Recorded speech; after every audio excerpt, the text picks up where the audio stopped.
Gladiator by Philip Wylie. Chapter 1.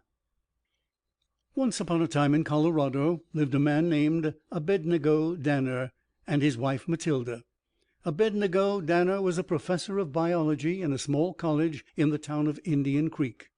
He was a spindling wisp of a man, with a nature drawn well into itself by the assaults of the world, and particularly of the grim Mrs. Danner, who understood nothing and undertook all. Nevertheless, these two lived modestly in a frame house on the hem of Indian Creek, and they appeared to be a settled and peaceful couple. The chief obstacle to Mrs. Danner's placid dominion of her hearth was Professor Danner's laboratory, which occupied a room on the first floor of the house. It was the one impregnable redoubt in her domestic stronghold. Neither threat nor entreaty would drive him and what she termed his stinking, unchristian, unhealthy dinguses from that room.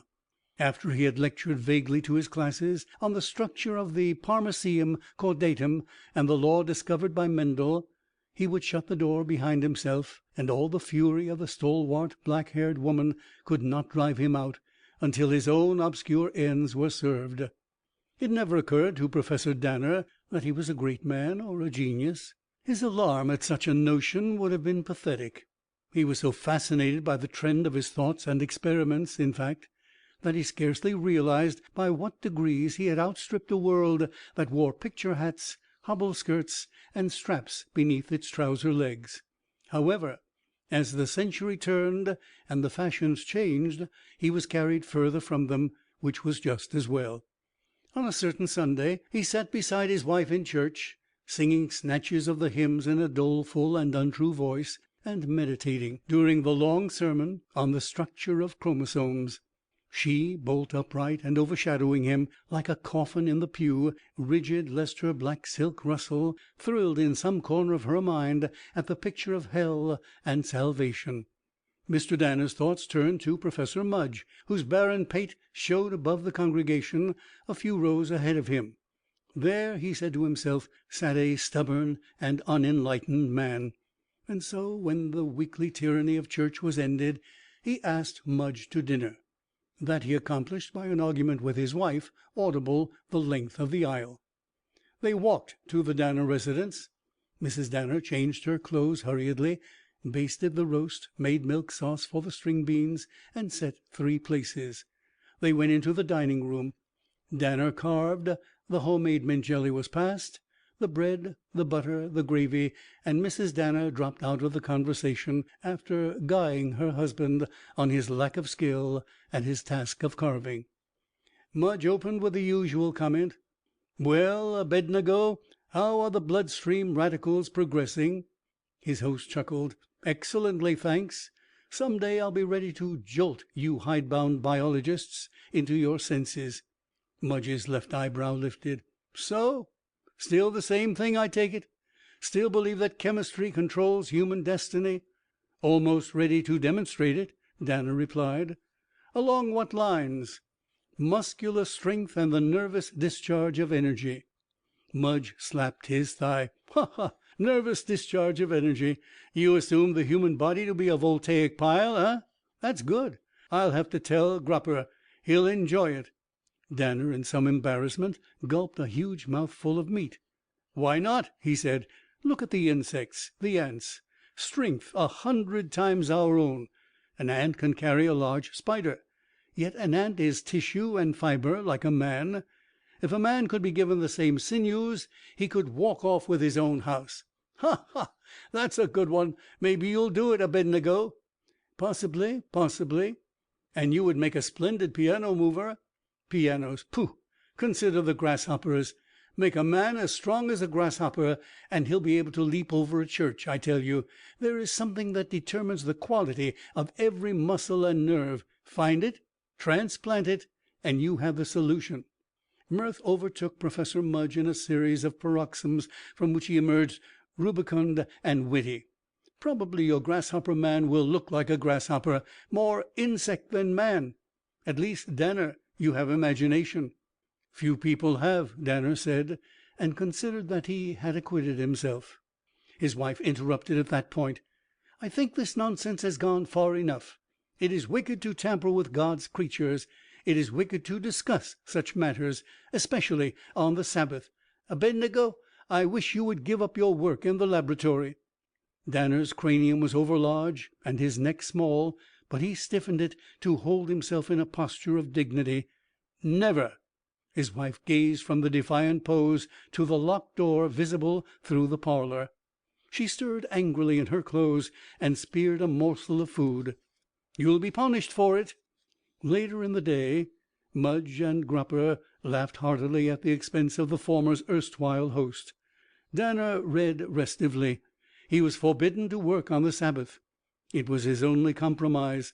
Matilda Danner turned the leaves of the Bible and meditated in a partial vacuum of daydreams. On Monday Danner hastened home from his classes. During the night he had had a new idea, and a new idea was a rare thing after 14 years of groping investigation. "Alkaline radicals," he murmured as he crossed his lawn. He considered a group of ultra-microscopic bodies. He had no name for them. They were the determinants of which he had talked. He locked the laboratory door behind himself and bent over the microscope he had designed. He said. An hour later, while he stirred a solution in a beaker, he said, again. He repeated it when his wife called him to dinner. The room was a maze of test tubes, bottles, burners, retorts, and instruments. During the meal he did not speak. Afterwards he resumed work. At 12 he prepared 6 tadpole eggs and put them to hatch. It would be his 361st separate tadpole hatching. Then one day in June, Danner crossed the campus with unusual haste. Birds were singing, a gentle wind eddied over the town from the slopes of the Rocky Mountains, flowers bloomed. The professor did not heed the reburgeoning of nature. A strange thing had happened to him that morning. He had peeped into his workroom before leaving for the college and had come suddenly upon a phenomenon. One of the tadpoles had hatched in its aquarium. He observed it eagerly, first because it embodied his new idea, and second because it swam with a rare activity. As he looked, the tadpole rushed at the side of its domicile. There was a tinkle and a splash. It had swum through the plate glass. For an instant it lay on the floor. Then, with a flick of its tail, it flew into the air and hit the ceiling of the room. "Good Lord!" Danner said. Old years of work were at an end. New years of excitement lay ahead. He snatched the creature, and it wriggled from his grasp. He caught it again. His fist was not sufficiently strong to hold it. He left it, flopping in 8-foot leaps, and went to class with considerable suppressed agitation and some reluctance. The determinant was known. He had made a living creature abnormally strong. When he reached his house and unlocked the door of the laboratory, he found that 4 tadpoles in all had hatched. Before they expired in the unfamiliar elements of air, they had demolished a quantity of apparatus. Mrs. Danner knocked on the door. "What's been going on in there?" "Nothing," her husband answered. "Nothing? It sounded like nothing. What have you got there, a cat?" "No, yes." "Well, I won't have such goings on, and that's all there is to it." Danner collected the debris. He buried the tadpoles. One was dissected first. Then he wrote for a long time in his notebook. After that he went out and with some difficulty secured a pregnant cat. A week later he chloroformed the tabby and inoculated her. And then he waited. He had been patient for a long time. It was difficult to be patient now. When the kittens were born into this dark and dreary world, Mr. Danner assisted as sole obstetrician. In their first hours nothing marked them as unique. The professor selected one and drowned the remainder. He remembered the tadpoles and made a simple calculation. When the kitten was 2 weeks old and its eyes opened, it was dieting on all of its mother's milk and more besides. The professor considered that fact significant. Then one day it committed matricide. Probably the playful blow of its front paw was intended in the best spirit. Certainly the old tabby receiving it was not prepared for such violence from its offspring. Danner gasped. The kitten had unseamed its mother in a swift and horrid manner. He put the cat out of its misery, and tended the kitten with trepidation. It grew. It ate beefsteaks and chops, bone and all. When it reached 3 weeks, it began to jump alarmingly. The laboratory was not large enough. The professor brought it its food with the expression of a man offering a wax sausage to a hungry panther. On a peaceful Friday evening, Danner built a fire to stave off the rigors of a cold snap. He and Mrs. Danner sat beside the friendly blaze. Her sewing was in her lap, and in his was a book to which he paid scant attention. The kitten, behind its locked door, thumped and mewed. "It's hungry," Mrs. Danner said. "If you must keep a cat, why don't you feed it?" "I do," he answered. He refrained for politic reasons from mentioning what and how much he fed it. The kitten mewed again. "Well?" she repeated. "It sounds hungry." Danner fidgeted. The laboratory was unheated and consequently chilly. From its gloomy interior the kitten peered beneath the door and saw the fire. It sensed warmth. The feline affinity for hearths drew it. One paw scratched tentatively on the door. "It's cold," Mrs. Danner said. "Why don't you bring it here?" "No, I don't want it here. Take it a cover." It has a cover." Danner did not wish to go into that dark room. The kitten scratched again, and then it became earnest. There was a splitting, rending sound. The bottom panel of the door was torn away, and it emerged nonchalantly, crossing the room and curling up by the fire. For 5 minutes Mrs. Danner sat motionless. Her eyes at length moved from the kitten to her husband's quivering face, and then to the broken door. On his part he made no move. The kitten was a scant 6 inches from his foot. Mrs. Danner rose. She went to the door and studied the orifice, prying at it with her fingers as if to measure the kitten's strength by her own. Then she turned the key and peered into the gloom. That required either consummate nerve or great curiosity. After her inspection she sat down again. 10 minutes passed. Danner cleared his throat. Then she spoke. "So you've done it?" "Done what?" he asked innocently. "You've made all this rubbish you've been talking about strength happen to that kitten?" "It wasn't rubbish." "Evidently." At that crisis Mr. Danner's toe trembled, and the kitten, believing it a new toy, curled its paws over the shoe. There was a sound of tearing leather, and the shoe came apart. Fortunately, the foot inside it was not hurt severely. Danner did not dare to budge. He heard his wife's startled inhalation. Mrs. Danner did not resume her sewing. She breathed heavily, and slow fire crept into her cheeks. The enormity of the crime overcame her, and she perceived that the hateful laboratory had invaded her portion of the house. Moreover, her sturdy religion had been desecrated. Danner read her thoughts. "Don't be angry," he said. Beads of perspiration gathered on his brow. "Angry?" The kitten stirred at the sound of her voice. "Angry? And why not? Here you defied God and man, and made that creature of the devil. You've overrun my house. You're a wicked, wicked man. And as for that cat, I won't have it. I won't stand for it." "What are you going to do?" Her voice rose to a scream. Do, plenty, and right here and now." She ran to the kitchen and came back with a broom. She flung the front door wide. Her blazing eyes rested for a moment on the kitten. To her it had become merely an obnoxious little animal. "Scat! You little demon!" The broom came down on the cat's back with a jarring thud. After that, chaos. A ball of fur lashed through the air. What not, bird cage, bookcase, Morris chair, flew asunder. Then the light went out. In the darkness a comet, a hurricane, ricocheted through the room. Then there was a crash mightier than the others, followed by silence. When Danner was able, he picked himself up and lighted the lamp. His wife lay on the floor in a dead faint. He revived her. She sat up and wept silently over the wreck of her parlour. Danner paled. A round hole, a hole that could have been made by nothing but a solid cannon shot, showed where the kitten had left the room through the wall. Mrs. Danner's eyes were red-rimmed. Her breath came jerkily. With incredulous little gestures she picked herself up and gazed at the hole. A draught blew through it. Mr. Danner stuffed it with a rug. "What are we going to do?" she said. "If it comes back, we'll call it Samson." And as soon as Samson felt the gnawing of appetite, he returned to his rightful premises. Mrs. Danner fed him. Her face was pale and her hands trembled.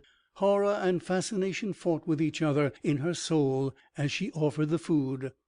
Her husband was in his classroom, nervously trying to fix his wits on the subject of the day.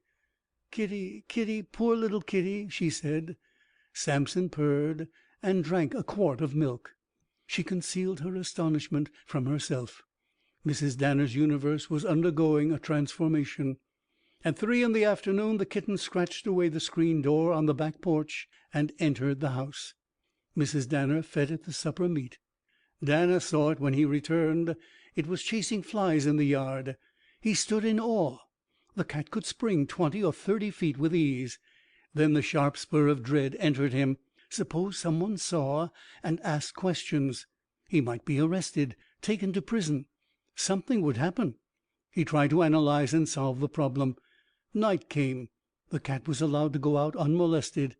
In the morning the town of Indian Creek rose to find that 6 large dogs had been slain during the dark hours. A panther had come down from the mountains, they said, and Danner lectured with a dry tongue and errant mind. It was Will Hoag, farmer of the 5th generation, resident of the environs of Indian Creek, church-goer and hard-cider addict, who bent himself most mercilessly on the capture of the alleged panther. His chicken house suffered thrice, and then his sheepfold. After 4 such depredations, he cleaned his rifle and undertook a vigil from a spot behind the barn. An old moon rose late and illuminated his pastures with a blue glow. He drank occasionally from a jug to ward off the evil effects of the night air. Some time after 12, his attention was distracted from the jug by stealthy sounds. He moved toward them. 100 yards away his cows were huddled together, a heap of dun shadows. He saw a form which he mistook for a weasel creeping toward the cows. As he watched, he perceived that the small animal behaved singularly unlike a weasel. It slid across the earth on taut limbs, as if it were going to attack the cows. Will Hoag repressed a guffaw. Then the farmer's short hair bristled. The cat sprang and landed on the neck of the nearest cow and clung there. Its paw descended. There was a horrid sound of ripping flesh, a moan, the thrashing of hoofs, a blot of dribbling blood, and the cat began to gorge on its prey. Hoag believed that he was intoxicated, that delirium tremens had overtaken him. He stood rooted to the spot. The marauder ignored him. Slowly, unbelievingly, he raised his rifle and fired. The bullet knocked the cat from its perch. Mr. Hoag went forward and picked it up. "God Almighty!" he whispered. The bullet had not penetrated the cat's skin. And suddenly it wriggled in his hand. He dropped it. A flash of fur in the moonlight, and he was alone with the corpse of his Holstein. He contemplated profanity. He considered kneeling in prayer. His joints turned to water. He called faintly for his family, and then he fell unconscious. When Danner heard of that exploit, it was relayed by jeering tongues, who said the farmer was drunk and a panther had killed the cow. His lips set in a line of resolve. Samson was taking too great liberties. It might attack a person, in which case he, Danner, would be guilty of murder. That day he did not attend his classes. Instead, he prepared a relentless poison in his laboratory and fed it to the kitten in a brace of meaty chops. The dying agonies of Samson, aged 7 weeks, were Homeric. After that, Danner did nothing for some days. He wondered if his formula and the processes should be given to the world. But being primarily a man of vast imagination, he foresaw hundreds of rash experiments. Suppose, he thought, that his discovery was tried on a lion or an elephant. Such a creature would be invincible. The tadpoles were dead. The kitten had been buried. He sighed wearily and turned his life into its usual courses. End of chapter 1.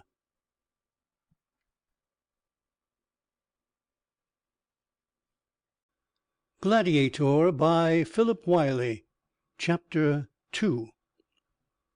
Before the summer was ended, however, a new twist of his life and affairs started the mechanism of the professor's imagination again. It was announced to him when he returned from summer school on a hot afternoon. He dropped his portfolio on the parlor desk, one corner of which still showed the claw marks of the miscreant Samson, and sat down with a comfortable sigh. "Abednego?" His wife seldom addressed him by his first name. "Yes." I want to tell you something." "Yes." "Haven't you noticed any difference in me lately?" He had never noticed a difference in his wife. When they reached old age he would still be unable to discern it. He shook his head and looked at her with some apprehension. She was troubled. "What's the matter?" "I suppose you wouldn't yet," she said, "but well, I'm with child." The professor folded his upper lip between his thumb and forefinger. "With child? Pregnant? You mean—" "I'm going to have a baby." Soon after their marriage the timid notion of parenthood had escaped them. They had, in fact, avoided its mechanics, except on those rare evenings when tranquillity and the reproductive urge conspired to imbue him with courage and her with sinfulness. Nothing came of that infrequent union. They never expected anything. And now they were faced with it. He murmured, "A baby." Faint annoyance moved her. "Yes, that's what one has. What are we going to do?" "I don't know, Matilda, but I'm glad." She softened. "So am I, Abednego." Then a hissing, spattering sound issued from the kitchen. "The beans," Mrs. Danner said. The second idyll of their lives was finished. Alone in his bed, tossing on the hot, humid muslin sheets, Danner struggled within himself. The hour that was at hand would be short. The logical step after the tadpoles and the kitten was to vaccinate the human mammal with his serum, to produce a super child, an invulnerable man. As a scientist he was passionately intrigued by the idea. As a husband he was dubious. As a member of society he was terrified. That his wife would submit to the plan, or to the step it necessitated, was beyond belief. She would never allow a sticky tube of foreign animal matter to be poured into her veins. She would not permit the will of God to be altered, or her offspring to be the subject of experiment. Another man would have laughed at the notion of persuading her. Mr. Danner never laughed at matters that involved his wife. There was another danger.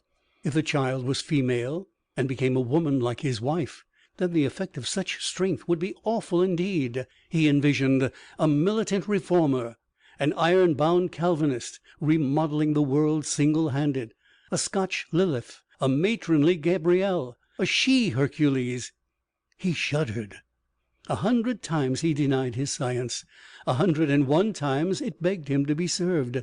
Each decision to drop the idea was followed by an effort to discover means to inoculate her without her knowledge. To his wakeful ears came the reverberation of her snores. He rose and paced the floor. A scheme came to him. After that he was lost. Mrs. Danner was surprised when her husband brought a bottle of blackberry cordial to her. It was his first gift to her in more than a year. She was fond of cordial. He was not.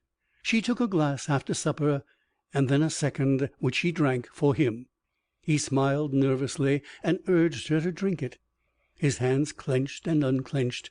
When she finished the second glass, he watched her constantly. "I feel sleepy," she said. "You're tired." He tried to dissemble the eagerness in his voice. "Why don't you lie down?" "Strange," she said a moment later. "I'm not usually so misty." He nodded. The opiate in the cordial was working. She lay on the couch. She slept. The professor hastened to his laboratory. An hour later he emerged with a hypodermic syringe in his hand. His wife lay limply, one hand touching the floor. Her stern, dark face was relaxed. He sat beside her. His conscience raged. He hated the duplicity his task required. His eyes lingered on the swollen abdomen. It was cryptic, enigmatic, filled with portent. He jabbed the needle. She did not stir. After that he substituted a partly empty bottle of cordial for the drugged liquor. It was perhaps the most practical thing he had ever done in his life.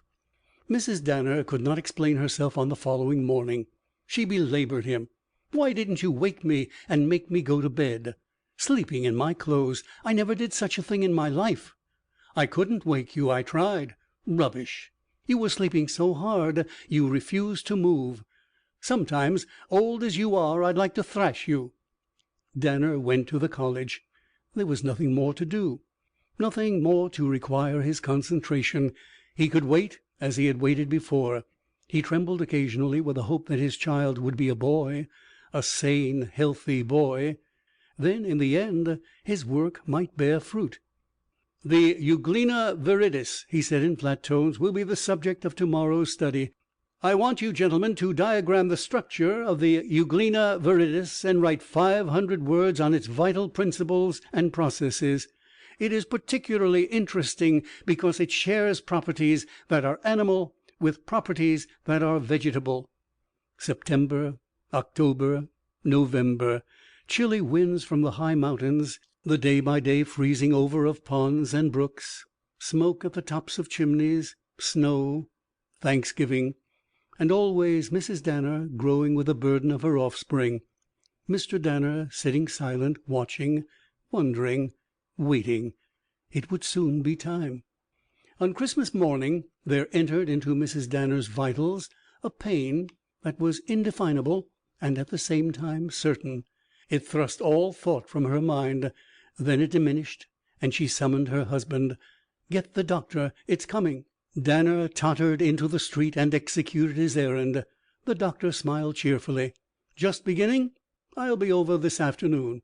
"But, good Lord, you can't leave her like—" "Nonsense." He came home and found his wife dusting. He shook his head. "Get Mrs. Nolan," she said. Then she threw herself on the bed again. Mrs. Nolan, the nearest neighbor, wife of Professor Nolan and mother of 4 children, was delighted. This particular Christmas was going to be a day of some excitement.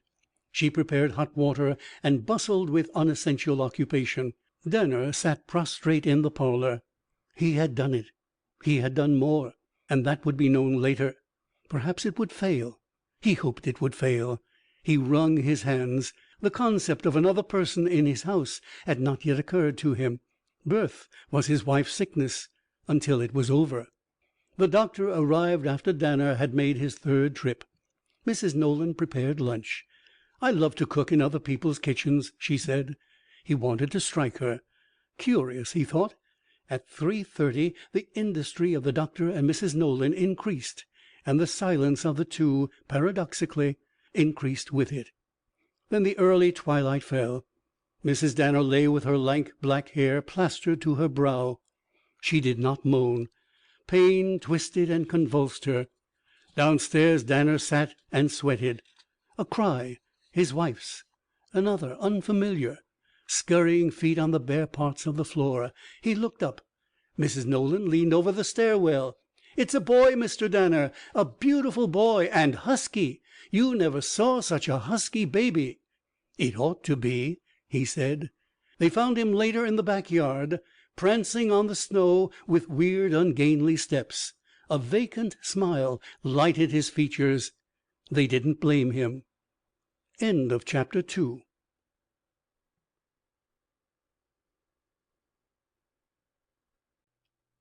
Gladiator by Philip Wylie. Chapter 3.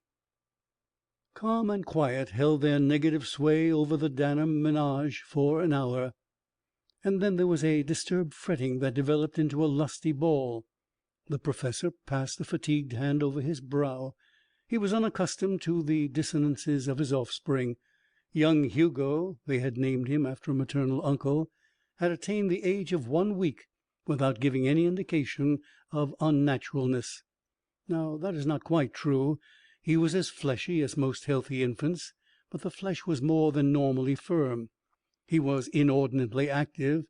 His eyes had been gray, but already they gave promise of the inkiness they afterwards exhibited. He was born with a quantity of black hair so dark as to be nearly blue. Abednego Danner, on seeing it, exercised the liberty which all husbands take, and investigated rumors of his wife's forebears with his most secret thoughts. The principal rumor was that one of her lusty Covenanter grandsires had been intrigued by a squaw to the point of forgetting his psalms and recalling only the Song of Solomon. However that may have been, Hugo was an attractive and virile baby. Danner spent hours at the side of his crib speculating and watching for any sign of biological variation. But it was not until a week had passed that he was given evidence.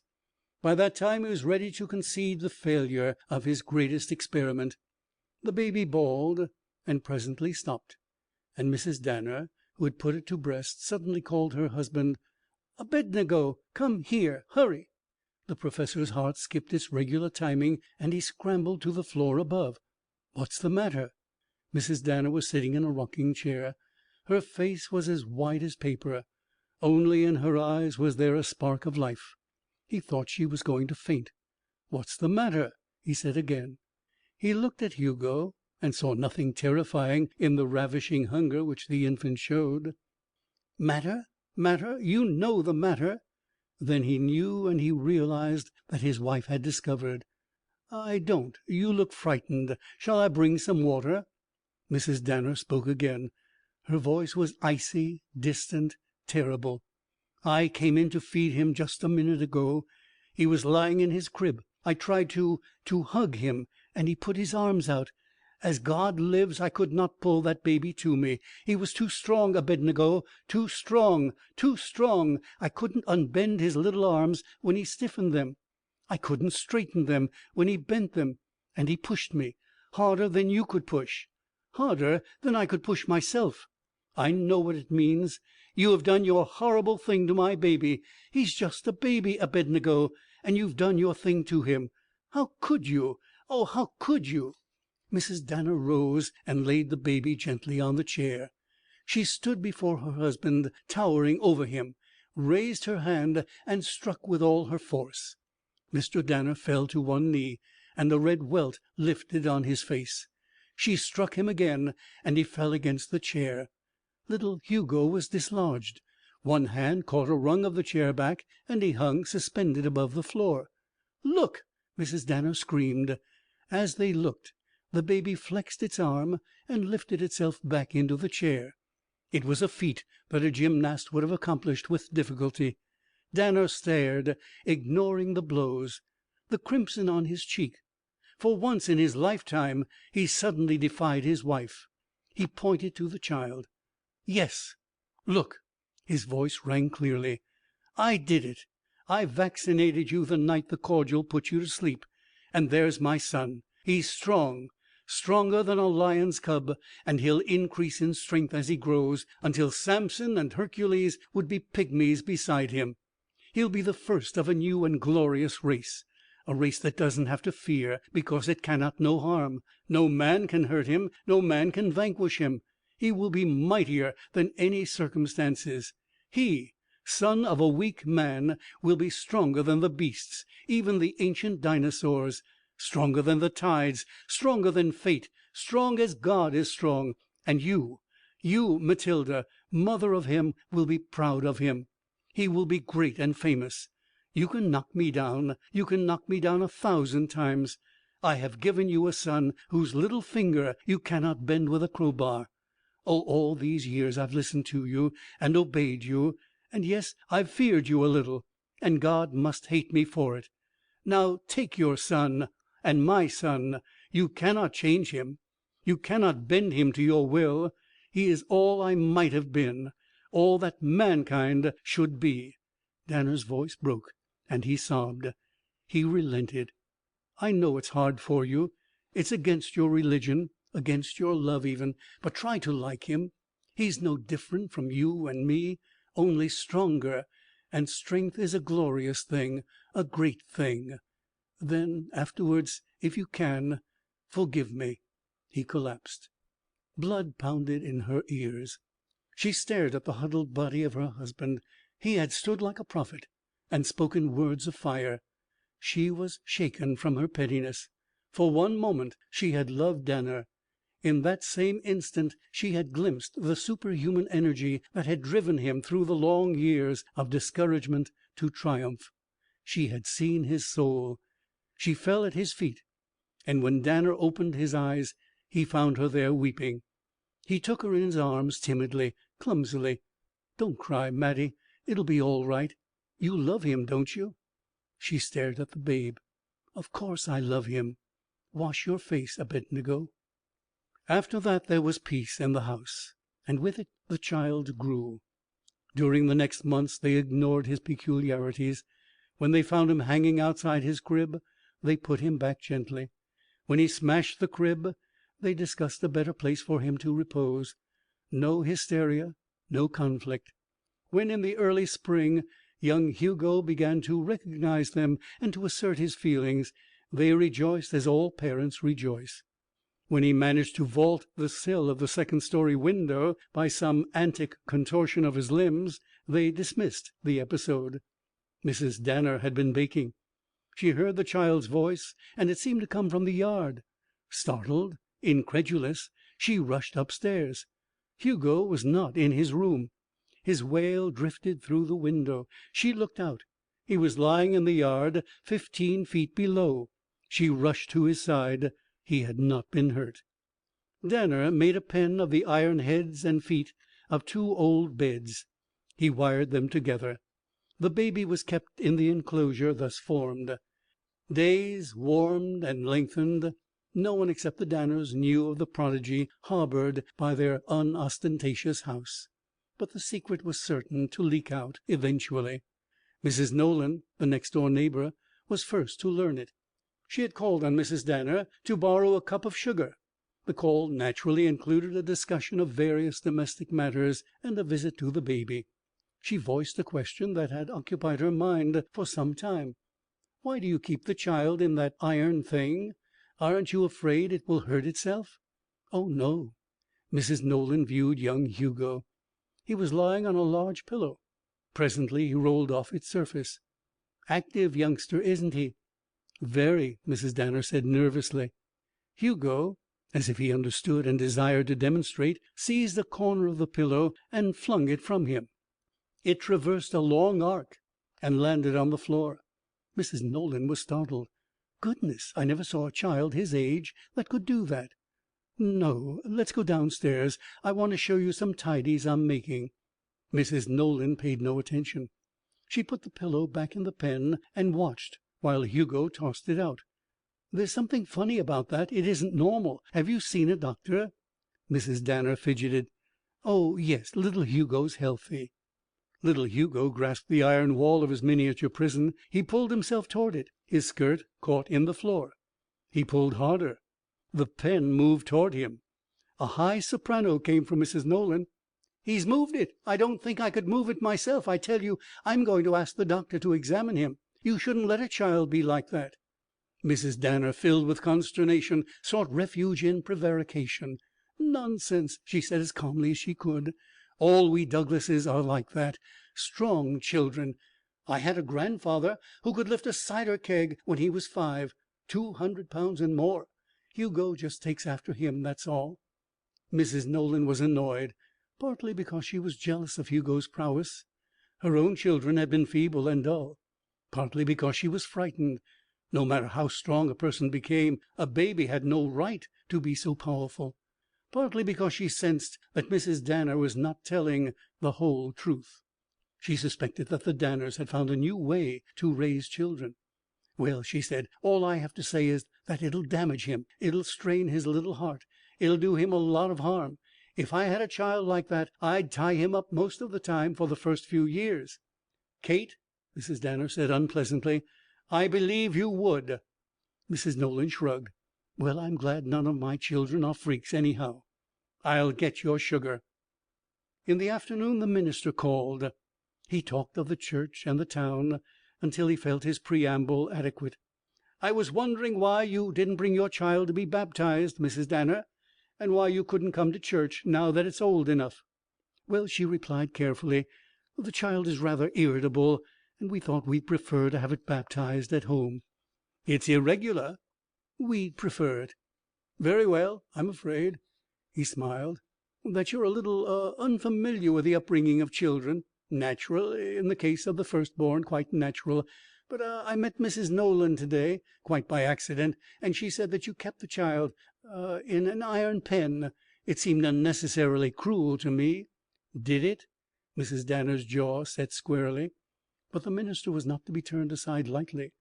"I'm afraid, if it's true, that we, the church, will have to do something about it. You can't let the little fellow grow up surrounded by iron walls. It will surely point him toward the prison. Little minds are tender and impressionable." "We've had a crib and 2 pens of wood," Mrs. Danner answered tartly. "He smashed them all." "Ah, so?" Lifted eyebrows. "Temper, eh? He should be punished. Punishment is the only mold for unruly children." "You'd punish a 6 months old baby?" "Why, certainly. I've reared 7 by the rod." "Well!" A blazing maternal instinct made her feel vicious.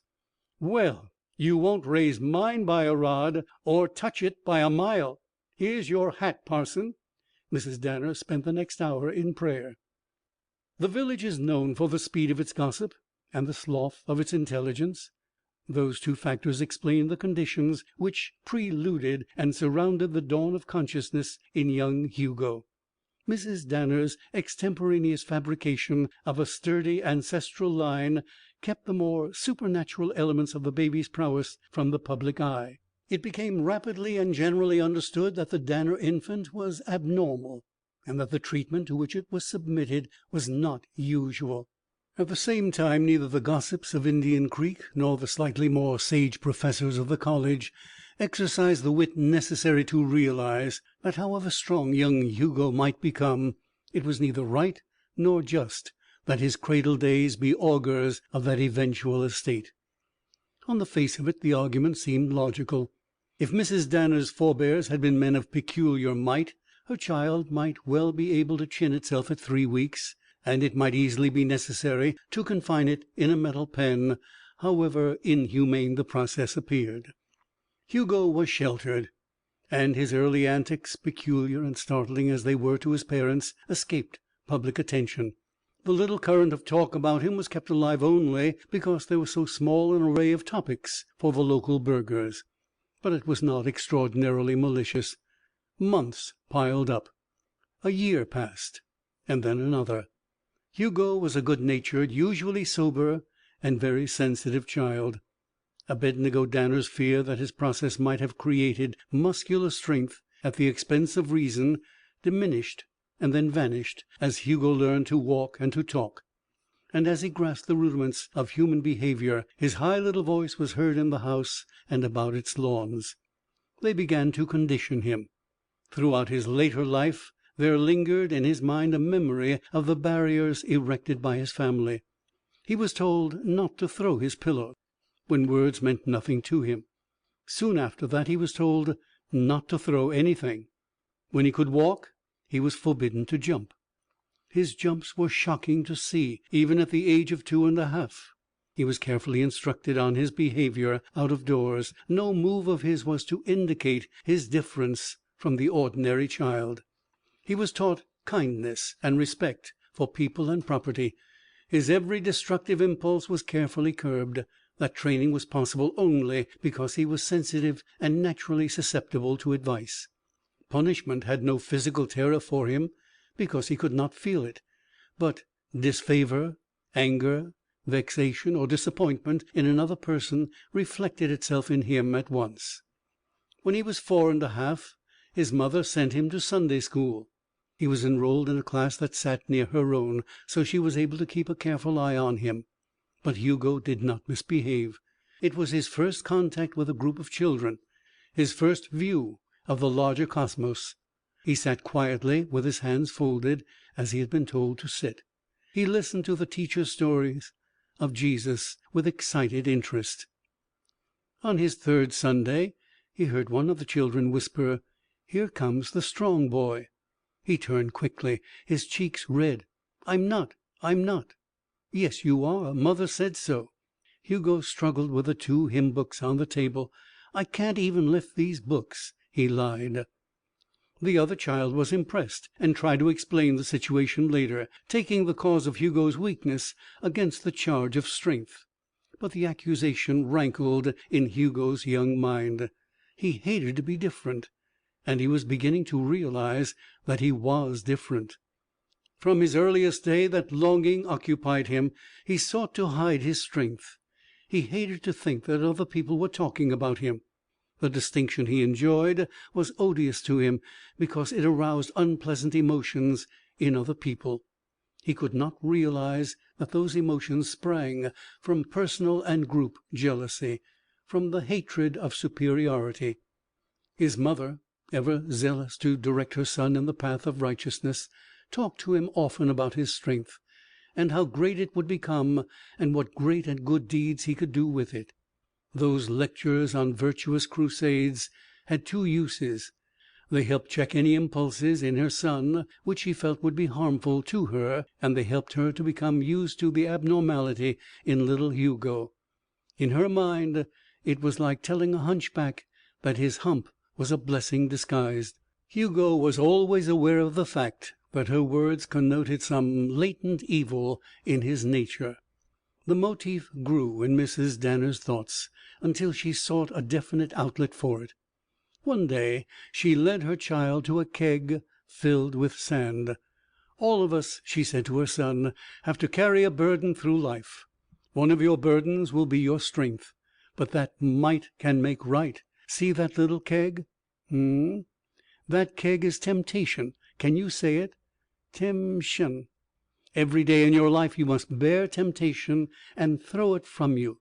Can you bear it? Can you pick up that keg, Hugo?"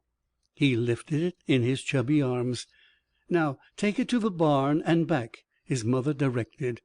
Manfully he walked with the keg to the barn and back. He felt a little silly and resentful. "Now throw temptation as far away from you as you can." Mrs. Danner gasped. The distance he threw the keg was frightening. "You mustn't throw it so far, Hugo," she said, forgetting her allegory for an instant. "You said as far as I can. I can throw it farther, too, if I want to." "No, just throw it a little way. When you throw it far, it doesn't look right. Now fill it up with sand, and we'll do it over." Hugo was perplexed. A vague wish to weep occupied him as he filled the keg. The lesson was repeated. Mrs. Danner had excellent Sunday school instincts, even if she had no real comprehension of ethics. Some days later the burden of temptation was exhibited in all its dramatic passages to Mrs. Nolan and another lady. Again Hugo was resentful, and again he felt absurd. When he threw the keg, it broke. "My!" Mrs. Nolan said in a startled tone. "How awful!" the other woman murmured. "And he's just a child." That made Hugo suddenly angry, and he jumped. The woman screamed. Mrs. Nolan ran to tell whomever she could find. Mrs. Danner whipped her son, and he cried softly. Abednego Danner left the discipline of his son to his wife. He watched the child almost furtively.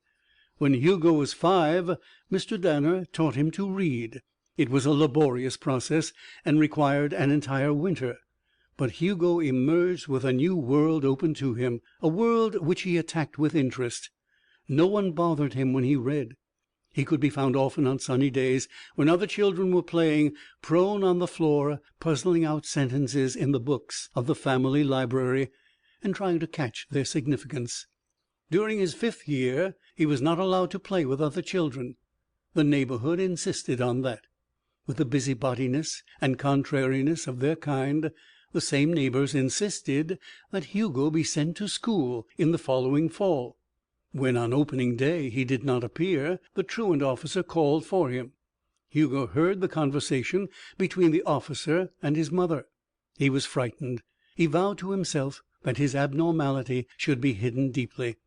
After that he was dropped into that microcosm of human life to which so little attention is paid by adults. School frightened and excited Hugo.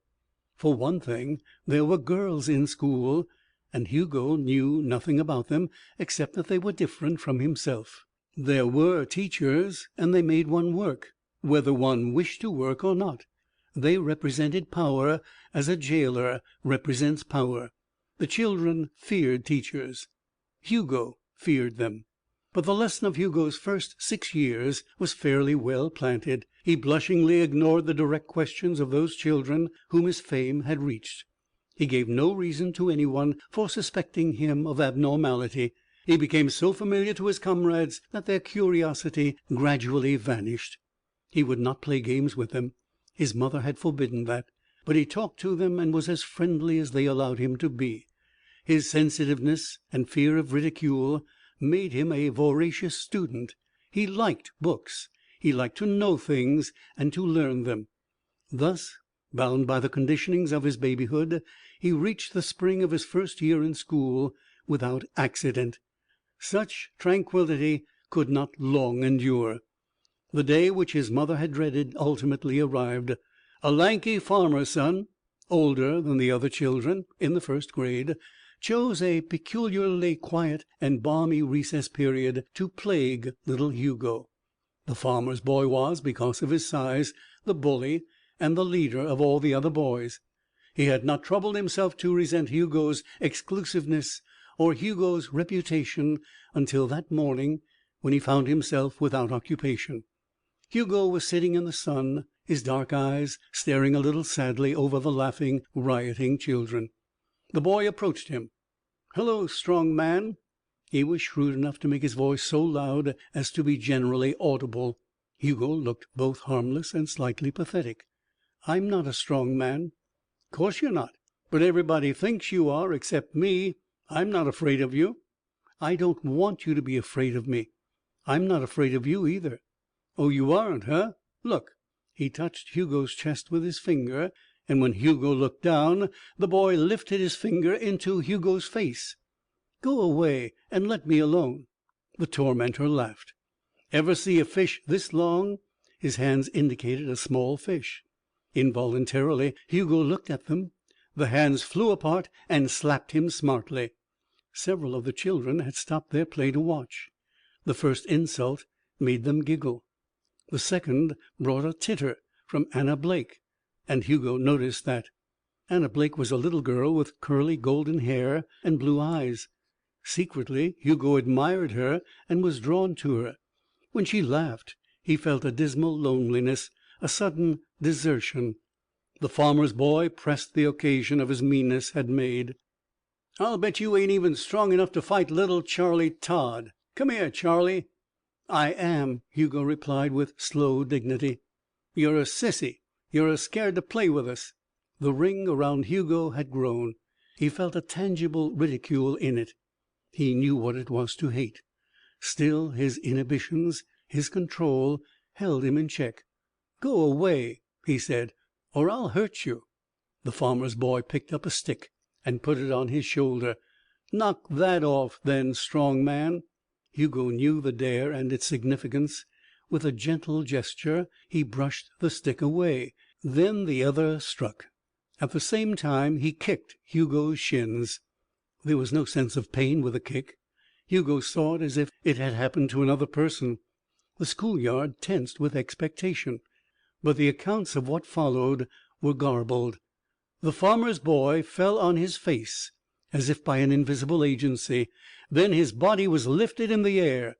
The children had an awful picture of Hugo standing for a second with the writhing form of his attacker above his head. Then he flung it aside over the circle that surrounded him, and the body fell with a thud. It lay without moving. Hugo began to whimper pitifully. That was Hugo's first fight. He had defended himself, and it made him ashamed.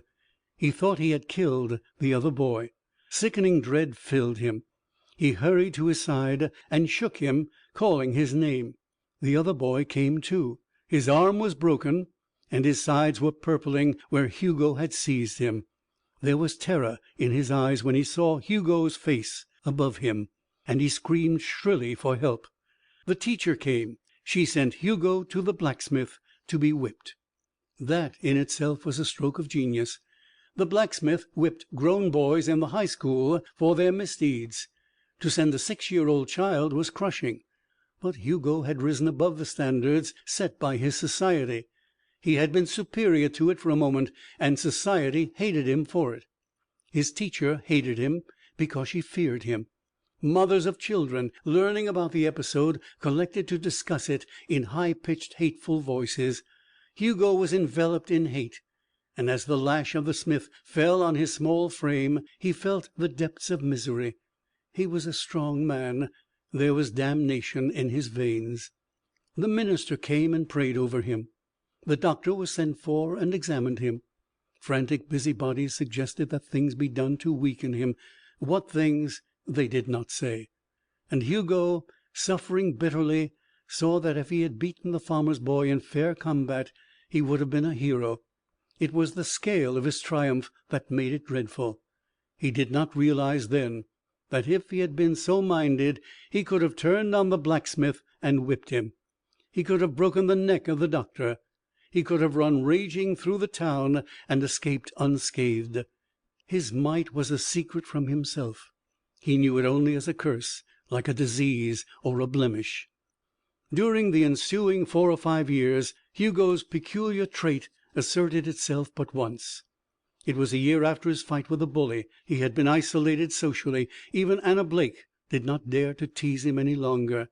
Shunned and wretched, he built a world of young dreams and confections, and lived in it with whatever comfort it afforded. One warm afternoon in a smoky Indian summer, he walked home from school, spinning a top as he walked, stopping every few yards to pick it up and let its eccentric momentum die on the palm of his hand. His pace thereby was made very slow, and he calculated it to bring him home in time for supper, and no sooner, because, despite his vigor, chores were as odious to him as to any other boy. A wagon, drawn by 2 horses, rolled toward him. It was a heavy wagon, piled high with grain sacks, and a man sat on its rear end, his legs dangling. As the wagon reached Hugo, it jolted over a rut. There was a grinding rip and a crash. Hugo pocketed his top and looked. The man sitting on the back had been pinned beneath the rear axle, and the load held him there. As Hugo saw his predicament, the man screamed in agony. Hugo's blood chilled. He stood transfixed. A man jumped out of a buggy. A negro ran from a yard. 2 women hurried from the spot. In an instant there were 6 or 7 men around the broken wagon. A sound of pain issued from the mouth of the impaled man. The knot of figures bent at the sides of the cart and tried to lift. "Have to get a jack," Hugo heard them say. Hugo wound up his string and put it beside his top. He walked mechanically into the road. He looked at the legs of the man on the ground. They were oozing blood where the backboard rested on them. The men gathered there were lifting again without result. Hugo caught the side and bent his small shoulders. With all his might he pulled up. The wagon was jerked into the air. They pulled out the injured man. Hugo lowered the wagon slowly. For a moment no attention was paid to him. He waited pridefully for the recognition he had earned. He dug in the dirt with the side of his shoe. A man with a mole on his nose observed him. "Funny how that kid's strength was just enough to turn the balance." Hugo smiled. "I'm pretty strong," he admitted. Another man saw him.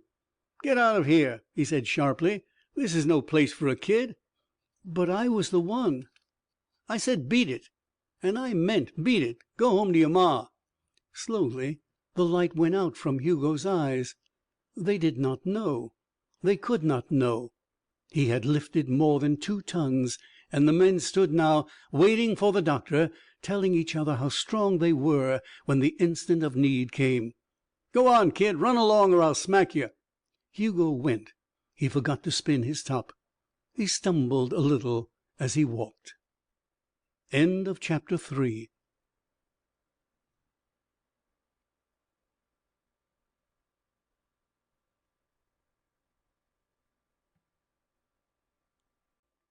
Gladiator by Philip Wylie. Chapter 4. Days, months, years. They had forgotten that Hugo was different.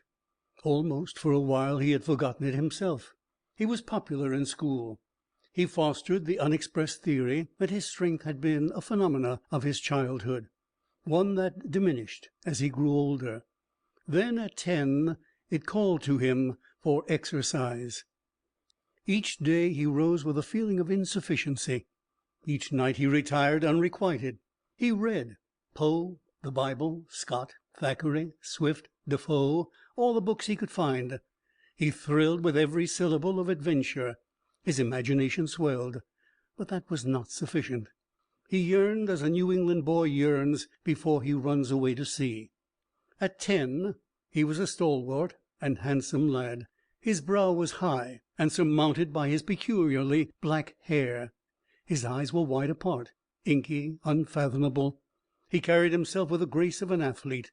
He studied hard and he worked hard for his parents, taking care of a cow and chickens, of a stable and a large lawn, of flowers and a vegetable garden. Then one day he went by himself to walk in the mountains. He had not been allowed to go into the mountains alone. A wanderlust had come, half from himself and half from his books, led his feet along a narrow, leafy trail into the forest depths. Hugo lay down and listened to the birds in the bushes, to the music of a brook, and to the sound of the wind. He wanted to be free and brave and great. By and by he stood up and walked again. An easy exhilaration filled his veins. His pace increased. I wonder, he thought, how fast I can run, how far I can jump. He quickened his stride. In a moment he found that the turns in the trail were too frequent for him to see his course. He ran ahead, realizing that he was moving at an abnormal pace. Then he turned, gathered himself, and jumped carefully. He was astonished when he vaulted above the green covering of the trail. He came down heavily. He stood in his tracks, tingling. "Nobody can do that, not even an acrobat," he whispered. Again he tried, jumping straight up. He rose fully 40 feet in the air. "Good Jesus!" he exulted. In those lonely, incredible moments, Hugo found himself. There in the forest, beyond the eye of man, he learned that he was superhuman. It was a rapturous discovery. He knew at that hour that his strength was not a curse. He had inklings of his invulnerability. He ran. He shot up the steep trail like an express train, at a rate that would have been measured in miles to the hour, rather than yards to the minute. Tireless blood poured through his veins. Green streaked at his sides. In a short time he came to the end of the trail. He plunged on, careless of obstacles that would have stopped an ordinary mortal. From trunk to trunk he leaped a burn stretch. He flung himself from a high rock. He sped like a shadow across a pine-carpeted knoll. He gained the bare rocks of the first mountain, and in the open, where the horror of no eye would tether his strength, he moved in flying bounds to its summit. Hugo stood there panting. Below him was the world, a little world. He laughed. His dreams had been broken open. His depression was relieved. But he would never let them know. He, Hugo the giant, except perhaps his father. He lifted his arms to thank God, to jeer at the world. Hugo was happy. He went home wondering. He was very hungry, hungrier than he had ever been, and his parents watched him eat with hidden glances.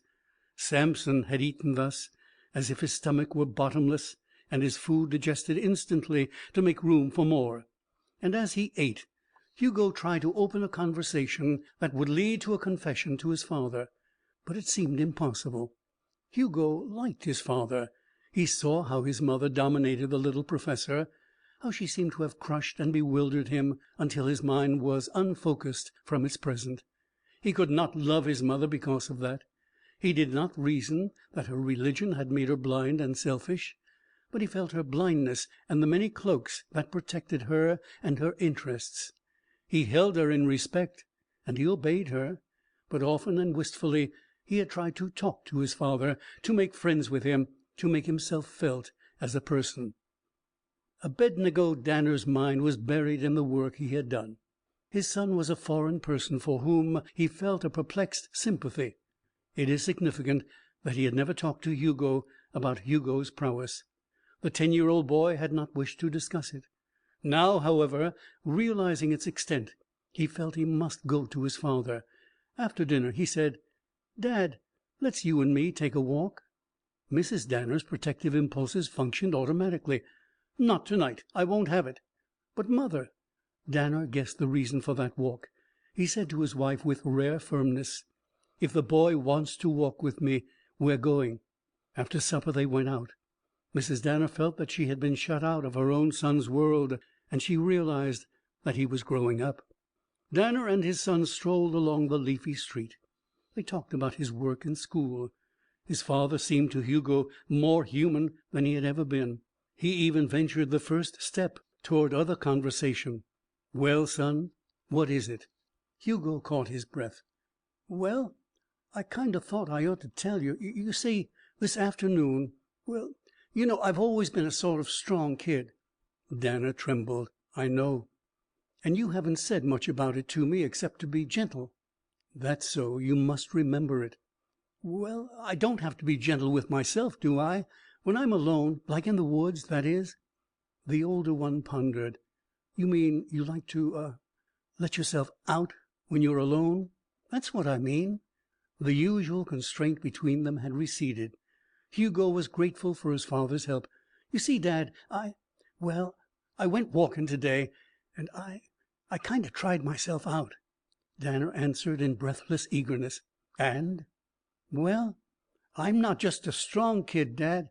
I don't know what's the matter with me. It seems I'm not like other kids at all. I guess it's been getting worse all these years since I was a baby." "Worse?" "I mean, I've been getting stronger. And now it seems like I'm about, well, I don't like to boast, but it seems like I'm about the strongest man in the world. When I try it, it seems like there isn't any stopping me. I can go on far as I like, running, jumping." His confession had commenced in detail. Hugo warmed to it.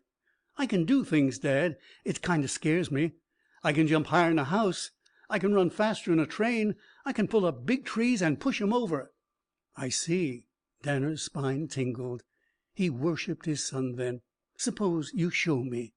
Hugo looked up and down the street. There was no one in sight.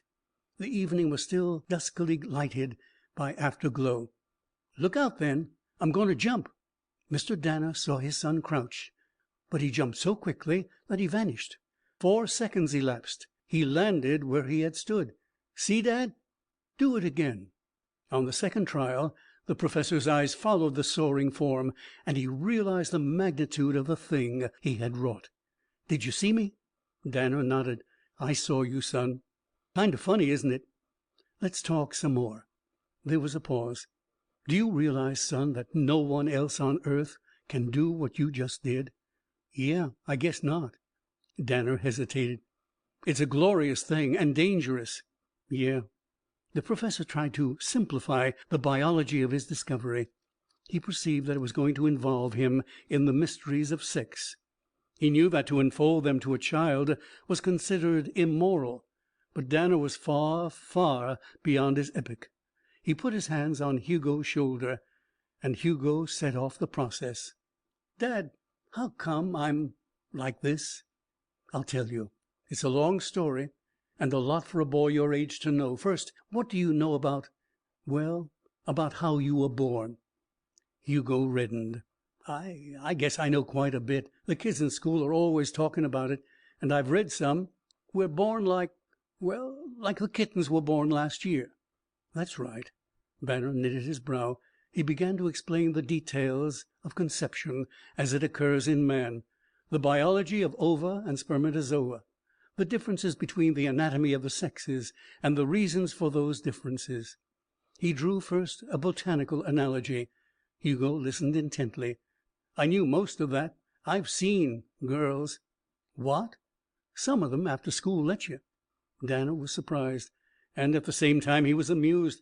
He had forgotten the details of his young investigation. They are blotted out of the minds of most adults, to the great advantage of dignity. He did not show his amusement or his surprise. "Girls like that," he answered, "aren't very nice. They haven't much modesty. It's rather indecent because sex is a personal thing and something you ought to keep for the one you're very fond of. You'll understand that better when you're older. But what I was going to tell you is this. When you were little more than a mass of plasm inside your mother, I put a medicine in her blood that I had discovered. I did it with a hypodermic needle. That medicine changed you. It altered the structure of your bones and muscles and nerves and your blood. It made you into a different tissue from the weak fiber of ordinary people. Then, when you were born, you were strong. Did you ever watch an ant carry many times its weight, or see a grasshopper jump 50 times its length? The insects have better muscles and nerves than we have, and I improved your body till it was relatively that strong. Can you understand that? Sure. I'm like a man made out of iron instead of meat. That's it, Hugo. And as you grow up, you've got to remember that. You're not an ordinary human being. When people find that out, they'll hate me because they fear you. So you see, you've got to be good and kind and considerate to justify all that strength. Some day you'll find a use for it, a big, noble use. And then you can make it work and be proud of it. Until that day, you have to be humble like all the rest of us. You mustn't show off or do cheap tricks. Then you'd just be a clown. Wait your time, son, and you'll be glad of it. And another thing, train your temper. You must never lose it. You can see what would happen if you did. Understand? I guess I do. It's hard work doing all that. The stronger, the greater you are, the harder life is for you, and you're the strongest of them all, Hugo. The heart of the 10-year-old boy burned and vibrated. And what about God? He asked. Danner looked into the darkened sky. I don't know much about him, he sighed. Such was the soundest counsel that Hugo was given during his youth, because it came to him accompanied by unadulterated truths that he was able to recognize. It exerted a profound effect on him. It is surprising that his father was the one to give it. Nevertheless, Professor Danner was the only person in all of Indian Creek who had sufficient imagination to perceive his son's problems and to reckon with them in any practical sense. Hugo was 18 before he gave any other indication of his strength save in that fantastic and gargantuan play which he permitted himself. Even his play was intruded upon by the small-minded and curious world before he had found the completeness of its pleasure. Then Hugo fell into his coma. Hugo went back to the deep forest to think things over and to become acquainted with his powers. At first, under full pressure of his sinews, he was clumsy and inaccurate. He learned deftness by trial and error.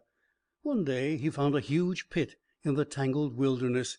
It had been an open mine long years before. Sitting on its brink, staring into its pool of verdure, dreaming, he conceived a manner of entertainment suitable for his powers. He jumped over its craggy edge and walked to its center. There he selected a high place, and with his hands he cleared away the growth that covered it.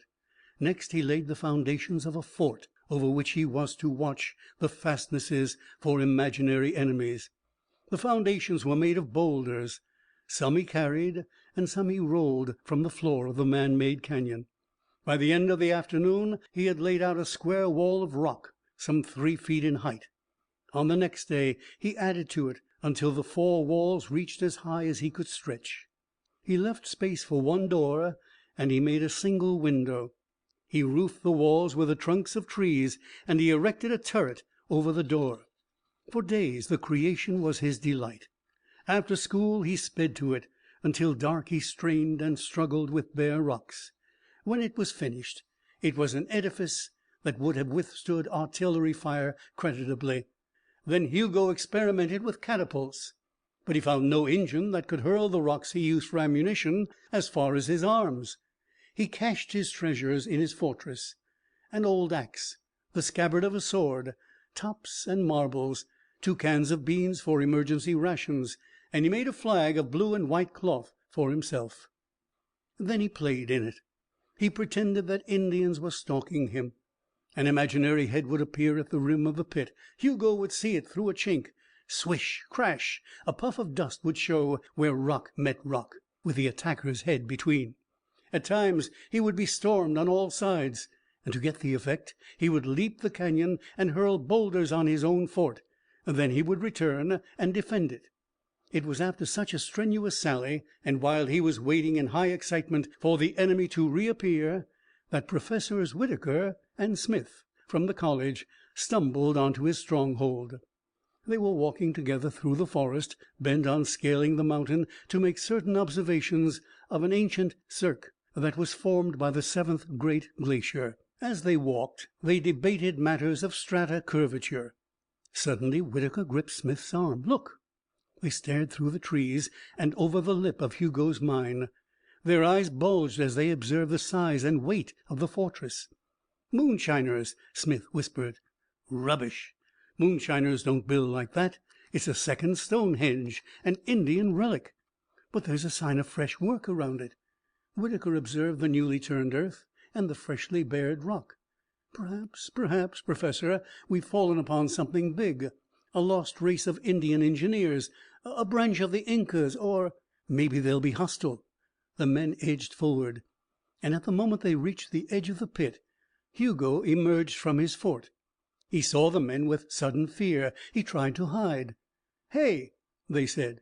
He did not move, but he heard them scrambling slowly toward the spot where he lay. "Dressed in civilized clothes," the first professor said in a loud voice as his eye located Hugo in the underbrush. "Hey!" Hugo showed himself. "What?" "Who are you?" "Hugo Danner." "Oh, old Danner's boy, eh?" Hugo did not like the tone in which they referred to his father. He made no reply. "Can you tell us anything about these ruins?" "What ruins?" They pointed to his fort. Hugo was hurt. "Those aren't ruins. I built that fort. It's to fight Indians in." The pair ignored his answer and started toward the fort. Hugo did not protest. They surveyed its weighty walls and its relatively new roof. "Looks recent," Smith said. "This child has evidently renovated it, but it must have stood here for thousands of years." "It didn't. I made it mostly last week." They noticed him again. Whitaker simpered. "Don't lie, young man." Hugo was sad. "I'm not lying. I made it. You see, I'm strong." It was as if he had pronounced his own damnation. "Tut, tut!" Smith interrupted his survey. "Did you find it?" "I built it." "I said," the professor spoke with increasing annoyance, "I said not to tell me stories any longer. It's important, young man, that we know just how you found this dolmen and in what condition. It isn't a dolly, whatever you said. It's a fort, and I built it, and I'm not lying." The professor, in the interests of science, made a grave mistake. He seized Hugo by the arms and shook him. "Now, see here, young man, I'll have no more of your impertinent lip. Just tell me what you've done to harm this noble monument to another race, or I swear I'll slap you properly." The professor had no children. He tried at the same time another tack which insulted Hugo further. "If you do, I'll give you a penny to keep." Hugo wrenched himself free with an ease that startled Smith. His face was dark, almost black. He spoke slowly, as if he was trying to piece words into sense.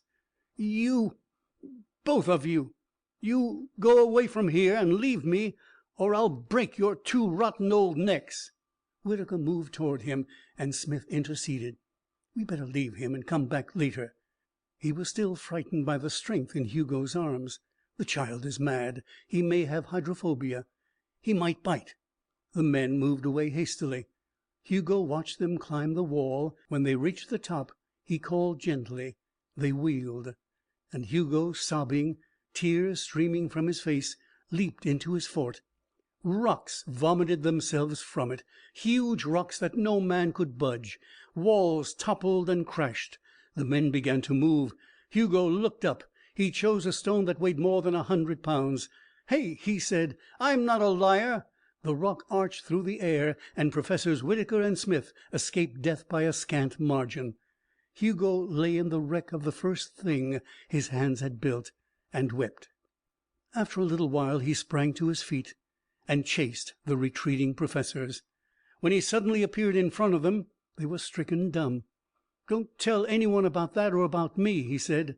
"If you do, I'll break down your house just like I broke mine. Don't even tell my family. They know it anyhow." He leaped toward them, over them. The forest hid him. Whitaker wiped clammy perspiration from his brow. "What was it, Smith?" "A demon. We can't mention it," he repeated, thinking of the warning. "We can't speak of it anyway. They'll never believe us." End of chapter 4.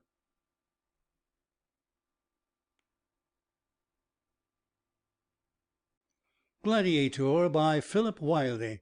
Chapter 5. Extremely dark of hair, of eyes and skin, moderately tall, and shaped with that compact, breathtaking symmetry that the male figure sometimes assumes, a brilliantly devised, aggressive head topping his broad shoulders, graceful, a man vehemently alive, a man with the promise of a young god. Hugo at 18. His emotions ran through his eyes like hot steel in a dark mold. People avoided those eyes. They contained a statement from which ordinary souls shrank. His skin glowed and sweated into a shiny red brown. His voice was deep and alluring. During 12 long and fierce years he had fought to know and control himself. Indian Creek had forgotten the terrible child. Hugo's life at that time revolved less about himself than it had during his first years, and that was both natural and fortunate. If his classmates in school and the older people of the town had not discounted his early physical precocity, even his splendid vitality might not have been sufficient to prevent him from becoming moody and melancholy. But when, with the passage of time, he tossed no more bullies, carried no more barrels of temptation, built no more fortresses, and grew so handsome that the matrons of Indian Creek, as well as the adolescent girls in high school, followed him with wayward glances, when the men found him a gay and comprehending companion for any sport or adventure, when his teachers observed that his intelligence was often embarrassingly acute, when he played on 3 teams and was elected an officer in his classes each year, then that half of Hugo which was purely mundane and human dominated him and made him happy. His adolescence, his emotions, were no different from those of any young man of his age and character. If his ultimate ambitions followed another trajectory, he postponed the evidence of it. Hugo was in love with Anna Blake, the girl who had attracted him when he was 6. The residents of Indian Creek knew it. Her family received his calls with the winking tolerance which the middle class grants to young passion, and she was warm and tender and flirtatious and shy, according to the policies that she had learned from custom. The active part of Hugo did not doubt that he would marry her after he had graduated from the college in Indian Creek, that they would settle somewhere nearby, and that they would raise a number of children. His subconscious thoughts made reservations that he, in moments when he was intimate with himself, would admit frankly. It made him a little ashamed of himself to see that on one night he would sit with Anna and kiss her ardently until his body ached, and on another he would deliberately plan to desert her. His idealism at that time was very great and untried, and it did not occur to him that all men are so deliberately calculating in the love they disguise as absolute. Anna had grown into a very attractive woman. Her figure was rounded and tall. Her hair was darker than the waxy curls of her childhood, and a vital gleam had come into it. Her eyes were still as blue, and her voice, shorn of its faltering youngness, was sweet and clear. She was undoubtedly the prettiest girl in high school, and the logical sweetheart for Hugo Danner, a flower ready to be plucked at 18. When Hugo reached his senior year, that readiness became almost an impatience. Girls married at an early age in Indian Creek. She looked down the corridor of time during which he would be in college. She felt the pressure of his still slumbering passion, and she sensed his superiority over most of the town boys. Only a very narrow critic would call her resultant tactics dishonorable. They were too intensely human, and too clearly born of social and biological necessity. She had let him kiss her when they were 16, and afterwards, before she went to sleep, she sighed rapturously at the memory of his warm, firm lips, his strong, rough arms. Hugo had gone home through the dizzily spinning dusk, through the wind-strummed trees and the fragrant fields, his breath deep in his chest, his eyes hot and somewhat understanding. Gradually Anna increased that license. She knew and she did not know what she was doing. She played a long game in which she said, if our love is consummated too soon, the social loss will be balanced by a speedier marriage because Hugo is honorable. But that will never happen. 2 years after that first kiss, when they were floating on the narrow river in a canoe, Hugo unfastened her blouse and exposed the creamy beauty of her bosom to the soft moonlight, and she did not protest. That night he nearly possessed her, and after that night he learned through her unspoken voluptuous suggestion all the technique of love making this side of consummation. When finally he called one night at her house and found that she was alone, and that her parents and her brother would not return until the next day, they looked at each other with a shining agreement.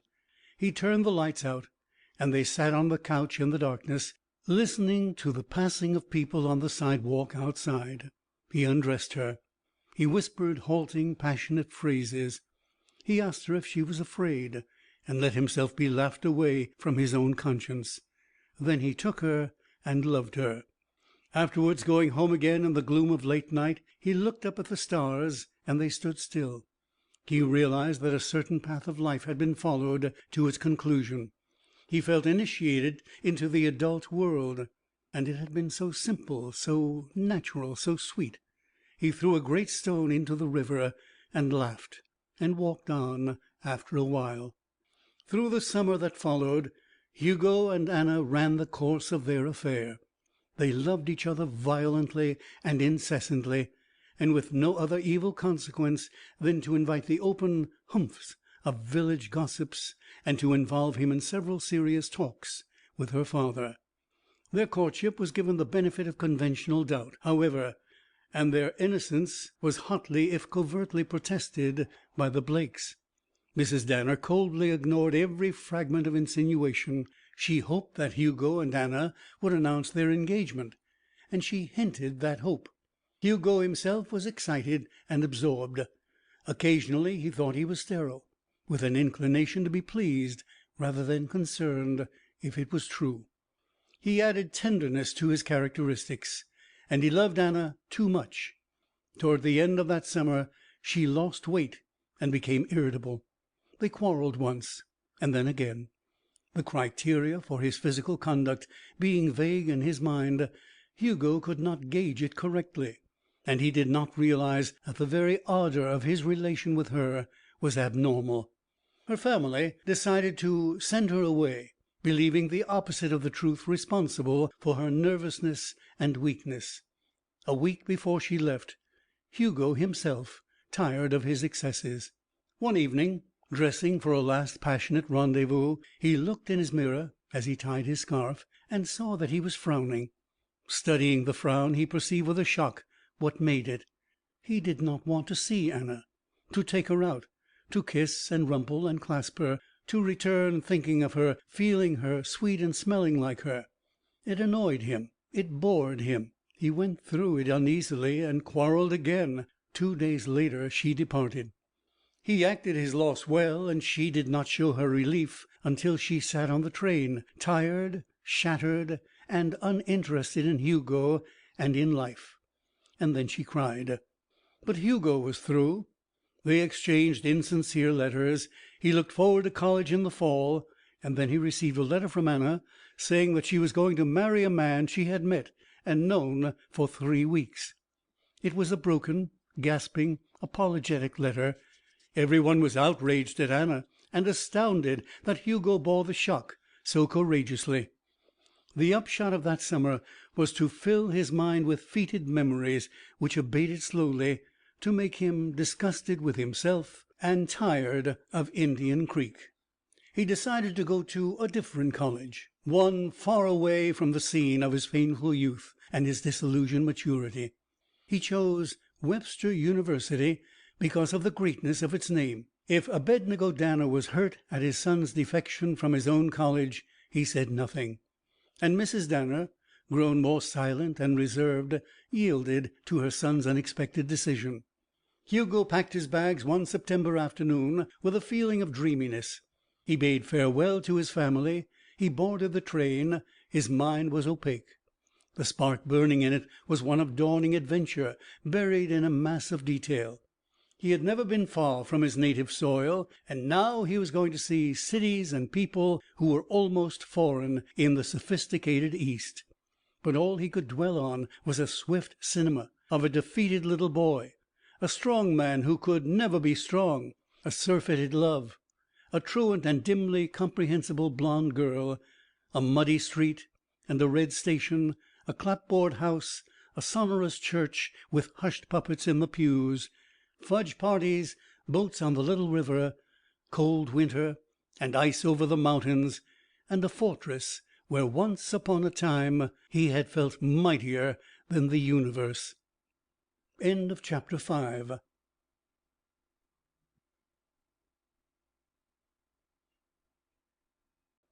Gladiator by Philip Wylie. Chapter 6. The short branch line to which Hugo changed brought him to the fringe of the campus. The cars were full of boys, so many of them that he was embarrassed. They all appeared to know each other, and no one spoke to him. His dreams on the train were culminated. He had decided to become a great athlete. With his mind's eye he played the football he would play and the baseball. 90-yard runs, homers hit over the fence into oblivion. Seeing the boys and feeling their lack of notice of him redoubled the force of that decision. Then he stepped on to the station platform and stood facing the campus. He could not escape a rush of reverence and of awe. It was so wide, so green and beautiful. Far away towered the giant arches of the stadium. Nearby were the sharp Gothic points of the chapel and the graduate college. Between them, a score of more of buildings rambled in and out through the trees. "Hey!" Hugo turned a little self-consciously. A youth in a white shirt and white trousers was beckoning to him. "Freshman, aren't you?" "Yes, my name is Danner, Hugo Danner." "I'm Lefty Foresman." "Chuck." A second student separated himself from the bustle of baggage and young men. "Here's a freshman." Hugo waited with some embarrassment. He wondered why they wanted a freshman. Lefty introduced Chuck and then said, "Are you strong, freshman?" For an instant he was stunned. Had they heard, guessed? Then he realized it was impossible. They wanted him to work. They were going to haze him. "Sure," he said. "Then get this trunk, and I'll show you where to take it." Hugo was handed a baggage check. He found the official and located the trunk. Tentatively he tested its weight, as if he were a normally husky youth about to undertake its transportation. He felt pleased that his strength was going to be tried so accidentally and in such short order. Lefty and Chuck heaved the trunk on his back. "Can you carry it?" they asked. "Sure." "Don't be too sure. It's a long way." Peering from beneath the trunk, under which he bent with a fair assumption of human weakness, Hugo had his first close glimpse of Webster. They passed under a huge arch and down a street lined with elms. Students were everywhere, carrying books and furniture, moving in wheelbarrows and moving by means of the backs of other freshmen. The two who led him were talking, and he listened as he plodded. "Saw Masher just before I left the lake. Took her out one night and got all over the place with her, and then came down. She's coming to the first prom with me, and Marge to the second. Got to get some beer in. We'll buzz out and see if old Snorenson has made any wine this summer. Hello, Eddie. Glad to see you back. I've elected the dean's physics, though God knows I'll never get a first in them, and I need it for a key. That damn frosh we picked up sure must have been a porter. Hey, freshman, want a rest?" "No, thanks." "Went down to the field this afternoon. Looks all right to me. The team, that is. Billings is going to quarter it now, and me after that. Hope to Christ I make it. They're going to have Scapper and Dwan back at Yale, and we've got a lot of work to do. Frosh, you don't need to drag that all the way in one yank. Put it down, will you?" "I'm not tired. I don't need a rest." "Well, you know best. But you ought to be tired. I would. Where do you come from?" "Colorado." "Huh? People go to Colorado? Never heard of anyone coming from there before. Whereabouts?" "Indian Creek." "Oh." There was a pause. "You aren't an Indian, are you?" It was asked bluntly. "Scotch Presbyterian for 20 generations." "Well, when you get through here, you'll be full of Scotch and emptied of the Presbyterianism. Put the trunk down." Their talk of women, of classes, of football, excited Hugo. He was not quite as amazed to find that Lefty Foresman was one of the candidates for the football team as he might have been later, when he knew how many students attended the university and how few, relatively, were athletes. He decided at once that he liked Lefty. The sophistication of his talk was unfamiliar to Hugo. Much of it he could not understand and only guessed. He wanted Lefty to notice him. When he was told to put the trunk down, he did not obey. Instead, with precision and ease, he swung it up on his shoulder and held it with one hand and said in an unflustered tone, I'm not tired, honestly. Where do you want to go from here?" "Great howling Jesus!" Lefty said. "What have we here? Hey, put that trunk down." There was excitement in his voice. "Say, Guy, do that again." Hugo did it. Lefty squeezed his biceps and grew pale. Those muscles in action lost their feel of flesh and became like stone. Lefty said, "Say, boy, can you play football?" "Sure," Hugo said. "Well, you leave that trunk with Chuck here and come with me." Hugo did as he had been ordered, and they walked side by side to the gymnasium. Hugo had once seen a small gymnasium, ill-equipped and badly lighted, and it had appealed mightily to him. Now he stood in a prodigious vaulted room with a shimmering floor, a circular balcony, and a varied array of apparatus. His hands clenched. Lefty quit him for a moment and came back with a man who wore knickers. "Mr. Woodman, this is what the hell's your name?" "Danner. Hugo Danner. Mr. Woodman is football coach." Hugo took the man's hand. Lefty excused himself. Mr. Woodman said, "Young Foresman said you played football. Just on high school team in Colorado. Said you were a Husky. Go in my office and ask Fitzsimmons to give you a gym suit. Come out when you're ready." Hugo undressed and put on the suit. Fitzsimmons, the trainer, looked at him with warm admiration. "You're sure built, son." "Yeah, that's luck, isn't it?" Then Hugo was taken to another office. Woodman asked him a number of questions about his weight, his health, his past medical history. He listened to Hugo's heart and then led him to a scale. Hugo had lied about his weight. "I thought you said 160, Mr. Danner." The scale showed 211, but it was impossible for a man of his size and build to weigh that much. Hugo had lied deliberately, hoping that he could avoid the embarrassment of being weighed. "I did, Mr. Woodman. You see, my weight is a sort of freak. I don't show it.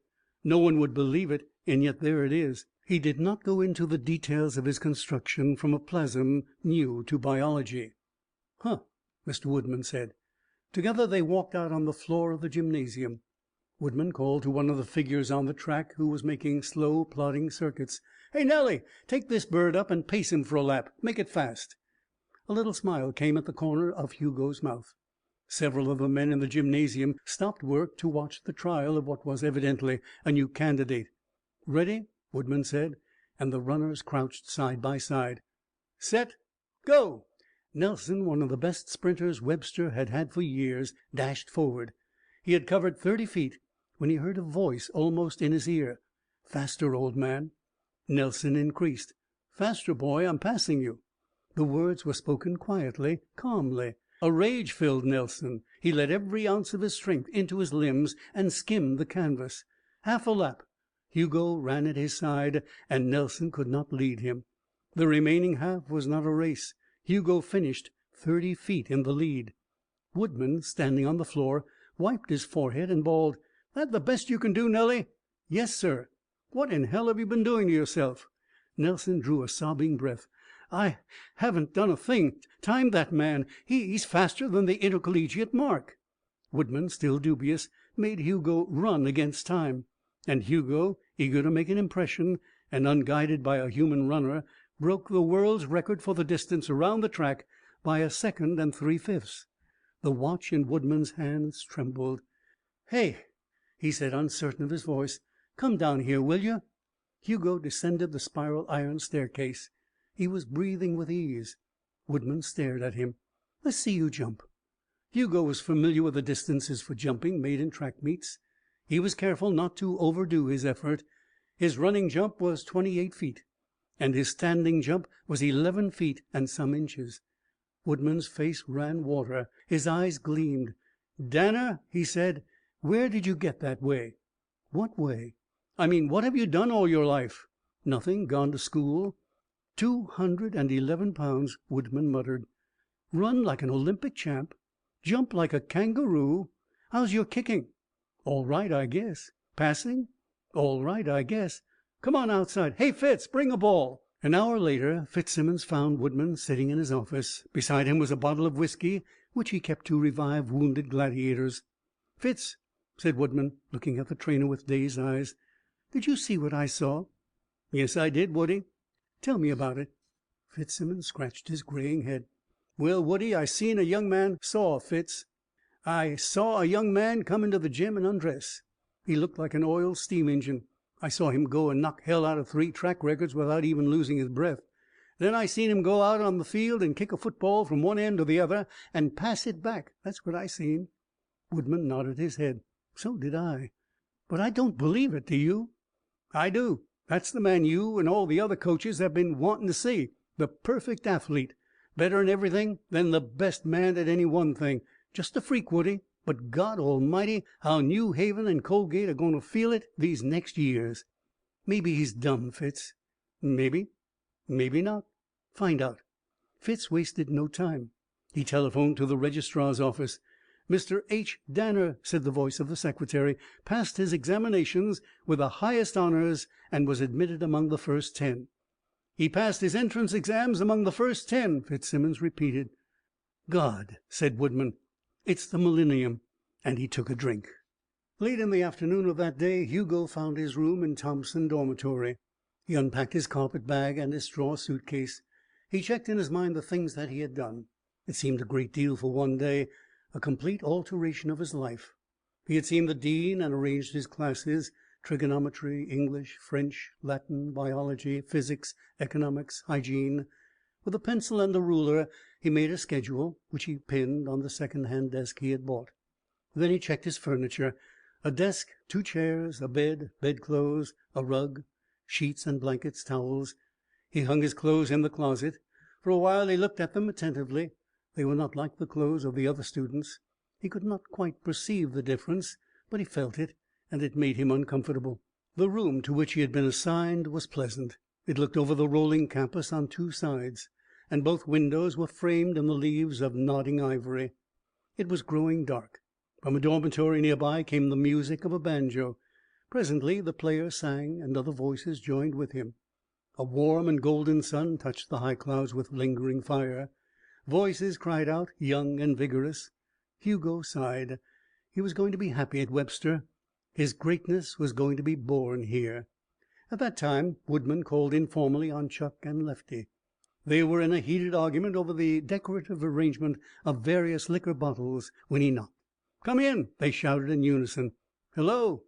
"Oh, Woody, come in. Sit down. Want a drink? You're not in training." "No, thanks. Had one. And it would be a damn sight better if you birds didn't keep that stuff around."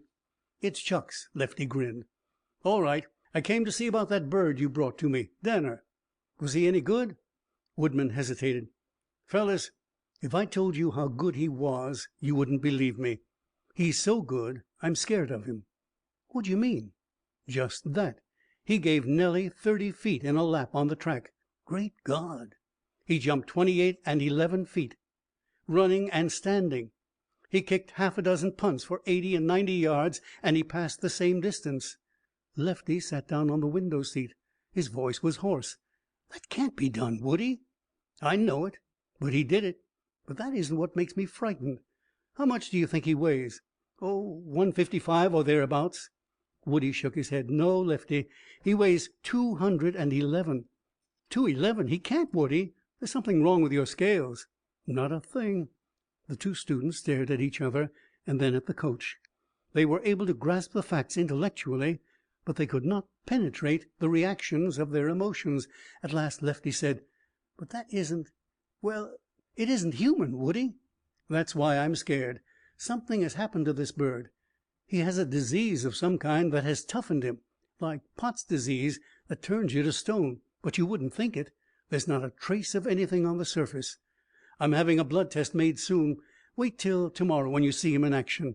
It'll terrify you, because you'll have the same damned weird feeling I have, that he isn't doing 1/10 of what he can do, that he's really just playing with us all. By God, if I was a bit superstitious, I'd throw up my job and get as much distance between me and that bird as I could. I'm telling you simply to prepare you. There's something mighty funny about him, and the sooner we find out, the better." Mr. Woodman left the dormitory. Lefty and Chuck stared at each other for the space of a minute, and then with one accord they went together to the registrar's office. There they found Hugo's address on the campus, and in a few minutes they were at his door. "Come in," Hugo said. He smiled when he saw Lefty and Chuck. "Want some more trunks moved?" "Maybe, later." They sat down, eyeing Hugo speculatively. Lefty acted as spokesman. "Listen here, guy. We've just seen Woody, and he says you're phenomenal. So much so that it isn't right." Hugo reddened. He had feared that his exhibition was exaggerated by his eagerness to impress the coach. He said nothing, and Lefty continued. "You're going to be here for 4 years, and you're going to love this place. You're going to be willing to die for it. All the rest of your life the fact that you went to old Webster is going to make a difference. But there's one thing that Webster insists on, and that's fair play and honesty and courage. You've come from a little town in the West, and you're a stranger here. Understand, this is all in a spirit of friendship. So far, we like you. We want you to be one of us, to belong. You have a lot to learn and a long way to go. I'm being frank because I want to like you. For instance, Chuck here is a millionaire. My old man is no dead stick in the blue book. Things like that will be different from what you've known before. But the important thing is to be a square shooter. Don't be angry. Do you understand?" Hugo walked to the window and looked out into the thickened gloom. He had caught the worry, the repression in Lefty's voice.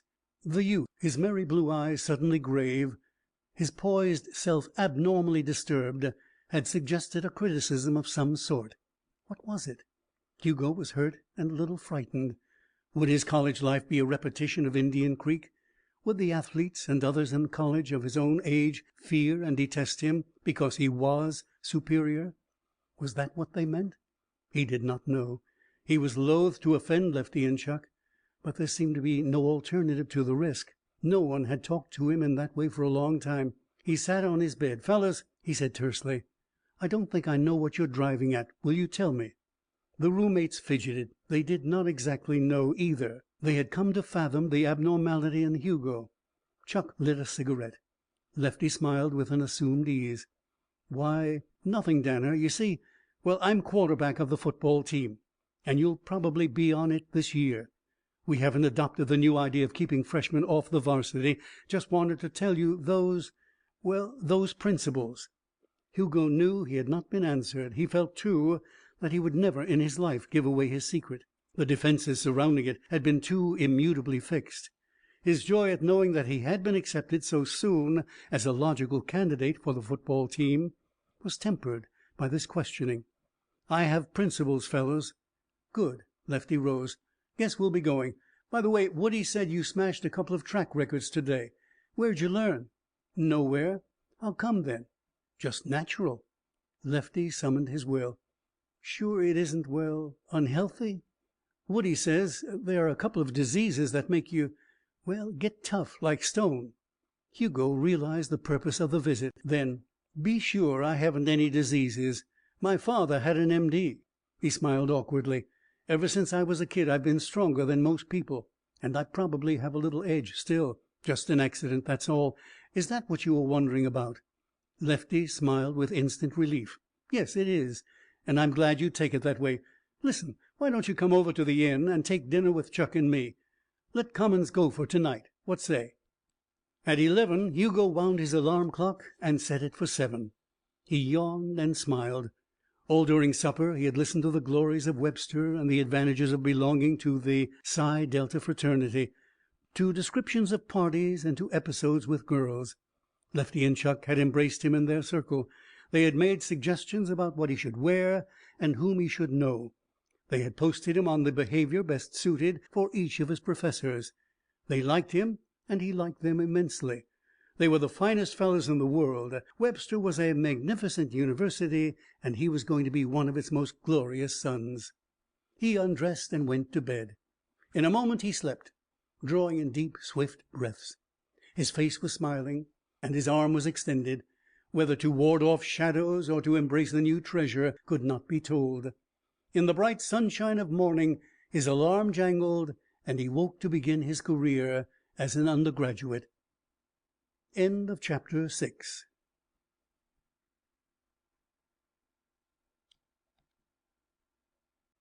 Gladiator by Philip Wylie. Chapter 7.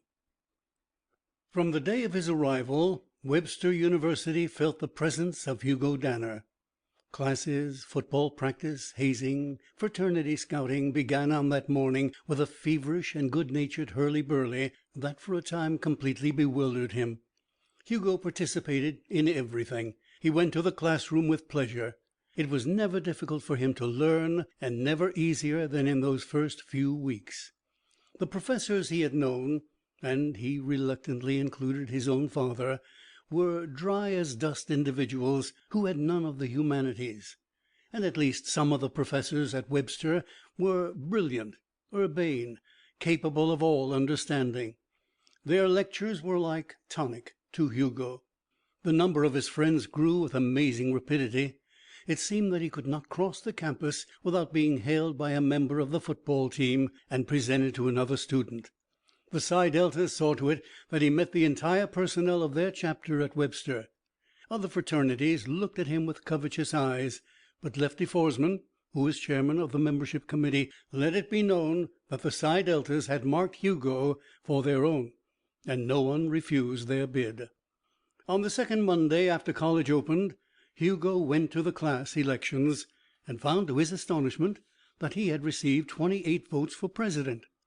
A boy from a large preparatory school was elected, but 28 votes spoke well for the reputation he had gained in that short time. On that day, too, he learned the class customs. Freshmen had to wear black caps, black shoes, and socks and ties. They were not allowed to walk on the grass or to ride bicycles. The ancient cannon in the center of the class square was defended annually by the sophomores, and its theft was always attempted by the freshmen. No entering class had stolen it in 8 years. Those things amused Hugo. They gave him an intimate feeling of belonging to his school. He wrote to his parents about them. Dean Aiken, the newly elected president of the freshman class, approached Hugo on the matter of the cannon. "We want a gang of good husky boys to pull it up some night and take it away. Are you with us?" "Sure." Left to his own considerations, Hugo recalled his promise and walked across the campus with the object of studying the cannon. It was a medium-sized piece of Revolutionary War vintage. It stood directly in the rear of Webster Hall, and while Hugo regarded it, he noted that 2 sophomores remained in the vicinity.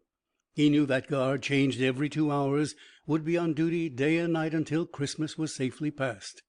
Well, the cannon was secure. It couldn't be rolled away.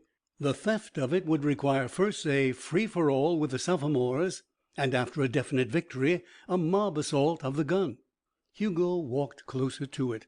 "Off the grass, freshman." He wheeled obediently. One of the guards approached him. "Get off the grass and stay off, and don't look at that cannon with longing.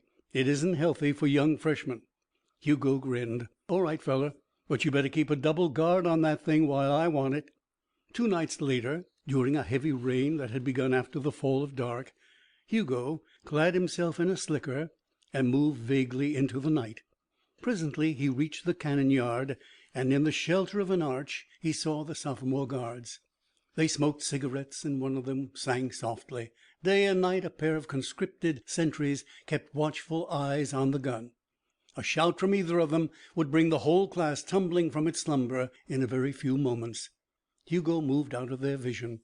The campus was empty. He rounded Webster Hall, the mud sucking softly under his feet and the rain dampening his face.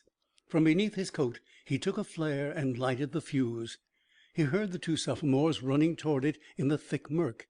When they were very close, he stepped on to the stone flagging, looked up into the cloudy sky, gathered himself, and leaped over the 3 stories of Webster Hall. He landed with a loud thud 10 feet from the cannon. When the sophomores returned, after extinguishing the flare, their cherished symbol of authority had vanished. There was din on the campus. First the loud cries of 2 voices, then the screech of raised windows, the babble of more voices, and the rush of feet that came with new gusts of rain. Flashlights pierced the gloom where the cannon had been. 100 and then 200 figures gathered, swirled, organized search parties, built a fire. Dawn came, and the cannon was still missing. The clouds lifted. In the wan light someone pointed up. There, on the roof of Webster Hall, with the numerals of the freshman class painted on its muzzle, was the old weapon. Arms stretched. An angry, incredulous hum waxed to a steady pitch and waned as the sophomores dispersed. In the morning theory ran rife. The freshmen were tight-lipped, pretending knowledge where they had none, exulting secretly.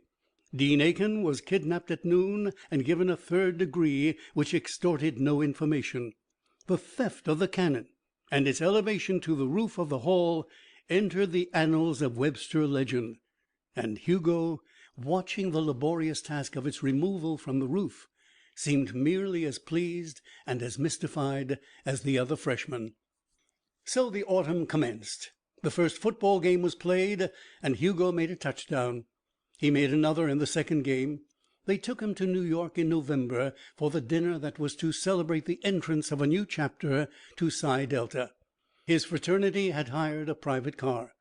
As soon as the college towers vanished, the entertainment committee took over the party. Glasses were filled with whiskey and passed by a Negro porter. Hugo took his with a feeling of nervousness and of excited anticipation. The coach had given him permission to break training, advised it, in fact, and Hugo had never tasted liquor. He watched the others, holding his glass gingerly.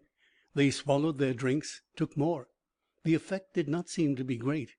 He smelled the whiskey, and the smell revolted him. "Drink up, Danner."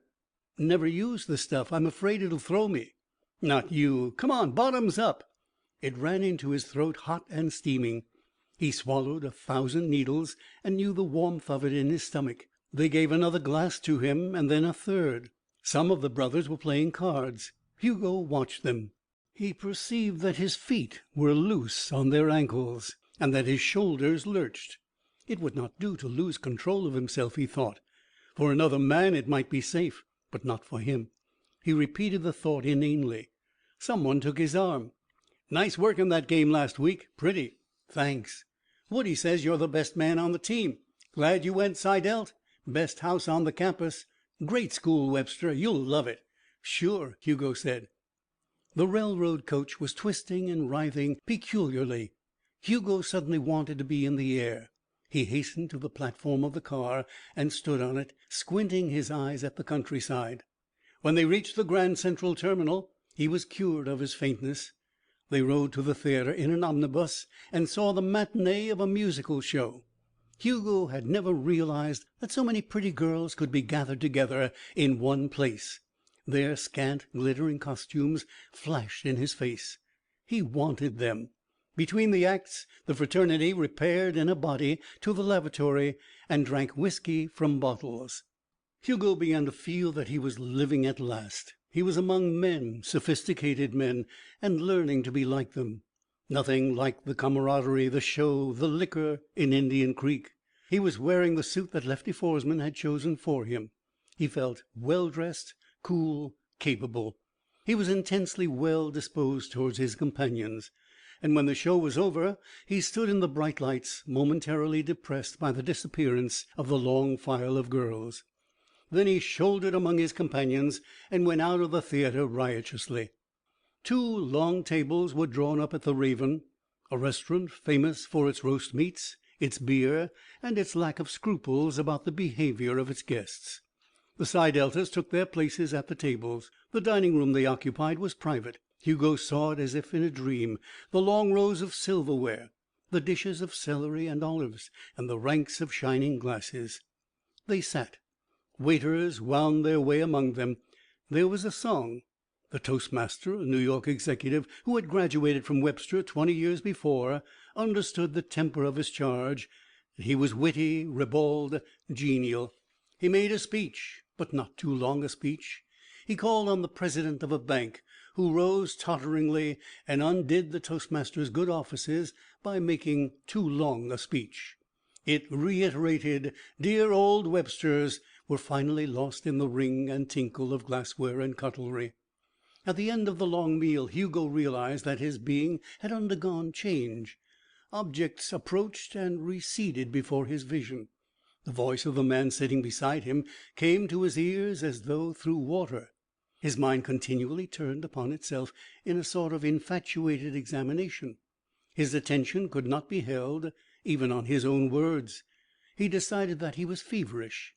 Then someone said, "Well, Danner, how do you like being drunk?" "Drunk? Sure. You aren't going to tell me you're sober, are you?"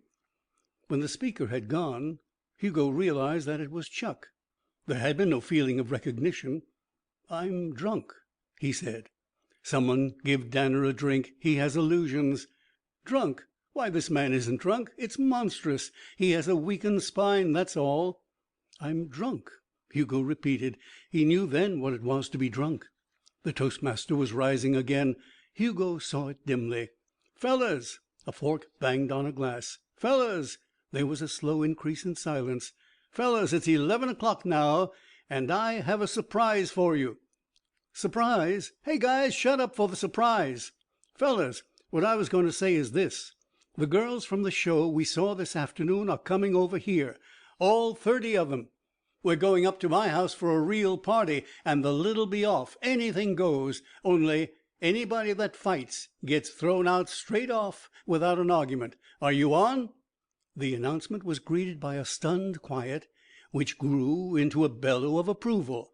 Plates and glasses were thrown on the floor. Lefty leaped on to the table and performed a dance. The proprietor came in, looked, and left hastily. And then the girls arrived. They came through the door, after a moment of reluctant hesitation, like a flood of brightly colored water. They sat down in the laps of the boys, on chairs, on the edge of the disarrayed tables. They were served with innumerable drinks as rapidly as the liquor could be brought. They were working that night for the $10 promised to each one. But they were working with college boys, which was a rest from the stream of affluent and paunchy males who made their usual escort. Their gaiety was better than assumed. Hugo had never seen such a party or dreamed of one. His vision was cleared instantly of its cobwebs. He saw 3 boys seize one girl and turn her heels over head. A piano was moved in. She jumped up and started dancing on the table. Then there was a voice at his side. "Hello, good looking. I could use that drink if you can spare it." Hugo looked at the girl. She had brown hair that had been curled. Her lips and cheeks were heavily rouged, and the corners of her mouth turned down in a sort of petulance or fatigue. But she was pretty, and her body, showing whitely above her evening dress, was creamy and warm. He gave the drink to her. She sat in his lap. "Gosh," he whispered. She laughed. "I saw her first," someone said, pulling at the girl's arm. "Go away," Hugo shouted. He pushed the other from them. "What's your name?" "Bessie. What's yours?" "Hugo."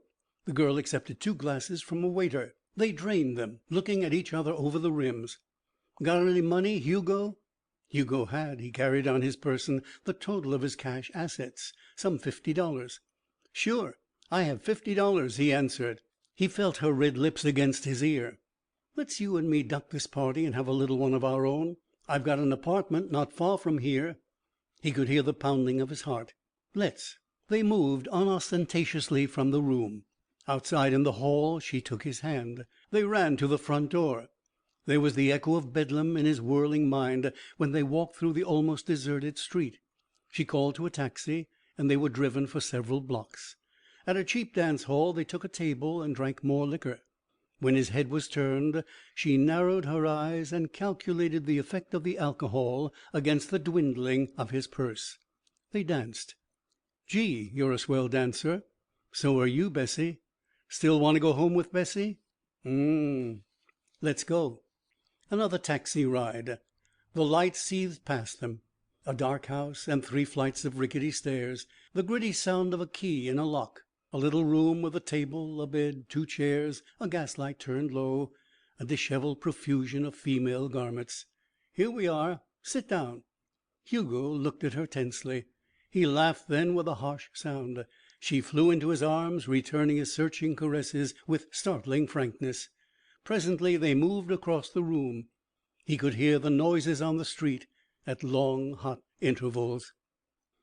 Hugo opened his eyes, and the light smote them with pain. He raised his head wonderingly. His stomach crawled with a foul nausea. He saw the dirty room. Bessie was not in it. He staggered to the washbowl and was sick.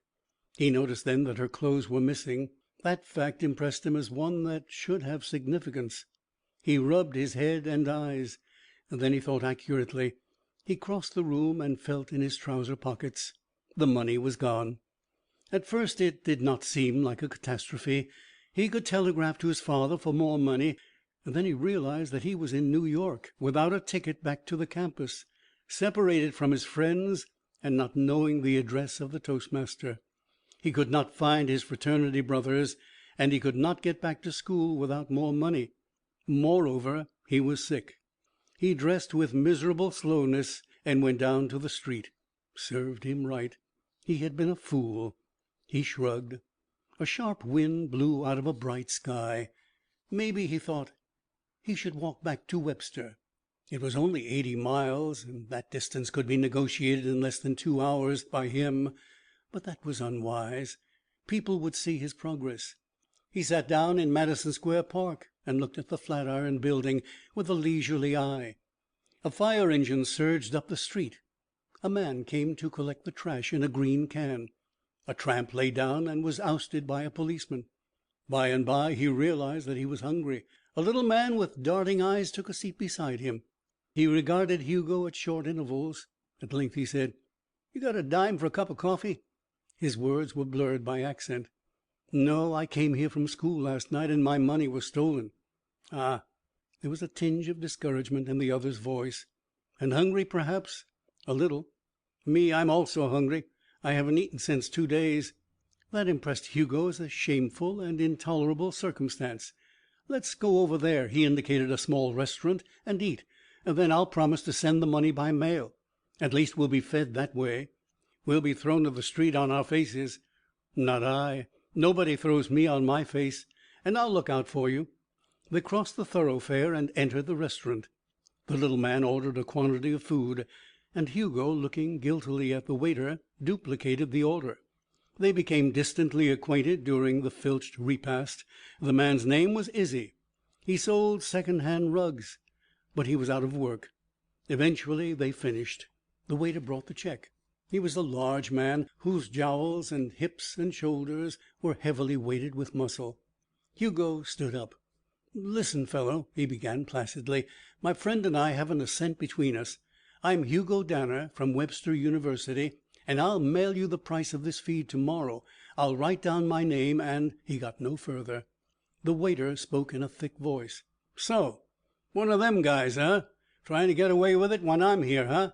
Well, I'll tell you how you're going to pay. You're going to pay this check with a bloody mush, see?"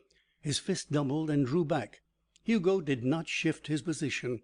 The fist came forward, but an arm like stone blocked it.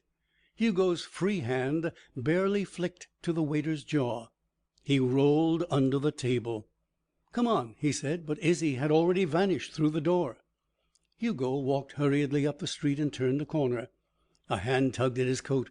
He turned and was confronted by Izzy. "I seen you through the window. Geez, guy, you can box. Say, I know where you can clean up if you got the nerve." "Clean up? Where?" "Come on. We better get out of here anyhow." They made their way toward the river. The city changed character on the other side of the elevated railroad, and presently they were walking through a dirty, evil-smelling, congested neighborhood. "Where are we going, Izzy?" "Wait a minute, Mr. Danner." "What's the idea?" "You wait." Another series of dirty blocks. Then they came to a bulky building that spread a canopy over the sidewalk. "Here," Izzy said, and pointed. His finger indicated a sign, which Hugo read twice. It said, "Battling Ole Svensson will meet all comers in this gymnasium at 3 this afternoon and 8 tonight. $50 will be given to any man, black or white, who can stay 3 rounds with him, and $100 cash money to the man who knocks out Battling Ole Svensson, the terror of the docks." "See," Izzy said, rubbing his hands excitedly. "Maybe you can do it." A light dawned on Hugo. He smiled. "I can," he replied. "What time is it?" 2 o'clock. "Well, let's go." They entered the lobby of the gymnasium. "Mr. Epstein," Izzy called, "I got a fighter for the Swede." Mr. Epstein was a pale, fat man who ignored the handicap of the dank cigar in his mouth, and roared when he spoke. He glanced at Hugo and then addressed Izzy. "Where is he?" "There." Epstein looked at Hugo and then was shaken by laughter. "There, you says? And there I looks, and what do I see but a pink young angel face that Ole will swallow without chewing?" Hugo said, "I don't think so. I'm willing to try." Epstein scowled. "Run away from here, kid, before you get hurt. Ole would laugh at you. This isn't easy money. It takes a man to get a look at it." Izzy stamped impatiently. "I tell you, Mr. Epstein, I seen this boy fight. He's the goods. He can beat your Ole. I bet he can." His voice caught, and he glanced nervously at Hugo. "I bet $10 he can." "How much?" Epstein bellowed. "Well, say $20." "How much?" $50. It's all I got, Epstein." "All right, go in and sign up and leave your wad, kid." He turned to Hugo. "You may think you're a husky, but Ole is a killer. He's 6'9" in his socks, and he weighs 280. He'll mash you." "I don't think so," Hugo repeated. "Well, you'll be meat. We'll put you on second on the list, and the lights'll go out fast enough for you." Hugo followed Izzy and reached him in time to see a $50 bill peeled from a roll which was extracted with great intricacy from Izzy's clothes. "I thought you hadn't eaten for 2 days." "It's God's truth," Izzy answered uneasily. "I was saving this dough, and it's lucky, too, isn't it?" Hugo didn't know whether to laugh or to be angry. He said, "And you'd have let me take a poke in the jaw from that waiter. You're a hell of a guy, Izzy." Izzy moved his eyes rapidly. "I ain't so bad. I'm betting on you, ain't I? And I got you a chance at the Swede, didn't I?" "How'd you know that waiter couldn't kill me?" "Well, he didn't. Anyhow, what's a poke in the jaw to a square meal, huh? When the other fellow gets the poke and you get the meal. All right, Izzy. I wish I thought Ole was going to lick me." Hugo wrote his name under a printed statement to the effect that the fight managers were not responsible for the results of the combat. The man who led him to a dressing room was filled with sympathy and advice. He told Hugo that one glance at Ole would discourage his reckless avarice. But Hugo paid no attention. The room was dirty. It smelled of sweat and rubber sneakers. He sat there for half an hour, reading a newspaper. Outside somewhere he could hear the mumble of a gathering crowd, punctuated by the voices of candy and peanut hawkers. At last they brought some clothes to him. A pair of trunks that flapped over his loins, ill-fitting canvas shoes, a musty bathrobe. When the door of his room opened, the noise of the crowd was louder. Finally it was hushed. He heard the announcer. It was like the voice of a minister coming through the stained windows of a church. It rose and fell, and then the distant note of the gong. After that the crowd called steadily, sometimes in loud rage and sometimes almost in a whisper. Finally they brought Ole's first victim into Hugo's cell. He was a man with the physique of a bull. His face was cut and his eyes were darkening. One of the men heaving his stretcher looked at Hugo. "Better beat it, kid, while you can still do it on your own feet. You ain't even got the reach for Ole. He's a grizzly beau. He'll just about kill you." Hugo tightened his belt and swung the electric light back and forth with a slow-moving fist. Another man expertly strapped his fists with adhesive tape. "When do I go out?" Hugo asked. "You mean, when do you get knocked out?" The second laughed. "Fight? Well, if you're determined to get croaked, you do it now." In the arena it was dazzling. A bank of noisy people rose on all sides of him. Hugo walked down the aisle and clambered into the ring. Ole was one of the largest men he had ever seen in his life. There was no doubt of his 6 feet 9 inches and his 280 pounds. Hugo imagined that the man was not a scientific fighter, a bruiser. Well, he knew nothing of fighting either. A man in his shirt sleeves stood up in the ring and bellowed, "The next contestant for the reward of $50 to stay 3 rounds with battling Ole and $100 to knock him out is Mr. H. Smith." They cheered. It was a nasty sound, filled with a lust for blood. Hugo realized that he was excited. His knees wobbled when he rose, and his hand trembled as he took the monstrous paw of the Swede and saw his unpleasant smile. Hugo's heart was pounding. For one instant he felt weak and human before battling Ole. He whispered to himself, "Quit it, you fool. You know better. You can't even be hurt." It did not make him any more quiet. Then they were sitting face to face. A bell rang. The hall became silent as the mountainous Swede lumbered from his corner. He towered over Hugo, who stood up and went out to meet him like David approaching Goliath. To the crowd the spectacle was laughable. There was jeering before they met. "Where's your mama? Got your bottle, baby? Put the poor little bastard back in his carriage. What's this, a fight or a freak show?" Laughter. It was like cold water to Hugo. His face set. He looked at Ole. The Swede's fist moved back like the piston of a great engine into which steam had been let slowly. And then it came forward. Hugo, trained to see and act in keeping with his gigantic strength, dodged easily. "Atta boy! One for Johnny, dear." The fist went back and came again and again, as if that piston, gathering speed, had broken loose and was flailing through the screaming air. Hugo dodged like a beam of light, and the murderous weapon never touched him. The spectators began to applaud his speed. He could beat the Swede's fist every time. "Run him, kiddo. It's only 3 rounds." The bell. Ole was panting. As he sat in his corner, his coal scuttle gloves dangling, he cursed in his native tongue. Too little to hit. The bell rang. The second round was the same. Hugo never attempted to touch the Swede, only to avoid him. And the man worked like a Trojan. Sweat seethed over his big blank face, his small eyes sharpened to points. He brought his whole carcass flinging through the air after his fist. But every blow ended in a sickening wrench that missed the target. The crowd grew more excited. During the interval between the second and third rounds there was betting on the outcome. 3 to 1 that Ole would connect and murder the boy. 4 to 1. 1 to 5 that Hugo would win $50 before he died beneath the trip hammer. The third round opened. The crowd suddenly tired of the sport. A shrill female voice reached Hugo's cold, concentrated mind. "Keep on running, Yellow baby." So they wanted a killing. They called him Yellow. The Swede was on him, elephantine, sweating, sucking great rumbling breaths of air, swinging his fists. Hugo studied the motion. That fist to that side, up, down. Now, like hail, they began to land upon the Swede, bewilderingly, everywhere. No hope of guarding. Every blow smashed, stung, ached. No chance to swing back, cover up. His arms went over his face. He felt rivets drive into his kidneys. He reached out and clinched. They rocked in each other's arms. Dazed by that bitter onslaught of lightning blows, Ole thought only to lock Hugo in his arms and crush him. When they clinched, the crowd, grown instantly hysterical, sank back in despair. It was over. Ole could break the little man's back. They saw his arms spring into knots. Jesus! Hugo's fist shot between their chests, and Ole was thrown violently backward. Impossible! He lunged back, crimson to kill, one hand guarding his jaw. "Easy now, for the love of God, easy," Hugo said to himself. There, on the hand at the chin. Hugo's gloves went out. Lift him. It connected. The Swede left the floor and crumpled slowly, with a series of bumping sounds.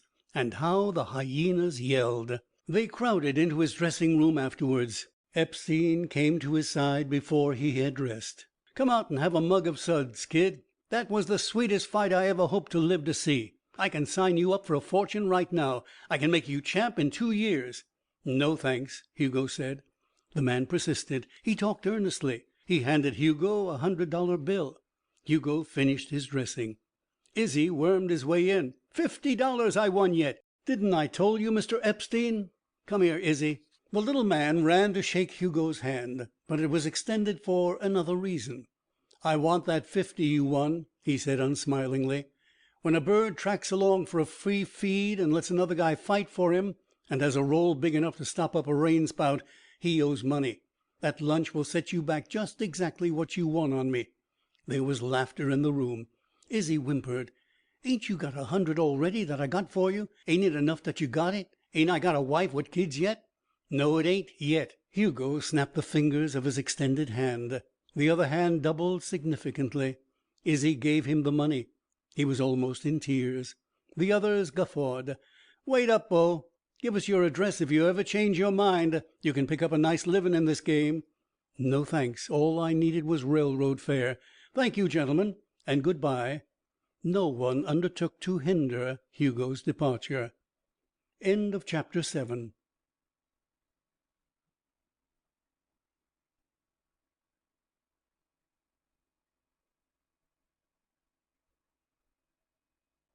Gladiator by Philip Wylie. Chapter 8. Greatness seemed to elude Hugo. Success such as he had earned was inadequate, and his friendships as well as his popularity were tinged with a sort of question that he never understood. By the end of winter he was well established in Webster as a great athlete. Psi Delta sang his praises and was envied his deeds. Lefty and Chuck treated him as a brother, and Hugo perceived none of that treatment and none of that society was quite real. He wondered if his personality was so meager that it was not equal to his strength. He wondered if his strength was really the asset he had dreamed it would be, and if perhaps other people were not different from him in every way, so that any close human contact was impossible to him. It was a rather tragic question to absorb a man so filled with life and ambition as he. Yet every month had raised it more insistently. He saw other men sharing their inmost souls, and he could never do that. He saw those around him breaking their hearts and their lungs for the university, and although it was never necessary for him to do that, he doubted that he could if he would. Webster was only a school, a sentiment rather than an ideal, a place rather than a goal of dreams. He thought that he was cynical. He thought that he was inhuman. It worried him. His love was a similar experience. He fell in love twice during that first year in college. Once at a prom with a girl who was related to Lefty, a rich, socially secure girl who had studied abroad and who almost patronized her cousin. Hugo had seen her dancing, and her long, slender legs and arms had issued an almost tangible challenge to him. She had looked over Lefty's shoulder and smiled vaguely. They had met. Hugo danced with her. "I love to come to a prom," she said. "It makes me feel young again." "How old are you?" She ignored the obvious temptation to be coy, and he appreciated that. 21. It seemed reasonably old to Hugo. The 3-year difference in their ages had given her a pinnacle of maturity. "And that makes you old," he reflected. She nodded. Her name was Iris. Afterwards Hugo thought that it should have been Isis. Half goddess, half animal. He had never met with the vanguard of emancipated American womanhood before then. "You're the great Hugo Danner, aren't you? I've seen your picture in the sporting sections." She read sporting sections. He had never thought of a woman in that light. "But you're really much handsomer. You have more sex and masculinity, and you seem more intelligent." Then, between the dances, Lefty had come. "She? Oh, she's a sort of cousin. Flies in all the high altitudes in town. Blue Book and all that. Better look out, Hugo. She plays rough." "She doesn't look rough." Both youths watched her. Long dark hair, willowy body, high pale forehead, thin nose, red mouth, smiling like a lewd agnostic and dancing close to her partner, enjoying even that. "Well, look out, Hugo. If she wants to play, don't let her play with your heart. Anything else is quite in the books." "Oh." She came to the stag line, ignoring a sequence of invitations, and asked him to dance. They went out on the velvet campus. "I could love you for a little while," she said. "It's too bad you have to play football to morrow." "Is that an excuse?" She smiled remotely. "You're being disloyal." Her fan moved delicately. "But I shan't chide you. In fact, I'll stay over for the game, and I'll enjoy the anticipation more, perhaps. But you'll have to win it to win me. I'm not a soothing type." "It'll be easy to win," Hugo said, and she peered through the darkness with admiration, because he had made his ellipsis of the object very plain. "It's always easy for you to win, isn't it?" she countered with an easy mockery, and Hugo shivered. The game was won. Hugo had made his touchdown. He unfolded a note she had written on the back of a score card. "At my hotel at 10 then." Then. Someone lifted his eyes to praise him. His senses swam in careful anticipation. They were cheering outside the dressing room, a different sound from the cheers at the fight arena, young, hilarious, happy. At 10 he bent over the desk and was told to go to her room. The clerk shrugged. She opened the door. One light was burning. There was perfume in the air. She wore only a translucent kimono of pale colored silk. She taught him a great many things that night, and Iris learned something too, so that she never came back to Hugo, and kept the longing for him as a sort of memory which she made hallowed in a shorn soul. It was for her a single asceticism in a rather selfish life. Hugo loved her for 2 weeks after that, and then his emotions wearied, and he was able to see what she had done and why she did not answer his letters. His subdued fierceness was a vehement fire to women.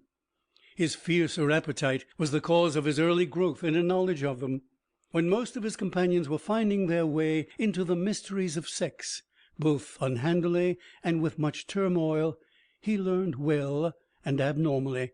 It became a part of his secret self, another barrier to the level of the society that surrounded him. When he changed the name of Iris to Isis in his thoughts, he moved away from the Psi Deltas, who would have been incapable of the notion. In person he stayed among them, but in spirit he felt another difference, which he struggled to reconcile. In March the thaws came, and under the warming sun Hugo made a deliberate attempt to fall in love with Janice, who was the daughter of his French professor. She was a happy, innocent little girl, with gold hair and brown eyes that lived oddly beneath it. She worshipped Hugo. He petted her, talked through long evenings to her, tried to be faithful to her in his most unfettered dreams, and once considered proposing to her. When he found himself unable to do that, he was compelled to resist an impulse to seduce her. Ashamed, believing himself unfit for a nice girl, he untangled that romance as painlessly as he could, separating himself from Janice little by little and denying every accusation of waning interest. Then for a month he believed that he could never be satisfied by any woman, that he was superior to women. He read the lives of great lovers and adulterers, and he wished that he could see Bessie, who had taken his money long before in New York City. She appealed to him then more than all the others, probably, he thought, because he was drunk and had not viewed her in sharp perspective. For hours he meditated on women, while he longed constantly to possess a woman. But the habitual routine of his life did not suffer. He attended his classes and lectures, played on the basketball team, tried tentatively to write for the campus newspaper, learned to perform indifferently on the mandolin, and made himself into the semblance of an ideal college man. His criticism of college then was at its lowest ebb. He spent Christmas in New York at Lefty Forsman's parents' elaborate home. Slightly intoxicated through the 2 weeks, hastening to the opera, to balls and parties, ill at ease when presented to people whose names struck his ears familiarly, seeing for the first time the exaggeration of scale on which the very rich live, and wondering constantly why he never met Iris, wishing for and fearing that meeting while he wondered. When his first year at college was near to its end, and that still and respectful silence that marks the passing of a senior class had fallen over the campus, Hugo realized with a shock that he would soon be on his way back to Indian Creek. Then suddenly he saw what an amazing and splendid thing that year at college had been. He realized how it had filled his life to the brim with activities of which he had not dreamed, how it had shaped him so that he would be almost a stranger in his own home, how it had aged and educated him in the business of living. When the time of parting with his new friends drew near, he understood that they were valuable to him, in spite of his questioning, and they made it clear that he would be missed by them. At last he shared a feeling with his classmates, a fond sadness, an illimitable poignancy that was young and unadulterated by motive. He was perversely happy when he became aware of it. He felt somewhat justified for being himself and living his life. A day or two before college closed he received a letter from his father. It was the third that he had received during the year. It said, "Dear son, your mother and I have decided to break the news to you before you leave for home, because there may be better opportunities for you in the East than here at Indian Creek. When you went away to Webster University, I agreed to take care of all your expenses. It was the least I could do, I felt, for my only son. The $2,000 your mother and I had saved seemed ample for your 4 years, but the bills we have received, as well as your own demands, have been staggering. In March, when a scant $600 of the original fund remained, I invested the money in a mine stock which, the salesman said, would easily net the $6,000 you appeared to need. I now find to my chagrin that the stock is worthless. I am unable to get back my purchase money. It will be impossible during the coming year for me to let you have more than $500. Perhaps with what you can earn this summer and with the exercise of economy you can get along. I trust so. But anxious as we are to see you again, we felt that in the light of such information you might prefer to remain in the East to earn what you can. We are both despondent over the situation, and we wish that we could do more than tender our regrets. But we hope that you'll be able to find some solution to this situation, and thus, with our very warmest affection and our fondest hope, we wish you good fortune. Your loving father, Abednego Danner. Hugo read the letter down to the last period, after the rather tremulous signature. His emotions were confused. Touched by the earnest and pathetically futile efforts of his father, and by the attempt of that lonely little man to express what was perhaps a great affection, Hugo was nevertheless aghast at a prospect that he had not considered. He was going to be thrown into the world on his own resources, and resting his frame in his worn chair, a frame capable of smashing into banks and taking the needed money without fear of punishment, Hugo began to wonder dismally if he was able even to support himself. No trade, no occupation suggested itself. He had already experienced some of the merciless coldness of the world. The boys would all leave soon, and then he would be alone, unprovided for, helpless. Hugo was frightened. He read the letter again, his wistful thoughts of his parents diminishing before the reality of his predicament. He counted his money, $80 in the bank, and $12 in his pockets. He was glad that he had started an account after his experience with Bessie. He was glad that he had husbanded more than enough to pay his fare to Indian Creek, $92. He could live on that for a long time, perhaps for the summer, and he would be able to get some sort of job. He was strong anyway. That comforted him. He looked out of his window and tried to enumerate the things that he could do. All sorts of farm work. He could drive a team in the city. He could work on the docks. He considered nothing but manual labor. It would offer more. Gradually his fear that he would starve if left to his own devices ebbed from him, and was replaced by grief that he could not return to Webster. $1,400, that was the cost of his freshman year. He made a list of things he could do without, of the work he could do to help himself through college. Perhaps he could return. The fear slowly diminished. He would be a working student in the years to come. He hated the idea. His fraternity had taken no members from that class of humble young men who rose at dawn and scrubbed floors and waited on tables to win the priceless gem of education. Lefty and Chuck would be chilly toward such a step. They would even offer him money to avoid it. It was a sad circumstance at best. When that period of tribulation passed, Hugo became a man. But he suffered keenly from his unwanted fears for some time. The calm and suave youth who had made love to Iris was buried beneath his frightened and imaginative adolescence. It wore out the last of his childishness. Immediately afterwards he learned about money and how it is earned. He sat there in the dormitory, almost trembling with uncertainty, and used mighty efforts to do the things he felt he must do. He wrote a letter to his father, which began, "Dear Dad, why in Sam Hill didn't you tell me you were being reamed so badly by your nitwitted son? And I'd have shoveled out and dug up some money for myself long ago." On rereading that letter he realized that its tone was false. He wrote another, in which he apologized with simple sincerity for the condition he had unknowingly created, and in which he expressed every confidence that he could take care of himself in the future. He bore that braver front through the last days of school. He shook Lefty's hand warmly and looked fairly into his eyes. "Well, so long, old sock. Be good. Be good, Hugo, and don't weaken. We need all your beef next year. Decided what you're going to do yet?" "No. Have you?" Lefty shrugged. "I suppose I've got to go abroad with the family as usual. They wrote a dirty letter about the allowance I'd not have next year if I didn't. Why don't you come with us? Iris'll be there." Hugo grinned. "No, sir. Iris once is very nice, but no man's equal to Iris twice." His grin became a chuckle. "And that's a poem which you can say to Iris if you see her, and tell her I hope it makes her mad." Lefty's blue eyes sparkled with appreciation. Danner was a wonderful boy, full of wit and not so dumb like most of his kind. Getting smooth, too. Be a great man. Too bad to leave him, even for the summer. "Well, so long, old man." Hugo watched Lefty lift his bags into a cab and roll away in the warm June dusk. Then Chuck. "Well, bye-bye, Hugo. See you next September. Yeah, take care of yourself. No chance of you going abroad, is there? Because we could sure paint the old Avenue de l'Opera red if you did. Not this year, Chuck. Well, don't take any wooden money.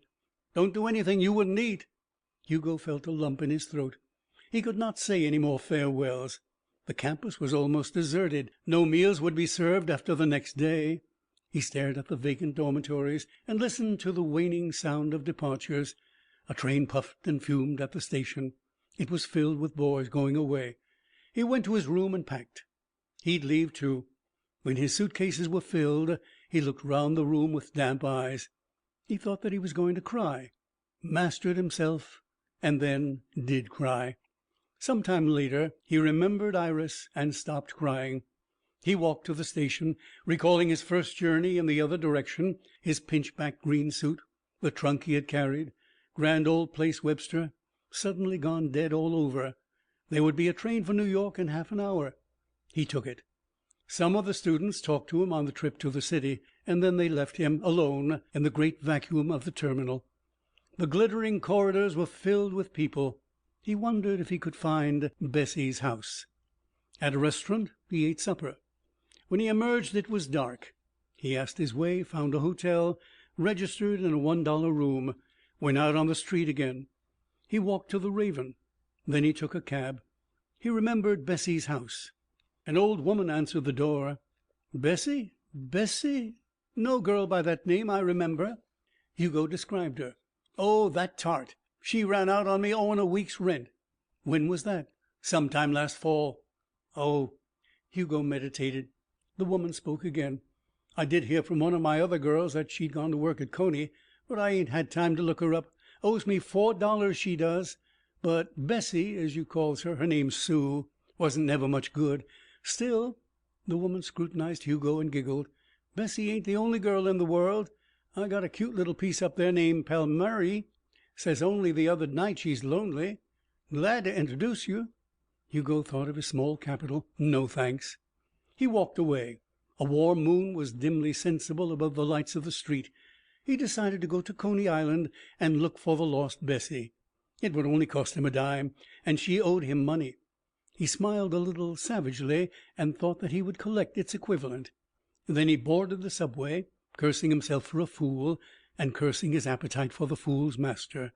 Why did he chase that particular little harlot on an evening when his mind should be bent toward more serious purposes? Certainly not because he had any intention of getting back his money. Because he wished to surprise her? Because he was angry that she had cheated him? Or perhaps she was the only woman in New York whom he knew. He decided it was the last reason. Finally the train reached Coney Island, and Hugo descended into the fantastic hurly-burly on the street below. He realized the ridiculousness of his quest as he saw the miles of thronging people in the loud streets. "See the fat woman! See Esmeralda, the beautiful fat woman! She weighs 600 pounds. She's had a dozen lovers. She's the fattest woman in the world, a sensation dressed in the robes of Cleopatra, robes that took a bolt of cloth. But she's so fat they conceal nothing. Ladies and gentlemen, see the beautiful fat woman!" A roller coaster circled through the skies with a noise that was audible above the crowd's staccato voice, and dashed itself at the earth below. A merry-go-round whirled goldenly, and a band struck up a strident march. Hugo smelled stale beer and frying food. He heard the clang of a bell as a weight was driven up to it by the shoulders of a young gentleman in a pink shirt. "The strongest man in the world, ladies and gentlemen. Come in and see Thorndike, the great professor of physical culture from Munich, Germany. He can bend a spike in his bare hands. An elephant can pass over his body without harming him. He can lift a weight of 1 ton." Hugo laughed. 2 girls saw him and brushed close. "Buy us a drink, sport?" The strongest man in the world. Hugo wondered what sort of strong man he would make. Perhaps he could go into competition with Dr. Thorndike. He saw himself pictured in gaudy reds and yellows, holding up an enormous weight. He remembered that he was looking for Bessie, and then he saw another girl. She was sitting at a table alone. That fact was significant. He sat beside her. "Hello, tough," she said. "Hello. Want to buy me a beer?" Hugo bought a beer and looked at the girl. Her hair was black and straight. Her mouth was straight. It was painted scarlet. Her eyes were hard and dark. But her body, as if to atone for her face, was made in a series of soft curves that fitted exquisitely into her black silk dress. He tortured himself looking at her. She permitted it sullenly. "You can buy me a sandwich if you want. I ain't eaten today." He bought a sandwich, wondering if she was telling the truth. She ate ravenously. He bought another, and then a second glass of beer. After that she rose. "You can come with me if you wanna." Odd. No conversation, no vivacity, only a dull submission that was not in keeping with her appearance. "Have you had enough to eat?" he asked. "It'll do," she responded. They turned into a side street and moved away from the shimmering lights and the morass of people. Presently they entered a dingy frame house and went upstairs. There was no one in the hall, no furniture, only a flickering gaslight. She unlocked the door. "Come in." He looked at her again. She took off her hat and arranged her dark hair so that it looped almost over one eye. Hugo wondered at her silence. "I didn't mean to rush," he said. "Well, I did. Got to make some more. It'll be," she hesitated, $2. The girl sat down and wept. "Aw, hell," she said finally, looking at him with a shameless defiance. "I guess I'm going to make a rotten tart. I was in a show and I got busted out for not being nice to the manager. I says to myself, well, what am I going to do? And I starts to get hungry this morning. So I says to myself, well, there ain't but one thing to do, Charlotte, but to get you a room, I says. And here I am, so help me God." She removed her dress with a sweeping motion.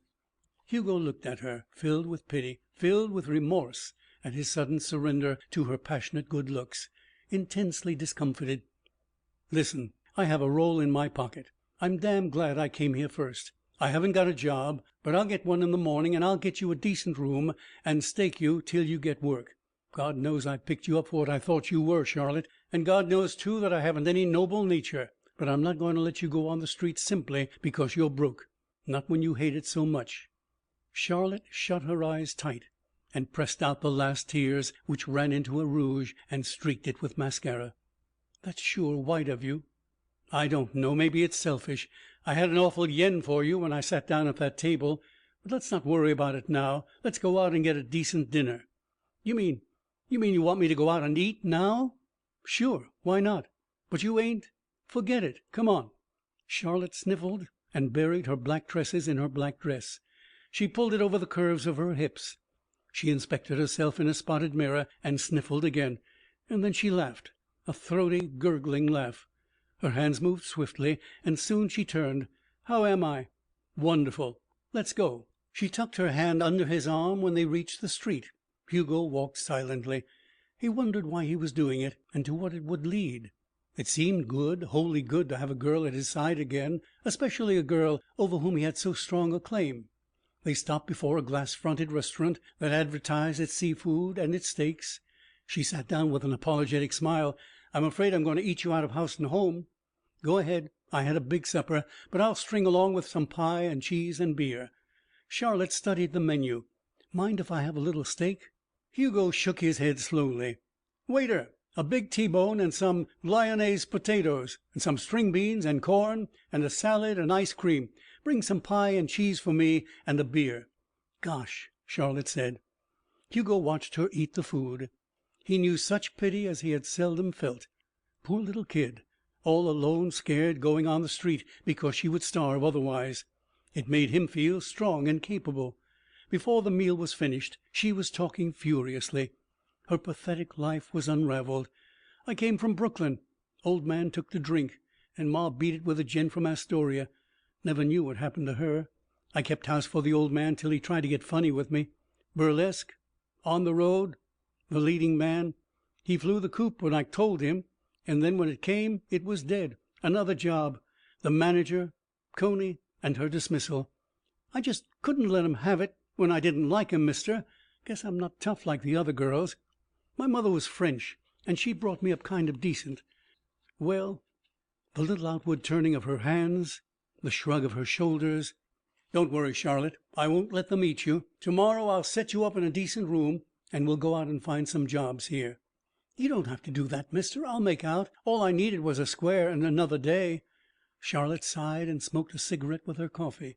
Then they went out on the street and mixed with the throng. The voices of a score of barkers wheedled them. Hugo began to feel gay. He took Charlotte to see the strong man and watched his feats with a critical eye. He took her on the roller coaster and became taut and laughing when she screamed and held him. And then, laughing louder than before, they went through the steeplechase. She fell in the rolling barrel and he carried her out. They crossed over moving staircases and lost themselves in a maze, and slid down polished chutes into fountains of light and excited screaming. Always afterwards her hand found his arm, her great dark eyes looked into his and laughed. Always they turned toward the other men and girls with a proud and haughty expression that pointed to Hugo as her man, her conquest. Later they danced. They drank more beer. "Golly," she whispered as she snuggled against him, "you sure strut a mean foxtrot." "So do you, Charlotte." "I been doing it a lot, I guess." The brazen crash of a finale. The table. A babble of voices. Voices of people snatching pleasure from Coney Island's gaudy barrel of cheap amusements. Hugo liked it then. He liked the smell and touch of the multitude and the incessant hysteria of its presence. After midnight the music became more aggravating, muted, insinuating. Several of the dancers were drunk. One of them tried to cut in. Hugo shook his head. "Gee," Charlotte said, "I was sure hoping you wouldn't let him." "Why, I never thought of it." "Most fellows would. He's a tough." It was an introduction to an unfamiliar world. The tough came to their table and asked for a dance in thick accents. Charlotte paled and accepted. Hugo refused. "Say, Bo, I'm asking for a dance. I got concessions here. You can't refuse me, see? I guess you got me wrong." "Beat it," Hugo said, "before I take a poke at you."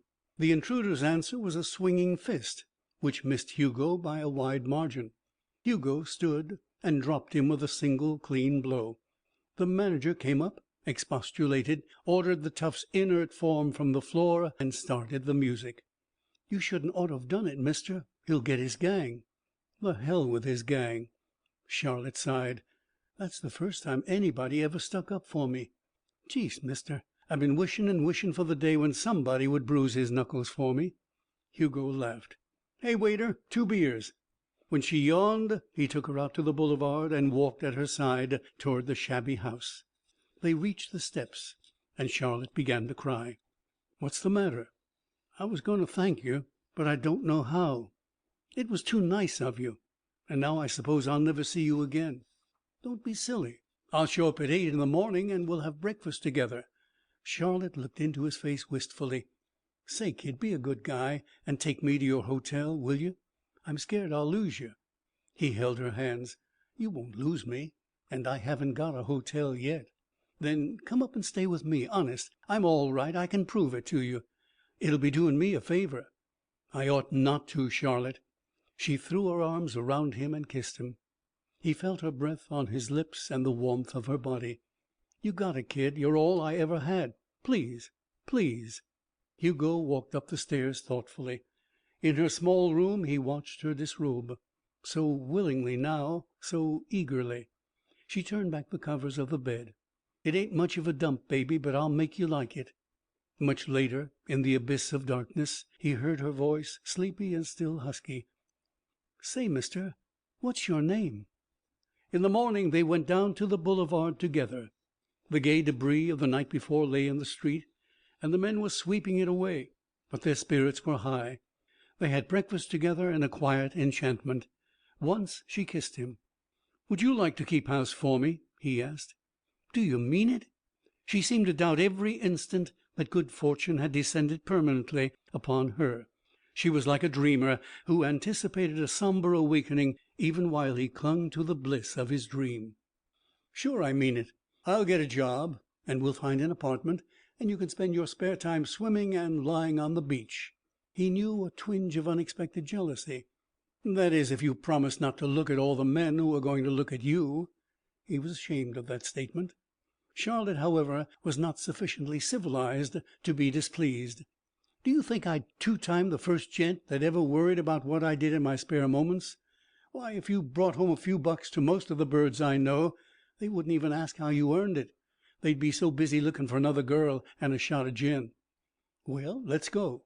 Hugo went to one of the largest side shows, and after some questioning he found the manager. "I'm H. Smith," he said, "and I want to apply for a job." "Doing what?" "And this is my wife." The manager stared and nodded. Charlotte took his arm and rubbed it against herself, thinking perhaps that it was a wifely gesture. Hugo smiled inwardly and then looked at the sprawled form of the manager. There, to that seamy-faced and dour man, who was almost unlike a human being, he was going to offer the first sale of his majestic strength. A sideshow manager sitting behind a dirty desk in a dirty building. "A strong man act," Hugo said. Charlotte tittered. She thought that the bravado of her new friend was overstepping the limits of good sense. The manager sat up. "I'd like to have a good strong man, yes. The show needs one. But you're not the bird. You haven't got the beef. Go over and watch that damn German work." Hugo bent over and fastened one hand on the back of the chair on which the manager sat. Without evidence of effort he lifted the chair and its occupant high over his head. "For Christ's sake, let me down," the manager said. Hugo swung him through the air in a wide arc. "I say, mister, that I'm 3 times stronger than that German, and I want your job. If I don't look strong enough, I'll wear some padded tights, and I'll give you a show that'll be worth the admission. But I want a slice of the entrance price, and maybe a separate tent, see? My name is Hogarth," he winked at Charlotte, "and you'll never be sorry you took me on." The manager, panting and astonished, was returned to the floor. His anger struggled with his pleasure at Hugo's showmanship. "Well, what else can you do? Weight lifting is pretty stale." Hugo thought quickly. "I can bend a railroad rail, not a spike. And I can lift a full-grown horse with one shoulder. I can chin myself on my little finger, and I can set a bear trap with my teeth. That's a good number. I can push up just twice as much weight as anyone else in the game, and you can print a challenge on my tent. I can pull a boa constrictor straight. We'll give you a chance. Come around at 3 this afternoon with your stuff, and we'll try your act. Does this lady work in it? That'll help." "Yes," Charlotte said. Hugo nodded. "She's my assistant." They left the building, and when she was sure they were out of earshot, Charlotte said, "What do you do, strong boy? Fake 'em?" "No, I do them." "Aw, you don't need to kid me." "I'm not. You saw me lift him, didn't you?" "Well, that was nothing." "Jeest, that I should live to see the day that I get a bird like you." Until 3 o'clock, Hugo and Charlotte occupied their time with feverish activity. They found a small apartment not far from the seashore. It was clean and bright, and it had windows on 2 sides. Its furniture was nearly new, and Charlotte, with tears in her eyes, sat in all the chairs, lay on the bed, took the egg beater from the drawer in the kitchen table, and spun it in an empty bowl. They went out together and bought a quantity and a variety of food. They ate an early luncheon, and Hugo set out to gather the properties for his demonstration. At 3 o'clock, before a dozen men, he gave an exhibition of strength, the like of which had never been seen in any museum of human abnormalities. When he went back to his apartment, Charlotte, in a gingham dress which she had bought with part of the money he had given her, was preparing dinner. He took her on his lap. "Did you get the job?" "Sure I did. 50 a week and 10% of the gate receipts." "Gee, that's a lot of money." Hugo nodded and kissed her. He was very happy. Happier in a certain way than he had ever been or ever would be again. His livelihood was assured. He was going to live with a woman, to have one always near to love and to share his life.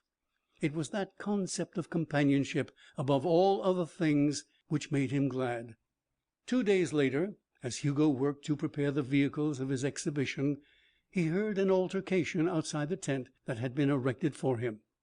A voice said, "What you trying to do there, anyhow?" "Why, I was making this strong man as I saw him, a man with the expression of strength in his face."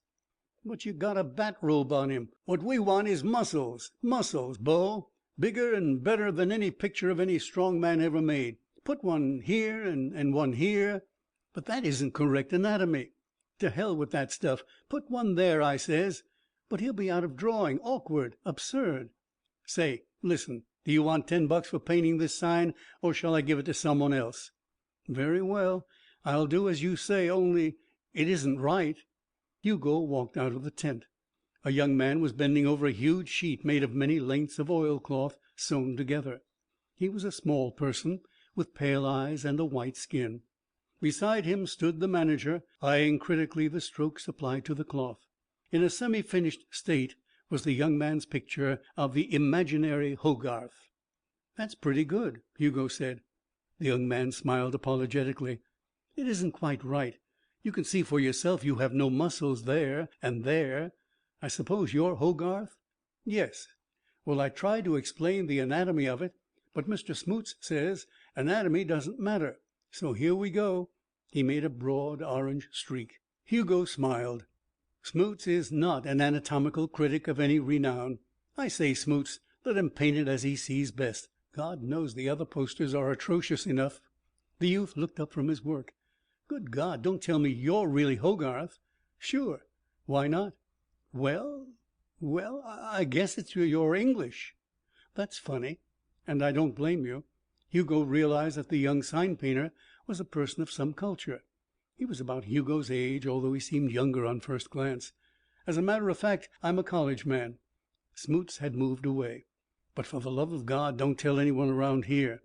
The painter stopped. "Is that so? And you're doing this to make money?" "Yes."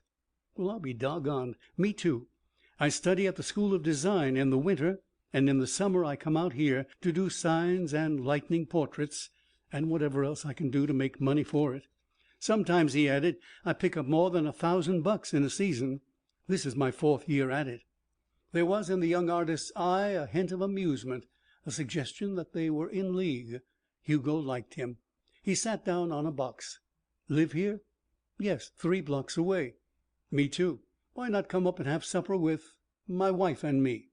"Are you married?" The artist commenced work again. Hugo hesitated. "Yeah." "Sure, I'll come up. My name's Valentine Mitchell. I can't shake hands just now. It's been a long time since I've talked to anyone who doesn't say D's and do's." When later in the day they walked toward Hugo's home, he was at a loss to explain Charlotte. The young painter would not understand why he, a college man, chose so ignorant a mate. On the other hand, he owed it to Charlotte to keep their secret, and he was not obliged to make any explanation. Valentine Mitchell was, however, a young man of some sensitivity. If he winced at Charlotte's "pleased to meet you," he did not show it. Later, after an excellent and hilarious meal, he must have guessed the situation. He went home reluctantly, and Hugo was delighted with him. He had been urbane and filled with anecdotes of Greenwich Village and art school life, of Paris, whither his struggling footsteps had taken him for a hallowed year. And with his acceptance of Hugo came an equally warm pleasure in Charlotte's company. "He's a good little kid," Charlotte said. "Yes, I'm glad I picked him up." The gala opening of Hogarth's Studio of Strength took place a few nights afterwards.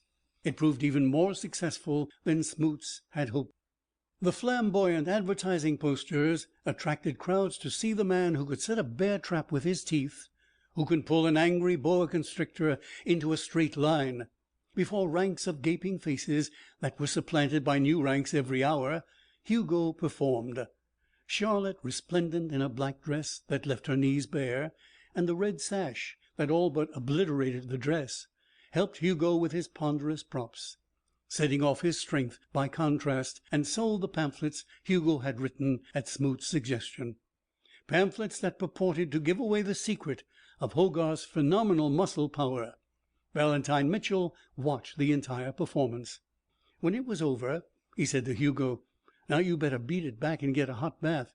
You're probably all in." "Yes," Charlotte said. "Come, I myself will bathe you." Hugo grinned. "Hell no. Now we're all going on a bender to celebrate. We'll eat at Villa Piguet's, and we'll take a moonlight sail." They went together, marveling at his vitality. Gay, young, and living in a world that they managed to forget did not exist. The night was warm. The days that followed were warmer. The crowds came, and the brassy music hooted and coughed over them night and day. There are in the lives of almost every man and woman certain brief episodes that, enduring for a long or a short time, leave in the memory a sense of completeness.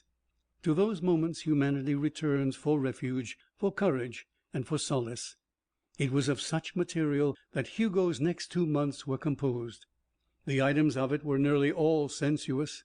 The sound of the sea when he sat in the sand late at night with Charlotte, the whoop and bellow of the merry-go-round that spun and glittered across the street from his tent, the inarticulate breathing and the white-knuckled clenchings of the crowd as it lifted its face to his efforts, for each of which he assumed a slow, painful motion that exaggerated its difficulty, the smell of the sea intermingled with 1,000 man-made odors, the faint, pervasive scent of Charlotte that clung to him, his clothes, his house, the pageant of the people, always in a huge parade, going nowhere, celebrating nothing but the functions of living, loud, garish, cheap, splendid, breakfasts at his table with his woman's voluptuousness abated in the bright sunlight to little more than a reminiscence and a promise, the taste of beer and popcorn and frankfurters and lobster and steak, the affable, talkative company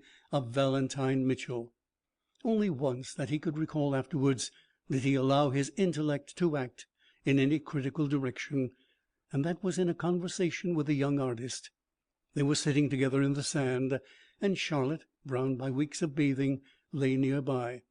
"Here I am," Mitchell said with an unusual thoughtfulness, "with a talent that should be recognized, wanting to be an illustrator, able to be one, and yet forced to dawdle with this horrible business to make my living." Hugo nodded. "You'll come through some winter, and you won't ever return to Coney Island." "I know it, unless I do it for sentimental reasons some day, in a limousine." "It's myself," Hugo said then, "and not you, who is doomed to, well, to this sort of thing.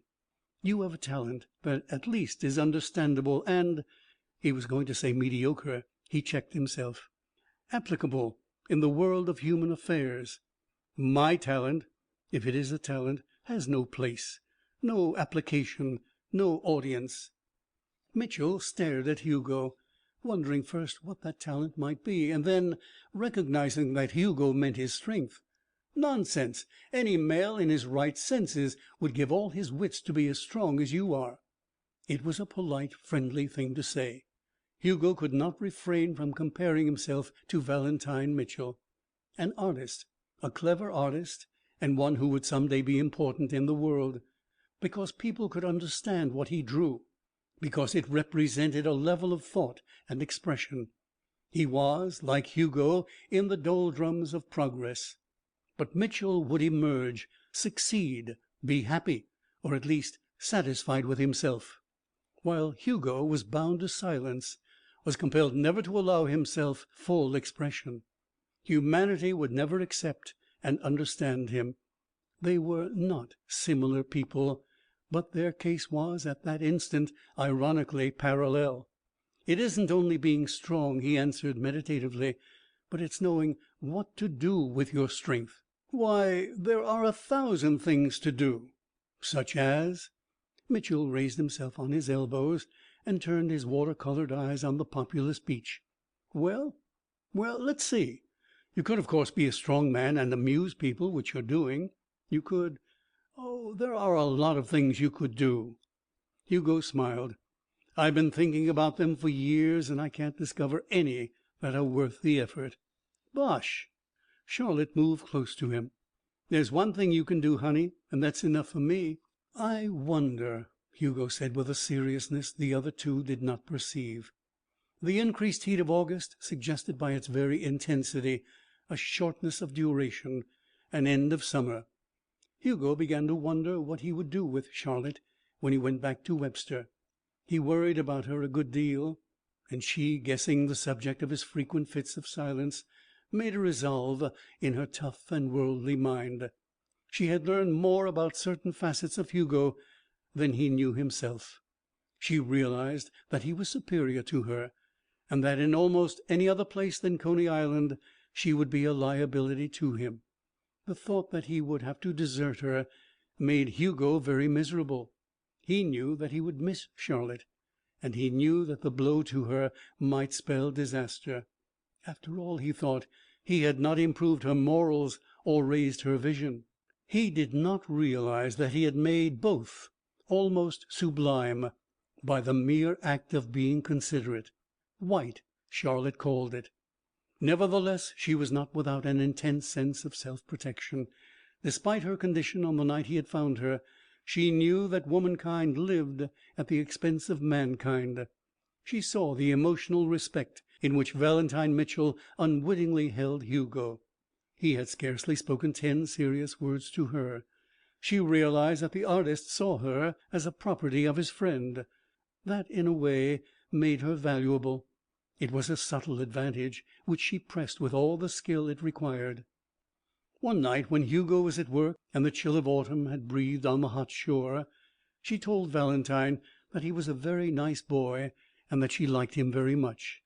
He went away distraught, which was what she had intended, and he carried with him a new and as yet inarticulate idea, which was what she had foreseen. He believed that he loved her. He told himself that Hugo was going to desert her, and that she would be forsaken and alone.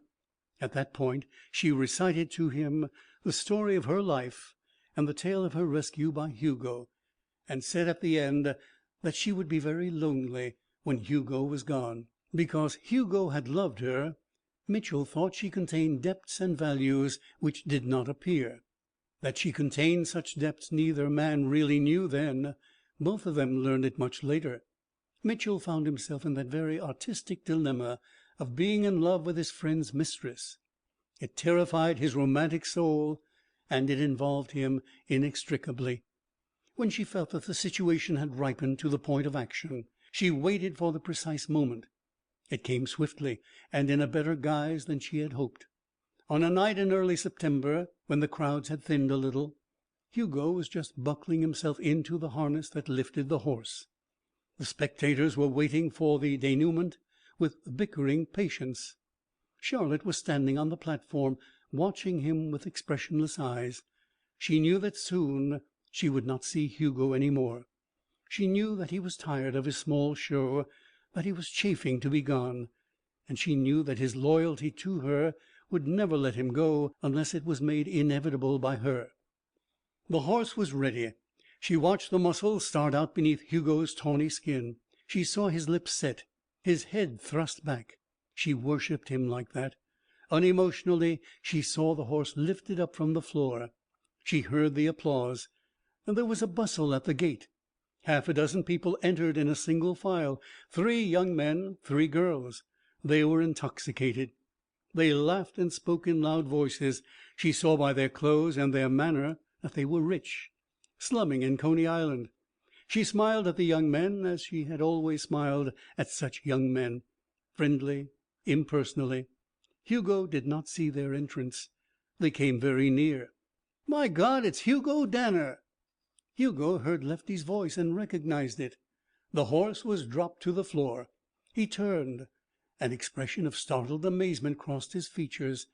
Chuck, Lefty, Iris, and 3 people whom he did not know were staring at him. He saw the stupefied recognition on the faces of his friends. One despairing glance he cast at Charlotte, and then he went on with his act. They waited for him until it was over.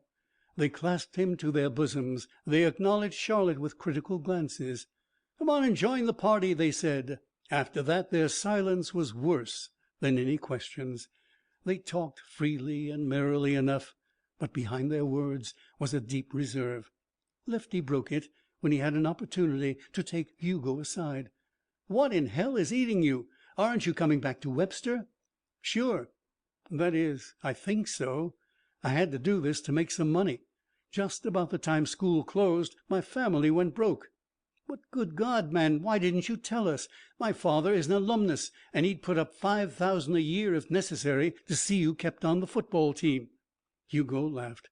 "You don't think I'd take it, Lefty?" "Why not?" A pause. "No, I suppose you'd be just the goddamn kind of a fool that wouldn't. Who's the girl?" Hugo did not falter. She's a tart I've been living with. I never knew a better one. Girl, that is. Have you gone crazy?" "On the contrary, I've got wise." "Well, for Christ's sake, don't say anything about it on the campus." Hugo bit his lip. "Don't worry. My business is my own." They joined the others, drinking at the table. Charlotte was telling a joke. It was not a nice joke. He had not thought of her jokes before, because Iris and Chuck and Lefty had not been listening to them. Now he was embarrassed. Iris asked him to dance with her. They went out on the floor. "Lovely little thing, that Charlotte," she said acidly. "Isn't she?" Hugo answered with such enthusiasm that she did not speak during the rest of the dance. Finally the ordeal ended. Lefty and his guests embarked in an automobile for the city. "You know such people," Charlotte half whispered. Hugo's cheeks still flamed, but his heart bled for her. "I guess they aren't much," he replied. She answered hotly, "Don't you be like that. They're nice people. They're fine people. That Iris even asked me to her house, gave me a card to see her." Charlotte could guess what Iris wanted. So could Hugo. But Charlotte pretended to be innocent. He kissed Charlotte good night and walked in the streets until morning. Hugo could see no solution. Charlotte was so trusting, so good to him. He could not imagine how she would receive any suggestion that she go to New York and get a job while he returned to college, that he would see her during vacations, that he'd send money to her.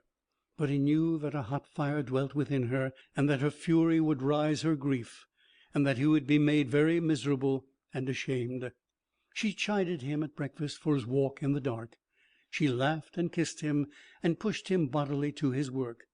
He looked back as he walked down to the curb. She was leaning out of the window. She waved her hand. He rounded the corner with wretched leaden steps. The morning concerned with the petty business of receipts, refurbishings, cleaning went slowly. When he returned for lunch, it was with the decision to tell her the truth about his life and its requirements, and to let her decide. She did not come to the door to kiss him. She had imagined that lonely return. She did not answer his brave and cheerful hail. She had let the sound of it ring upon her ear 1,000 times. She was gone. She knew he would sit down and cry. Then, stumbling, he found the 2 notes, but he already understood. The message from Valentine Mitchell was reckless, impetuous.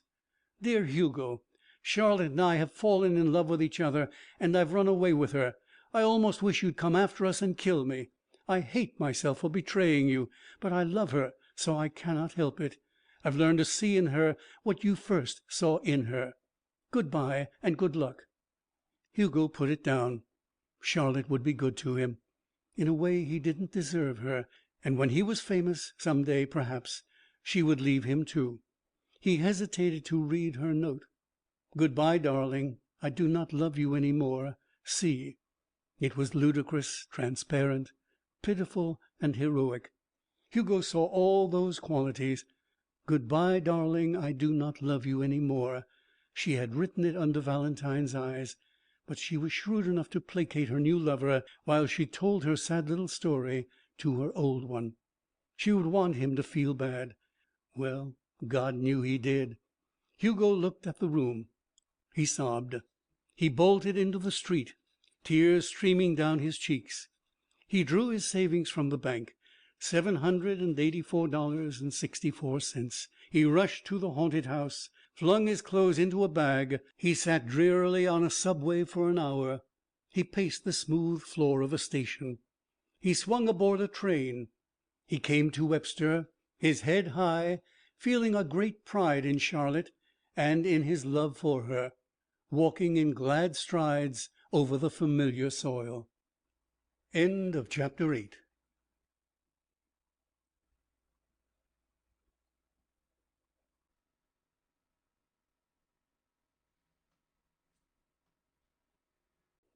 Gladiator by Philip Wylie. Chapter 9. Hugo sat alone and marveled at the exquisite torment of his Weltschmerz. Far away across the campus he heard singing.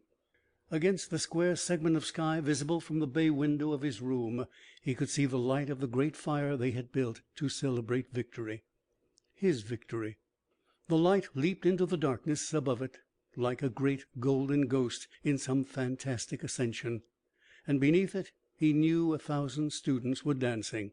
They were Druid priests at a rite to the god of football.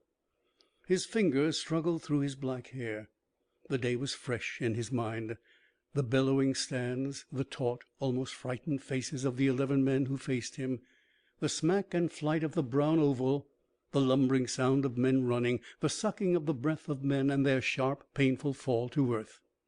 In his mind was a sharp picture of himself, and the eyes that watched him as he broke away time and again with infantile ease to carry that precious ball. He let them make a touchdown that he could have averted. He made one himself, and then another.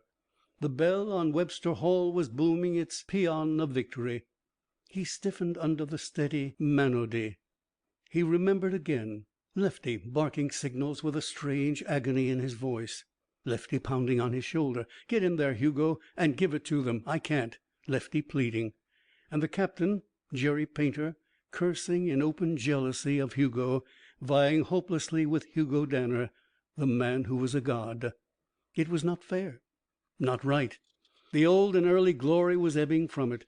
When he put down the ball safely across the goal for the winning touchdown, he saw 3 of the men on the opposing team lie down and weep. And there he stood, pretending to pant, feigning physical distress, making himself a hero at the expense of innocent victims. Jackstraws for a giant. There was no triumph in that. He could not go on. Afterwards they had made him speak, and the breathless words that had once come so easily moved heavily through his mind. And yet he had carried his advantage beyond the point of turning back. He could not say that the opponents of Webster might as well attempt to hold back a juggernaut, to throw down a siege gun, to outrace light, as to lay their hands on him to check his intent. Webster had been good to him. He loved Webster, and it deserved his best. His best. He peered again into the celebrating night and wondered what that awful best would be. He desired passionately to be able to give that, to cover the earth, making men glad and bringing a revolution into their lives, to work himself into a fury and to fatigue his incredible sinews, to end with the feeling of a race well run, a task nobly executed. And for a year that ambition had seemed in some small way to be approaching fruition. Now it was turned to ashes. It was not with the muscles of men that his goal was to be attained. They could not oppose him. As he sat gloomy and distressed, he wondered for what reason there burned in him that wish to do great deeds. Humanity itself was too selfish and too ignorant to care. It could boil in its tiny prejudices for centuries to come and never know that there could be a difference. Moreover, who was he to grind his soul and beat his thoughts for the benefit of people who would never know and never care? What honor, when he was dead, to lie beneath a slab on which was punily graven some note of mighty accomplishment? Why could he not content himself with the food he ate, the sunshine, with the wind in trees and cold water and a woman? It was that sad and silly command within to transcend his vegetable self that made him human. He tried to think about it bitterly. Fool man, grown suddenly more conscious than the other beasts, how quickly he had become vain because of it, and how that vanity led him forever onward. Or was it vanity, when his aching soul proclaimed that he would gladly achieve and die without other recognition or acclaim than that which rose within himself? Martyrs were made of such stuff. And was not that perhaps an even more exaggerated vanity? It was so pitiful to be a man and nothing more. Hugo bowed his head and let his body tremble with strange agony. Perhaps, he thought, even the agony was a selfish pleasure to him. Then he should be ashamed. He felt shame, and then thought that the feeling rose from a wish for it, and foundered angrily in the confusion of his introspection. He knew only, and knew but dimly, that he would lift himself up again and go on, searching for some universal foe to match against his strength. So pitiful to be a man. So Christ must have felt in Gethsemane. "Hey, Hugo!" "Yeah." "What the hell did you come over here for?" "To be alone." Is that a hint?" Lefty entered the room. "They want you over at the bonfire. We've been looking all over for you." "All right, I'll go. But honest to God, I've had enough of this business for today." Lefty slapped Hugo's shoulders. "The great must pay for their celebrity. Come on, you sap." "All right." "What's the matter? Anything the matter?" "No, nothing's the matter. Only it's sort of sad to be—" Hugo checked himself. "Sad? Good God, man, you're going stale." "Maybe that's it." Hugo had a sudden fancy. "Do you suppose I could be let out of next week's game?" "What for? My God!" Hugo pursued the idea. "It's the last game. I can sit on the lines. You fellows all play good ball. You can probably win. If you can't, then I'll play. If you only knew, Lefty, how tired I get sometimes." "Tired? Why don't you say something about it? You can lay off practice for 3 or 4 days." "Not that. Tired in the head, not the body. Tired of crashing through and always getting away with it. Oh, I'm not conceited. But I know they can't stop me. You know it. It's a gift of mine and a curse. How about it? Let's start next week without me." The night ended at last. A new day came. The bell on Webster Hall stopped booming. Woody, the coach, came to see Hugo between classes. "Lefty says you want us to start without you next week. What's the big idea?" "I don't know. I thought the other birds would like a shot at Yale without me. They can do it." Mr. Woodman eyed his player. "That's pretty generous of you, Hugo. Is there any other reason?" "Not that I can explain." "I see." The coach offered Hugo a cigarette after he had helped himself. "Take it. It'll do you good." "Thanks." "Listen, Hugo. I want to ask you a question, but first I want you to promise you'll give me a plain answer." "I'll try." "That won't do." "Well, I can't promise." Woodman sighed. "I'll ask it anyway. You can answer or not, just as you wish." He was silent. He inhaled his cigarette and blew the smoke through his nostrils. His eyes rested on Hugo with an expression of intense interest, beneath which was a softer light of something not unlike sympathy. "I'll have to tell you something first, Hugo. When you went away last summer, I took a trip to Colorado." Hugo started, and Woodman continued. "To Indian Creek. I met your father and your mother. I told them that I knew you. I did my best to gain their confidence. You see, Hugo, I've watched you with a more skillful eye than most people. I've seen you do things, a few little things, that weren't, Hugo's throat was dry. Natural. That's the best word, I guess. You were never like my other boys, in any case. So I thought I'd find out what I could. I must admit that my efforts with your father were a failure. Aside from the fact that he's an able biology teacher and that he had a number of queer theories years ago, I learned nothing. But I did find out what those theories were. Do you want me to stop?" A peculiar, almost hopeful expression was on Hugo's face. "No," he answered. "Well, they had to do with the biochemistry of cellular structure, didn't they? And with the production of energy in cells. And then I talked to lots of people, and I heard about Samson." "Samson?" Hugo echoed, as if the dead had spoken. "Samson, the cat." Hugo was as pale as chalk. His eyes burned darkly. He felt that his universe was slipping from beneath him. "You know, then?" he said. "I don't know, Hugo. I merely guessed. I was going to ask. Now I shall not. Perhaps I do know. But I had another question, son." "Yes?" Hugo looked at Woodman and felt then the reason for his success as a coach, as a leader and master of youth. He understood it. "Well, I wondered if you thought it was worth while to talk to your father and discover—" "What he did?" Hugo suggested hoarsely. Woodman put his hand on Hugo's knee. "What he did, son. You ought to know by this time what it means. I've been watching you. I don't want your head to swell, but you're a great boy, Hugo. Not only in beef. You have a brain and an imagination and a sense of moral responsibility. You'll come out better than the rest. You would even without your particular talent. And I thought you might think that the rest of humanity would profit." Hugo jumped to his feet. "No. 1,000 times no. For the love of Christ, no. You don't know or understand. You can't conceive, Woody, what it means to have it. You don't have the faintest idea of its amount, what it tempts you with. What they did to me and I did to myself to beat it, if I have beaten it." He laughed. "Listen, Woody, anything I want is mine. Anything I desire I can take. No one can hinder me, and sometimes I sweat all night for fear some day I shall lose my temper. There's a desire in me to break and destroy and wreck that, oh, hell!" Woodman waited. Then he spoke quietly.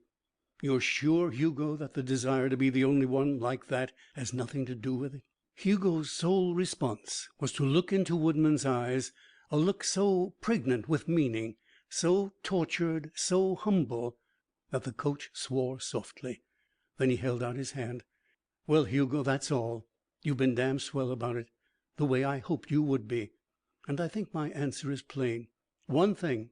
As long as I live, I promise on my oath I'll never give you away or support any rumor that hurts your secret." Even Hugo was stirred to a consciousness of the strength of the other man's grip. Saturday. A shrill whistle, the thump of leather against leather, the roar of the stadium. Hugo leaned forward. He watched his fellows from the bench. They rushed across the field. Lefty caught the ball. Eddie Carter interfered with the first man. Bimbo Gaines with the second. The third slammed Lefty against the earth. 3 downs, 8 yards, a kick. New Haven brought the ball to its 21-yard line. The men in helmets formed again. A coughing voice. Pandemonium. Again in line. The voice. The riot of figures suddenly still. Again a kick. Lefty with the ball, and Bimbo Gaines leading him, his big body a shield. Down. A break, and a run for 28 yards. Must have been Chuck. Good old Chuck. He'd be playing the game of his life. Graduation next spring. 4, 7, 11, 32, 55. Hugo anticipated the spreading of the players. He looked where the ball would be thrown.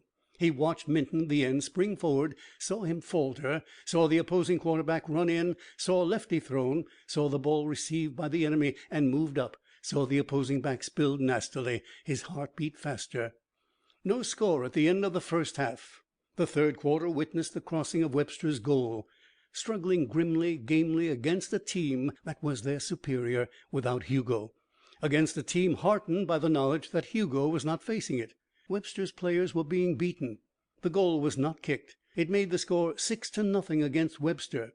Hugo saw the captain rip off his headgear and throw it angrily on the ground. He understood all that was going on in the minds of his team in a clear, although remote way. They went out to show that they could play the game without Hugo Danner, and they were not showing what they had hoped to show. A few minutes later, their opponents made a second touchdown. 13-0. Mr. Woodman moved beside Hugo. "They can't do it, and I don't altogether blame them. They've depended on you too much. It's too bad. We all have." Hugo nodded. "Shall I go in?" The coach watched the next play. "I guess you better." When Hugo entered the line, Jerry Painter and Lefty spoke to him in strained tones. "You've got to take it over, Hugo, all the way." "All right." The men lined up. A tense silence had fallen on the Yale line. They knew what was going to happen. The signals were called. The ball shot back to Lefty. Hugo began to run. The men in front rushed together, and Lefty stuffed the ball into Hugo's arms. "Go on," he shouted. The touchdown was made in one play. Hugo saw a narrow hole and scooted into it. A man met his outstretched arm on the other side. Another. Hugo dodged twice. The crescendo roar of the Webster section came to him dimly. He avoided the safety man and ran to the goal. In the pandemonium afterward, Jerry kicked the goal. A new kickoff. Hugo felt a hand on his shoulder. "You've got to break this up." Hugo broke it up. He held Yale almost single-handed. They kicked back. Hugo returned the kick to the middle of the field. He did not dare to do more. And then he stood in his leather helmet, bent, alert, waiting to run again. They called the captain's signal. He made 4 yards. Then Lefty's. He made a first down. Then Jerry's. 2 yards, 6 yards, 5 yards, another first down. The stands were insane. Hugo was glad they were not using him, glad until he saw Jerry Painter's face. It was pale with rage. Blood trickled across it from a small cut. 3 tries failed. Hugo spoke to him. "I'll take it over, Jerry, if you say so." Jerry doubled his fist and would have struck him if Hugo had not stepped back. "God damn you, Danner, you come out here in the last few minutes, all fresh, and make us look like a lot of fools. I tell you, my team and I will take that ball across, and not you with your bastard tricks." "But good God, man, you heard me. This is your last down." There was time for nothing more. Lefty called Jerry's signal, and Jerry failed. The other team took the ball, rushed it twice, and kicked back into the Webster territory. Again the tired, dogged players began a march forward. The ball was not given to Hugo. He did his best, using his body as a ram to open holes in the line, tripping tacklers with his body, fighting within the limits of an appearance of human strength to get his teammates through to victory. And Jerry, still pale and profane, drove the men like slaves. It was useless.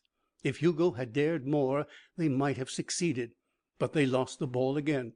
It was only in the last few seconds that an exhausted and victorious team relinquished the ball to Webster. Jerry ordered his own number again. Hugo, cold and somewhat furious at the vanity and injustice of the performance, gritted his teeth. "How about letting me try, Jerry? I can make it. It's for Webster, not for you." "You go to hell." Lefty said, "You're out of your head, Jerry."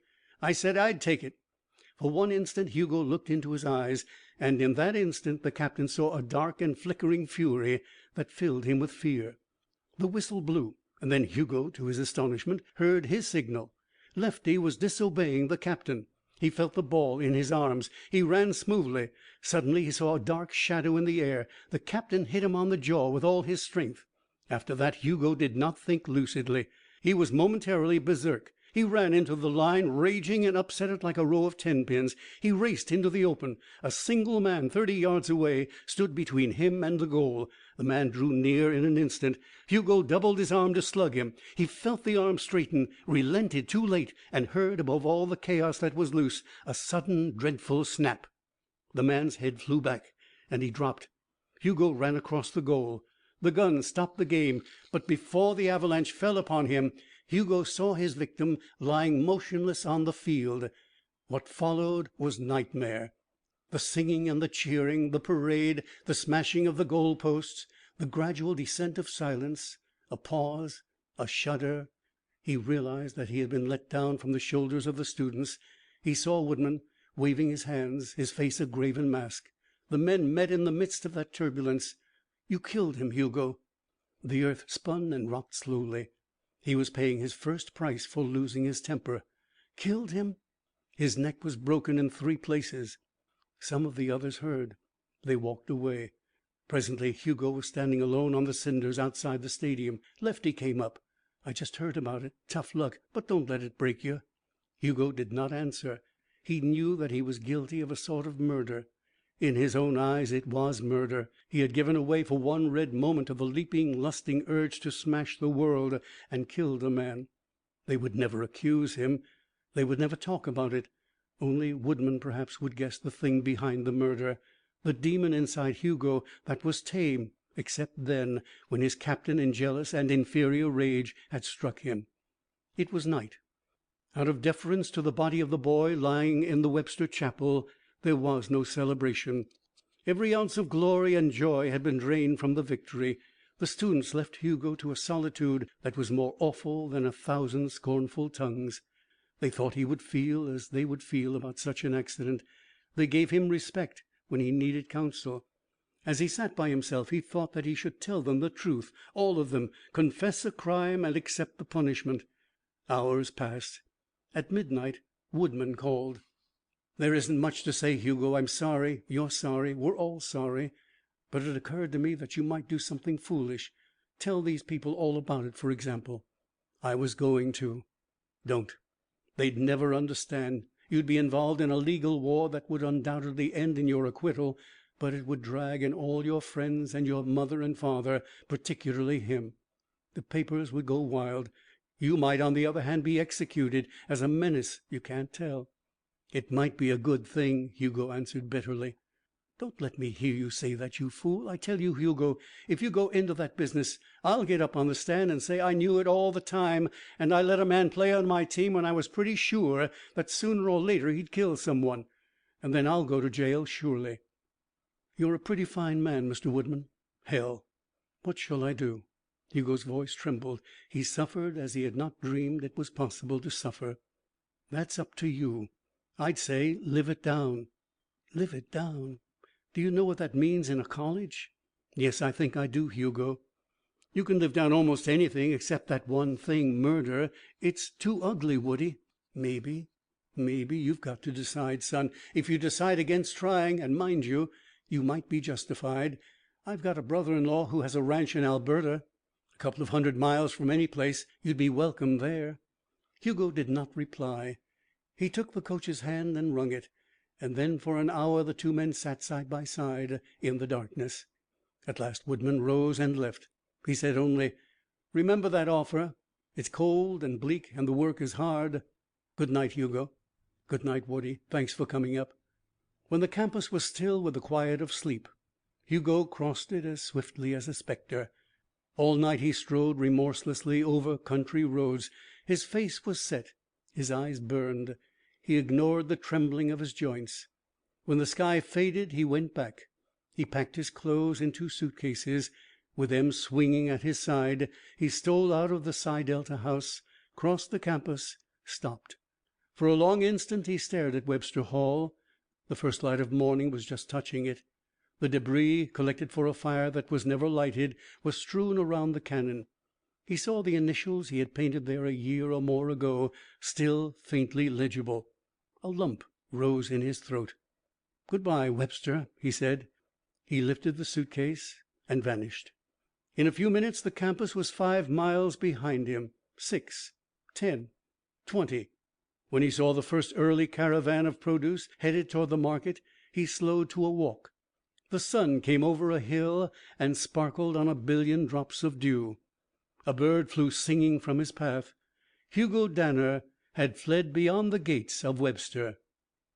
End of chapter 9.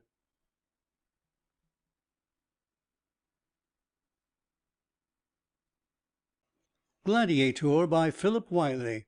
Chapter 10. A year passed.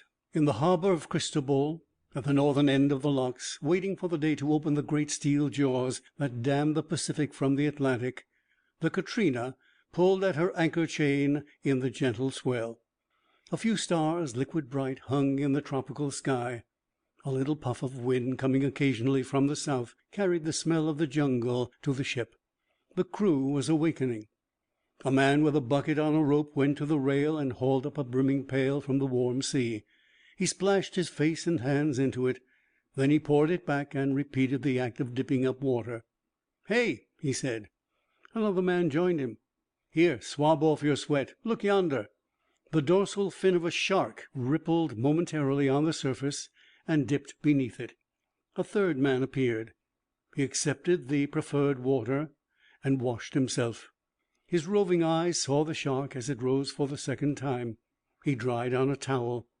The offshore breeze stirred his dark hair. There was a growth of equally dark beard on his tan jaw and cheek. Steely muscles bulged under his shirt. His forearm, when he picked up the pail, was corded like cable.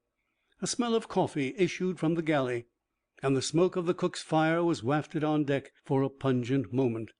2 bells sounded. The music went out over the water in clear humming waves.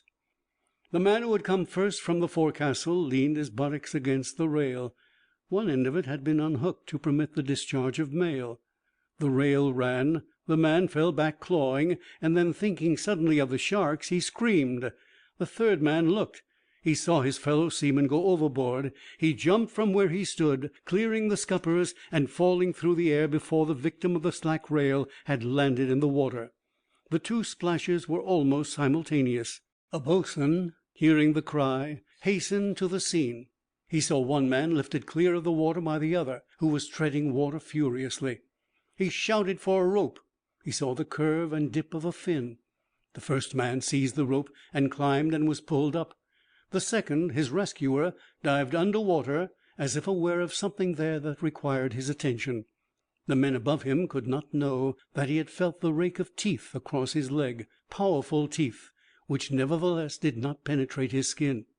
As he dived into the green depths, he saw a body lunge toward him, turn, yawn a white-fringed mouth. He snatched the lower jaw in one hand and the upper in the other. He exerted his strength. The mouth gaped wider. A tail 12 feet behind it lashed. The thing died with fingers like steel claws, tearing at its brain.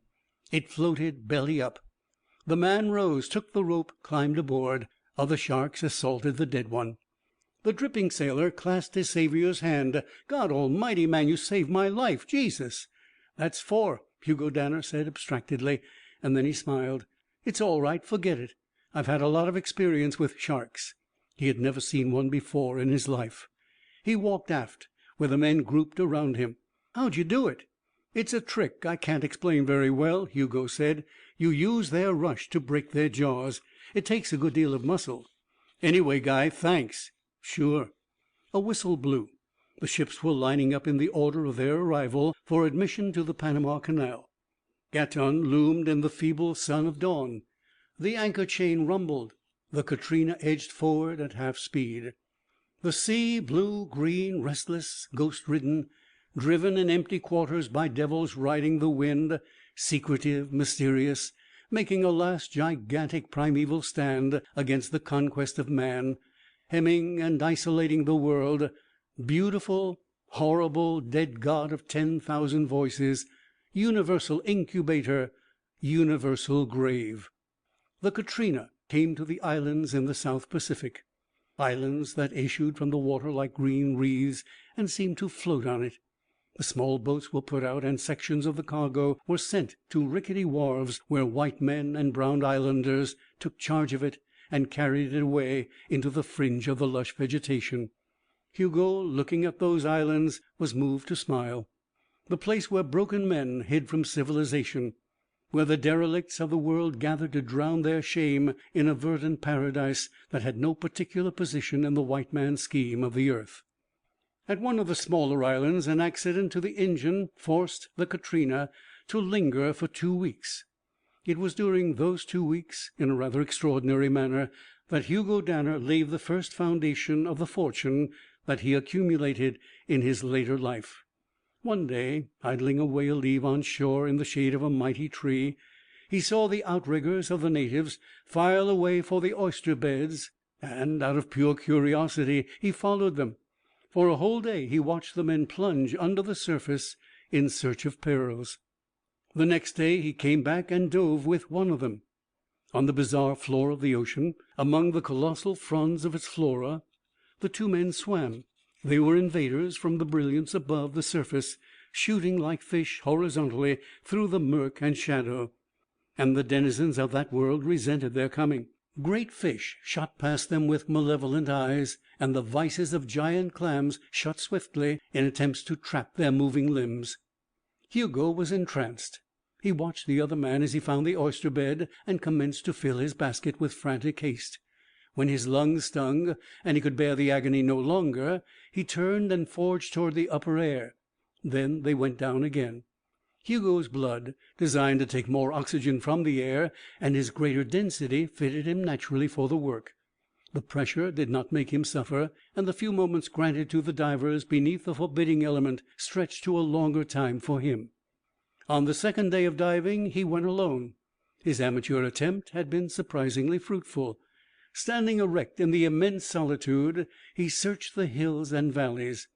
At length, finding a promising cluster of shellfish, he began to examine them one by one, pulling them loose, feeling in their pulpy interior for the precious jewels.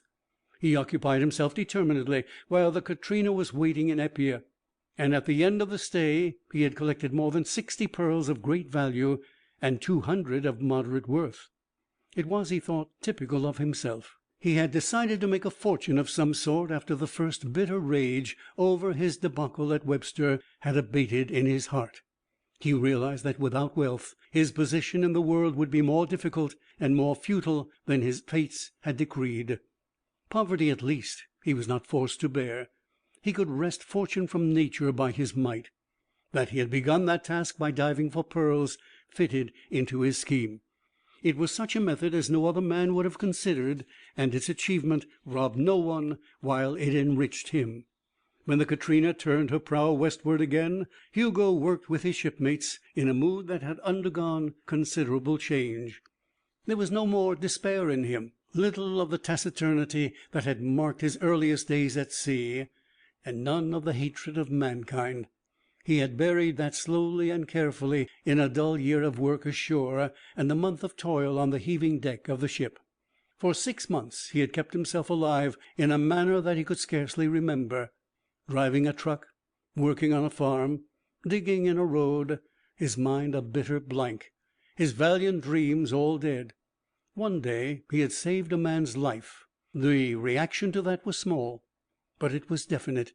The strength that could slay was also a strength that could succor. He had repeated the act some time later. He felt it was a kind of atonement. And after that he sought deliberately to go where he might be of assistance. In the city again in September, when a fire engine clanged and whooped through the streets, he followed and carried a woman from a blazing roof as if by a miracle. Then the seaman. He had counted 4 rescues by that time.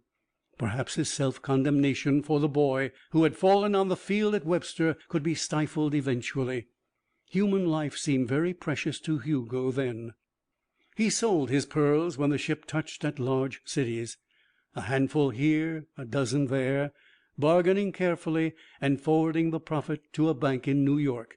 He might have continued that voyage, which was a voyage commenced half in new recognition of his old wish to see and know the world, and half in the quest of forgetfulness. But a slip and shifts in the history of the world put an abrupt end to it. When the Katrina rounded the Bec d'Aiglon and steamed into the blue and cocoa harbor of Marseilles, Hugo heard that war had been declared by Germany, Austria, France, Russia, and England. End of chapter 10.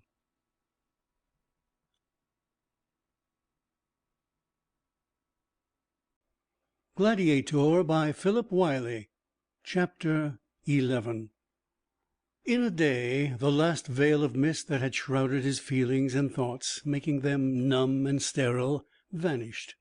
In a day Hugo found himself, or believed that he had. In a day his life changed and flung itself on the course which, in a measure, destined its fixation.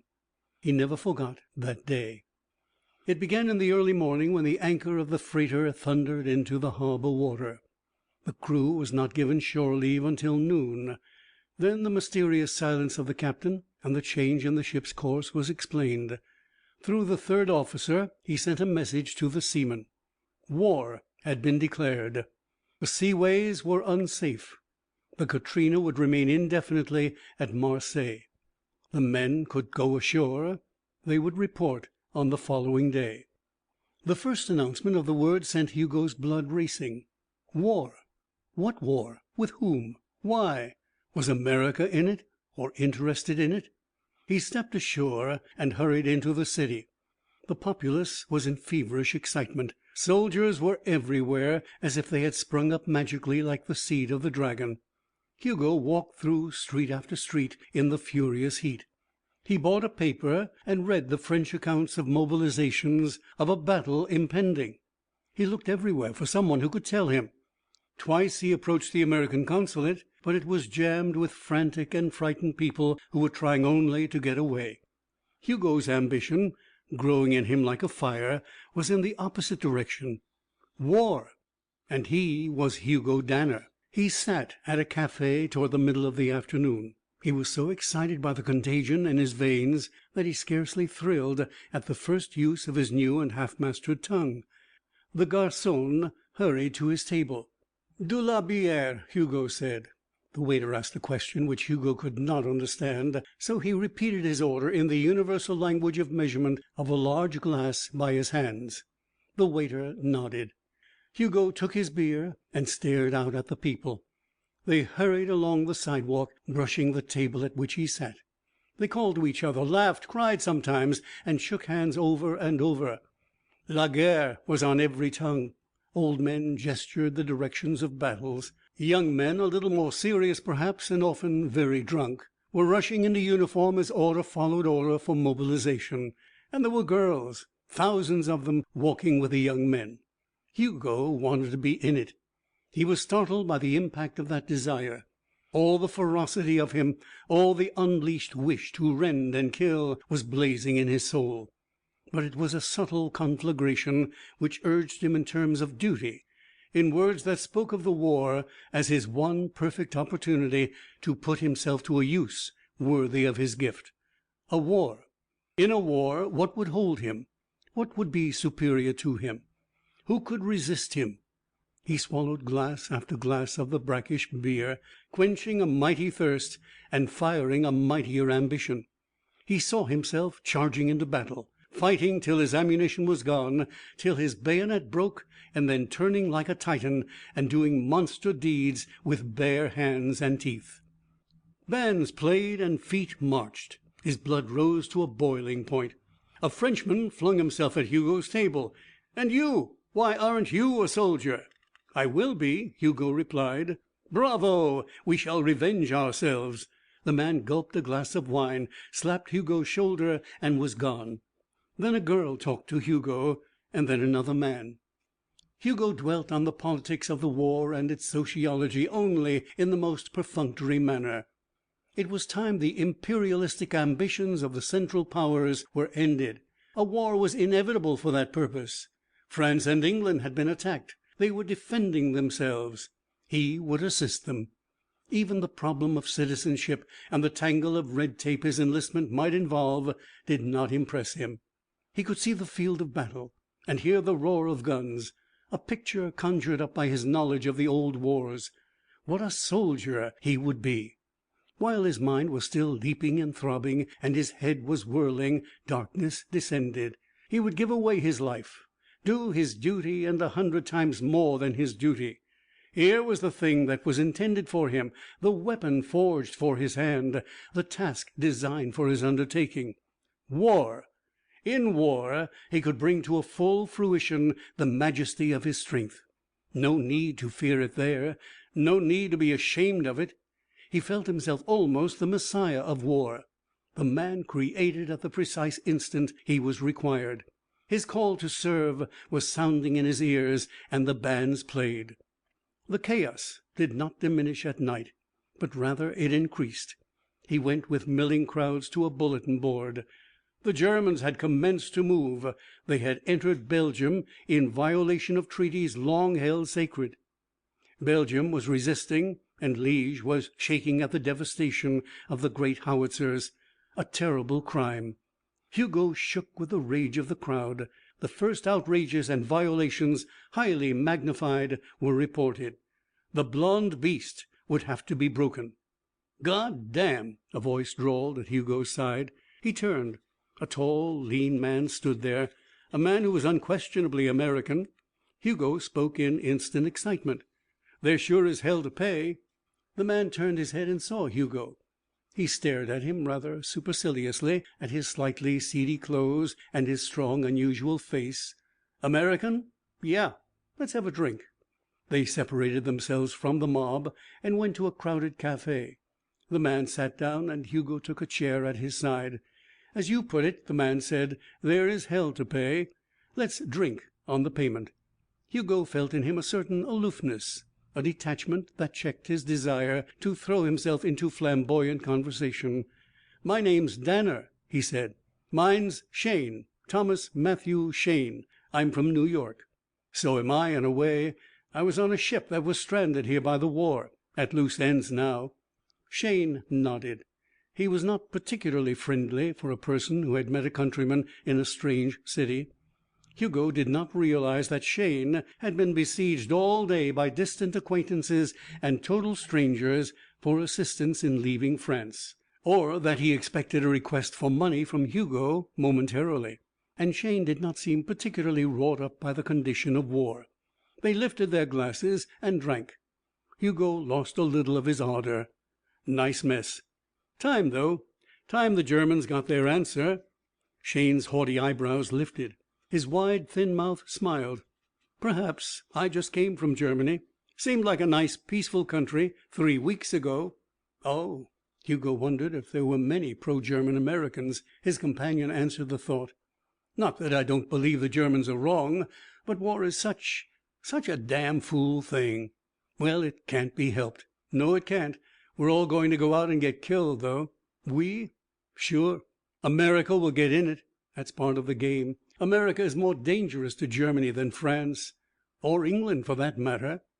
"That's a rather cold-blooded viewpoint." Shayne nodded. "I've been raised on it. Garçon, l'addition, s'il vous plaît." He reached for his pocketbook simultaneously with Hugo. "I'm sorry you're stranded," he said, "and if 100 francs will help, I'll be glad to let you have it. I can't do more." Hugo's jaw dropped. He laughed a little. "Good Lord, man, I said my ship was stuck, not me. And these drinks are mine." He reached into his pocket and withdrew a huge roll of American bills and a packet of French notes. Shayne hesitated. His calmness was not severely shaken, however. "I'm sorry, old man. You see, all day I've been fighting off starving and startled Americans, and I thought you were one. I apologize for my mistake." He looked at Hugo now with more interest. "As a matter of fact, I'm a little skittish about patriotism and about war. Of course, I'm going to be in it. The first entertaining thing that has happened in a dog's age. But I'm a conscientious objector on principles. I rather thought I'd enlist in the Foreign Legion tomorrow." He was an unfamiliar type to Hugo. He represented the American who had been educated at home and abroad, who had acquired a wide horizon for his views, who was bored with the routine of his existence. His clothes were elegant and impeccable. His face was very nearly inscrutable. Although he was only a few years older than Hugo, he made the latter feel youthful.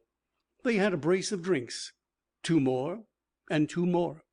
All about them was bedlam, as if the emotions of man had suddenly been let loose to sweep him off his feet. Grief, joy, rage, lust, fear were all obviously there in almost equal proportions. Shayne extended his hand. "They have something to fight for, at least. Something besides money and glory. A grudge. I wonder what it is that makes me want to get in. I do." "So do I." Shayne shook his head. "I wouldn't if I were you. Still, you will probably be compelled to in a while." He looked at his watch. "Do you care to take dinner with me? I had an engagement with an aunt who is on the verge of apoplexy because 2 of the Boston Shaynes are in Munich. It scarcely seems appropriate at the moment. I detest her, anyway. What do you say?" "I'd like to have dinner with you." They walked down the Cannebière. At a restaurant on the east side, near the foot of the thoroughfare, they found a table in the corner. A pair of waiters hastened to take their order. The place was riotous with voices and the musical sounds of dining. On a special table was a great demijohn of 1870 cognac, which was fast being drained by the guests. Shayne consulted with his companion and then ordered in fluent French. The meal that was brought approached a perfection of service and a superiority of cooking that Hugo had never experienced. And always the babble, the blare of bands, the swelling and fading persistence of the stringed orchestra, the stream of purple Chateauneuf du Pape and its flinty taste, the glitter of the lights and the bright colors on the mosaics that represented the principal cities of Europe. It was a splendid meal.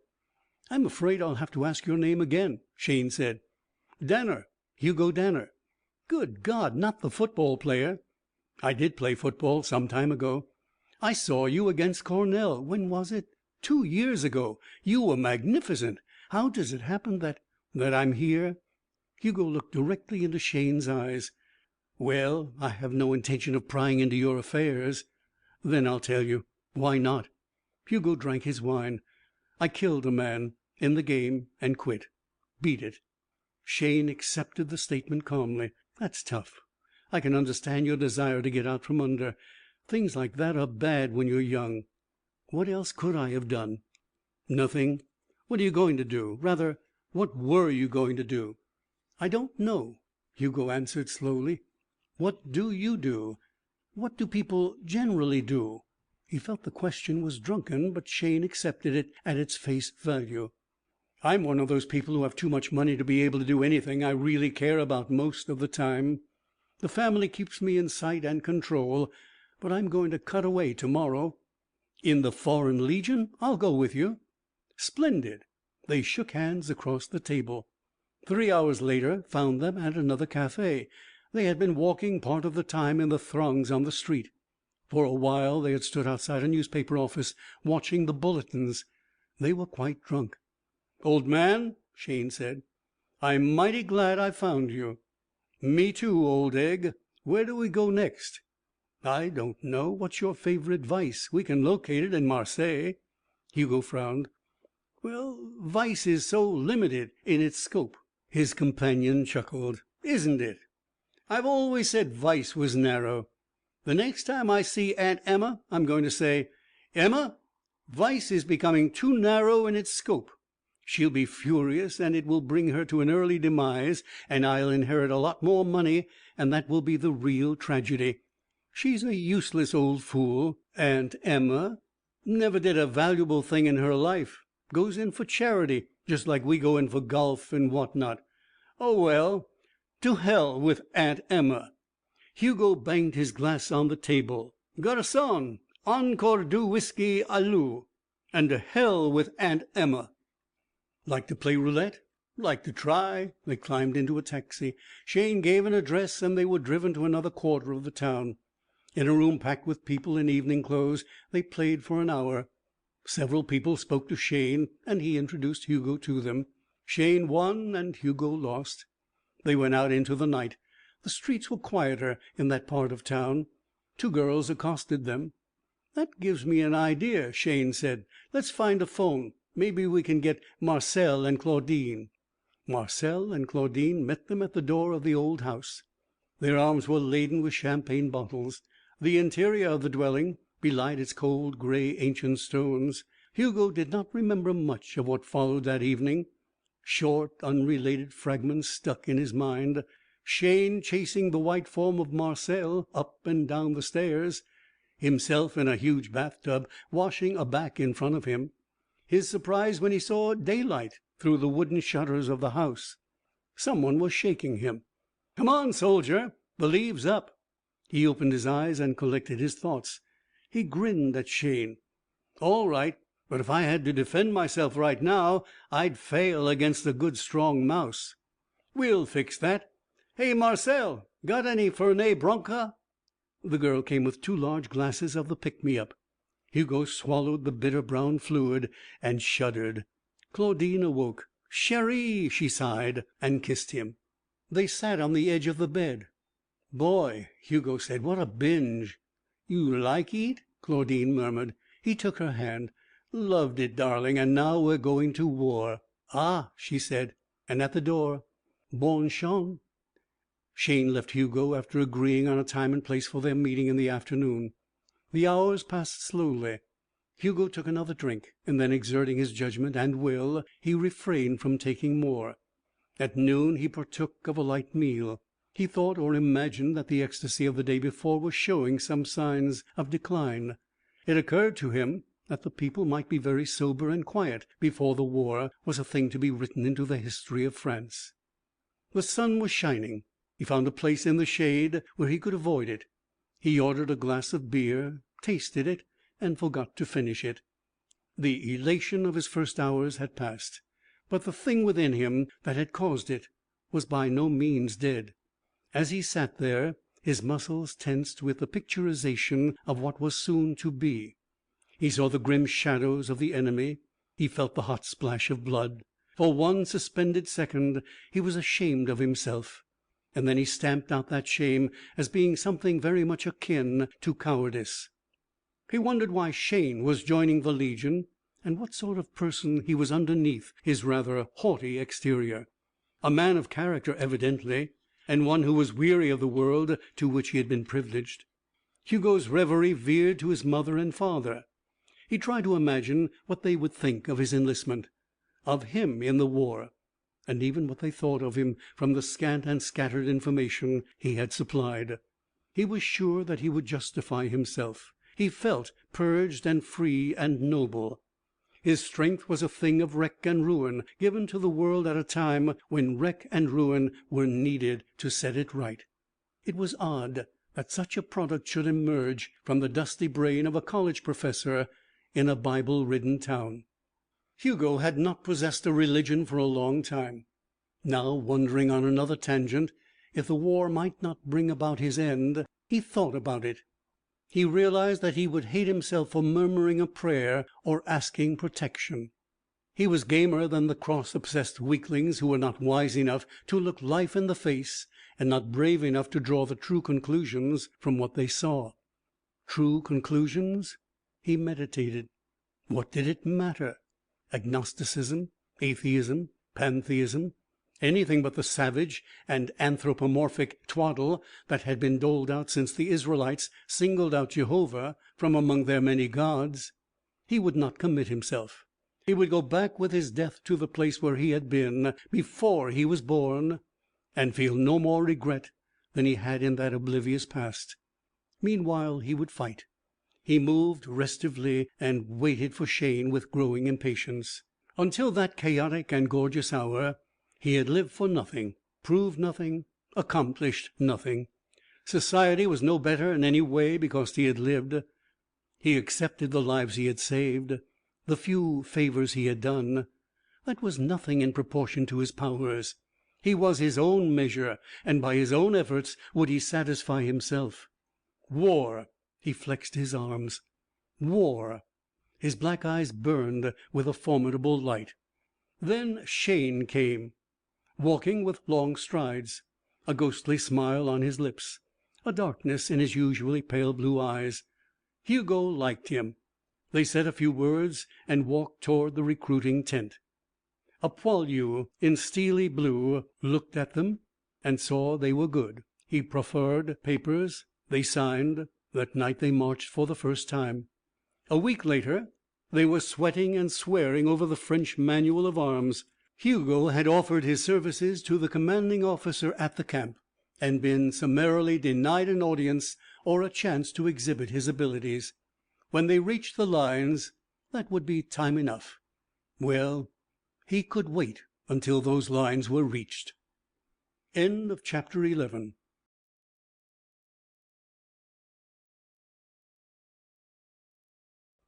Gladiator by Philip Wylie. Chapter 12. Just as the eastern horizon became light with something more steady than the flare of the guns, the command came. Hugo bit his lip till it bled darkly. He would show them now. They might command him to wait. He could restrain himself no longer. The men had been standing there tense and calm, their needle-like bayonets pointing straight up. En avant! His heart gave a tremendous surge. It made his hands falter as he reached for the ladder rung. Here we go, Hugo. Luck, Tom. He saw Shayne go over. He followed slowly. He looked at no man's land. They had come up in the night, and he had never seen it. The scene of holocaust resembled nothing more than the municipal ash dump at Indian Creek. It startled him. The gray earth in irregular heaps, the litter of metal and equipment. He realized that he was walking forward with the other men. The ground under his feet was mushy, like ashes. And then he saw part of a human body. It changed his thoughts. The man on Hugo's right emitted a noise like a squeak and jumped up in the air. He had been hit. Out of the corner of his eye, Hugo saw him fall, get up quickly, and fall again very slowly. His foot kicked after he lay down. The rumbling in the sky grew louder and blotted out all other sound. They walked on and on. It was like some eternal journey through the dun, vacant realms of Hades. Not much light, one single sound, and ghostly companions who faced always forward. The air in front of him suddenly dyed orange, and he felt the concussion of a shell. His ears rang. He was still walking. He walked what he thought was a number of miles. His great strength seemed to have left him, and in its place was a complete enervation. With a deliberate effort he tested himself, kicking his foot into the earth. It sank out of sight. He squared his shoulders. A man came near him, yelling something. It was Shayne. Hugo shook his head, and then he heard the voice, a feeble, shrill note. "Soon be there." "Yeah, over that hill." Shayne turned away and became part of the ghost escort of Hugo and his peculiarly lucid thoughts. He believed that he was more conscious of himself and things than ever before in his life, but he did not notice 1/10 of the expression and action about himself. The top of the rise was near. He saw an officer silhouetted against it for an instant. The officer moved down the other side. He could see over the rise then. Across the gray ashes was a long hole. In front of it a maze of wire. In it mushrooms. German helmets. Hugo gaped at them. All that training, all that restraint had been expended for this. They were small and without meaning. He felt a sharp sting above his collarbone. He looked there. A row of little holes had appeared in his shirt. "Good God," he whispered, "a machine gun!" But there was no blood. He sat down. He presumed as a casualty he was justified in sitting down. He opened his shirt by ripping it down. On his dark tan skin there were 4 red marks. The bullets had not penetrated him. Too tough. He stared numbly at the walking men. They had passed him. The magnitude of his realization held him fixed for a full minute. He was invulnerable. He should have known it. Otherwise he would have torn himself apart by his own strength. Suddenly he roared and leaped to his feet. He snatched his rifle, cracking the stock in his fervor. He vaulted toward the helmets in the trench. He dropped from the parapet and was confronted by a long knife on a gun. His lips parted, his eyes shut to slits. He drew back his own weapon. There was an instant's pause as they faced each other, 2 men both knowing that in a few seconds one would be dead. Then Hugo, out of his scarlet fury, had one glimpse of his antagonist's face and person. The glimpse was but a flash. It was finished in quick motions. He was a little man, a foot shorter than Hugo. His eyes looked out from under his helmet with a sort of pathetic earnestness, and he was worried, horribly worried, standing there with his rifle lifted and trying to remember the precise technique of what would follow, even while he fought back the realization that it was hopeless. In that split second, Hugo felt a human, amazing urge to tell him that it was all right, and that he ought to hold his bayonet a little higher and come forward a bit faster. The image faded back to an enemy. Hugo acted mechanically from the rituals of drill. His own knife flashed. He saw the man's clothing part smoothly from his bowels, where the point had been inserted, up to the gray-green collar. The seam reddened, gushed blood, and a length of intestine slipped out of it. The man's eyes looked at Hugo. He shook his head twice. The look became far away, and he fell forward. Hugo stepped over him. He was trembling and nauseated. A more formidable man approached warily. The bellow of battle returned to Hugo's ears, and he pushed back the threatening rifle easily and caught the neck in one hand, crushing it to a wet, sticky handful. So he walked through the trench, a machine that killed quickly and remorselessly. A black warrior from a distant realm of the universe where the gods had bred another kind of man. He came upon Shane and found him engaged. Hugo stuck his opponent in the back. No thought of fair play. No object but to kill. It did not matter how. Dead legionnaires and dead Germans mingled blood underfoot. The trench was like the floor of an abattoir. Someone gave him a drink. The men who remained went on across the ash dump to a second trench. It was night. The men, almost too tired to see or move, were trying to barricade themselves against the ceaseless shell fire of the enemy. They filled bags with gory mud and lifted them up on the crumbling walls. At dawn the Germans would return to do what they had done. The darkness reverberated and quivered. Hugo worked like a Trojan. His efforts had made a wide and deep hole in which machine guns were being placed. Shane fell at his feet. Hugo lifted him up. The captain nodded. "Give him a drink." Someone brought liquor, and Hugo poured it between Shane's teeth. "Huh," Shane said. "Come on, boy. How did you like it, Danner?" Hugo did not answer. Shane went on. "I didn't either much. This is no gentleman's war. Jesus, I saw a thing or two this morning. A guy walking with all his Never mind. Take another drink."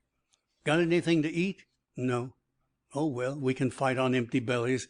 The Germans will empty them for us anyhow." "The hell they will. I'm pretty nearly all in. So's everyone." They put Hugo on watch because he still seemed fresh. Those men who were not compelled to stay awake fell into the dirt and slept immediately. Toward dawn Hugo heard sounds in no man's land. He leaped over the parapet. In 3 jumps he found himself among the enemy. They were creeping forward.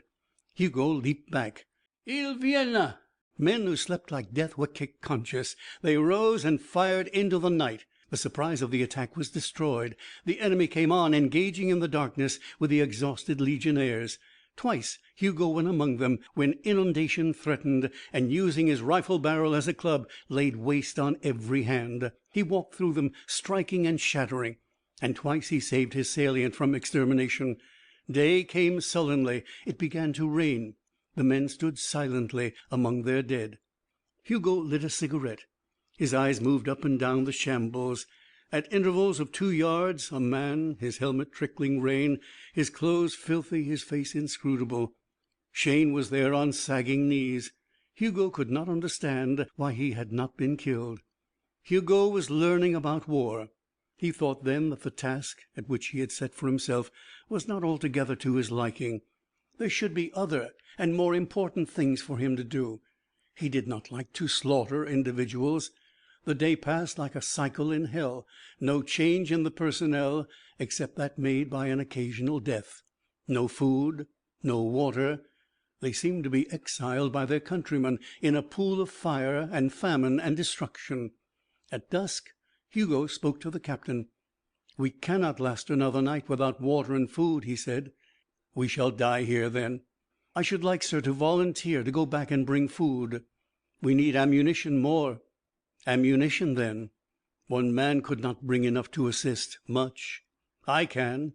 "You are valuable here. With your club and your charmed life, you have already saved this remnant of good soldiers."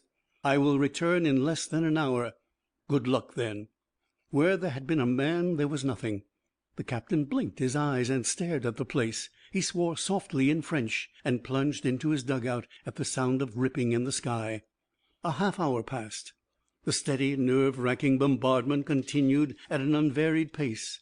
Then there was a heavy thud like that of a shell landing and not exploding. The captain looked. A great bundle, tied together by ropes, had descended into the trench. A man emerged from beneath it.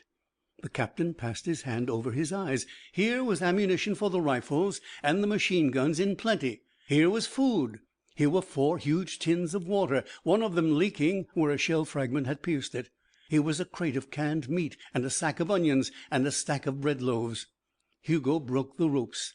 His chest rose and fell rapidly. He was sweating. The bundle he had carried weighed more than a ton, and he had been running very swiftly. The captain looked again. A case of cognac. Hugo was carrying things into the dugout. "Where?" the captain asked. Hugo smiled and named a town 30 kilometers behind the lines. A town where citizens and soldiers together were even then in frenzied discussion over the giant who had fallen upon their stores and supplies and taken them, running off like a locomotive in a hail of bullets that did no harm to him. "And how?" the captain asked. "I am strong." The captain shrugged and turned his head away. His men were eating the food and drinking water mixed with brandy, and stuffing their pouches with ammunition. The machine gunners were laughing. They would not be forced to spare the precious belts when the Germans came in the morning. Hugo sat among them, dining his tremendous appetite. 3 days went by. Every day, twice, 5 times, they were attacked. But no offense seemed capable of driving that demoniac cluster of men from their position. A demon, so the enemy whispered, came out and fought for them. On the 3rd day, the enemy retreated along 4 kilometers of front, and the French moved up to reclaim many, many acres of their beloved soil. The legionnaires were relieved, and another episode was added to their valiant history. Hugo slept for 20 hours in the wooden barracks. After that he was wakened by the captain's orderly and summoned to his quarters. The captain smiled when he saluted. "My friend," he said, "I wish to thank you in behalf of my country for your labor. I have recommended you for the Croix de Guerre." Hugo took his outstretched hand. "I am pleased that I have helped." And now the captain continued, "You will tell me how you executed that so unusual coup." Hugo hesitated. It was the opportunity he had sought, the chance that might lead to a special commission whereby he could wreak the vengeance of his muscles on the enemy. But he was careful, because he did not feel secure in trusting the captain with too much of his secret. Even in a war it was too terrible. They would mistrust him, or they would attempt to send him to their biologists. And he wanted to accomplish his mission under their permission and with their cooperation. It would be more valuable then and of greater magnitude. So he smiled and said, "Have you ever heard of Colorado?" "No, I have not heard. It is a place?" "A place in America, a place that has scarcely been explored. I was born there, and all the men of Colorado are born as I was born and are like me. We are very strong. We are great fighters. We cannot be wounded except by the largest shells. I took that package by force, and I carried it to you on my back, running swiftly." The captain appeared politely interested. He thumbed a dispatch. He stared at Hugo. "If that is the truth, you shall show me." "It is the truth, and I shall show you." Hugo looked around. Finally he walked over to the sentry at the flap of the tent and took his rifle. The man squealed in protest. Hugo lifted him off the floor by the collar, shook him, and set him down. The man shouted in dismay, and then was silent at a word from the captain. Hugo weighed the gun in his hands while they watched, and then slowly bent the barrel double. Next he tore it from its stock. Then he grasped the parallel steel ends and broke them apart with a swift wrench. The captain half rose. His eyes bulged. He knocked over his inkwell. His hand tugged at his mustache and waved spasmodically. "You see," Hugo said. The captain went to staff meeting that afternoon, very thoughtful. He understood the difficulty of exhibiting his soldier's prowess under circumstances that would assure the proper commission. He even considered remaining silent about Hugo. With such a man in his company, it would soon be illustrious along the whole broad front. But the chance came. When the meeting was finished and the officers relaxed over their wine, a colonel brought up the subject of the merits of various breeds of men as soldiers. "I think," he said, "that the Prussians are undoubtedly our most dangerous foe. On our side we have—" "Begging the colonel's pardon," the captain said, "there is a species of fighter unknown, or almost unknown, in this part of the world, who excels by far all others." "And who may they be?" the colonel asked stiffly. "Have you ever heard of the Colorados?" "No," the colonel said. Another officer meditated.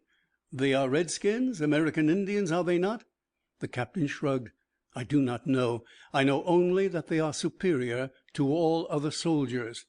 "And in what way?" The captain's eyes flickered. "I have one Colorado in my troops.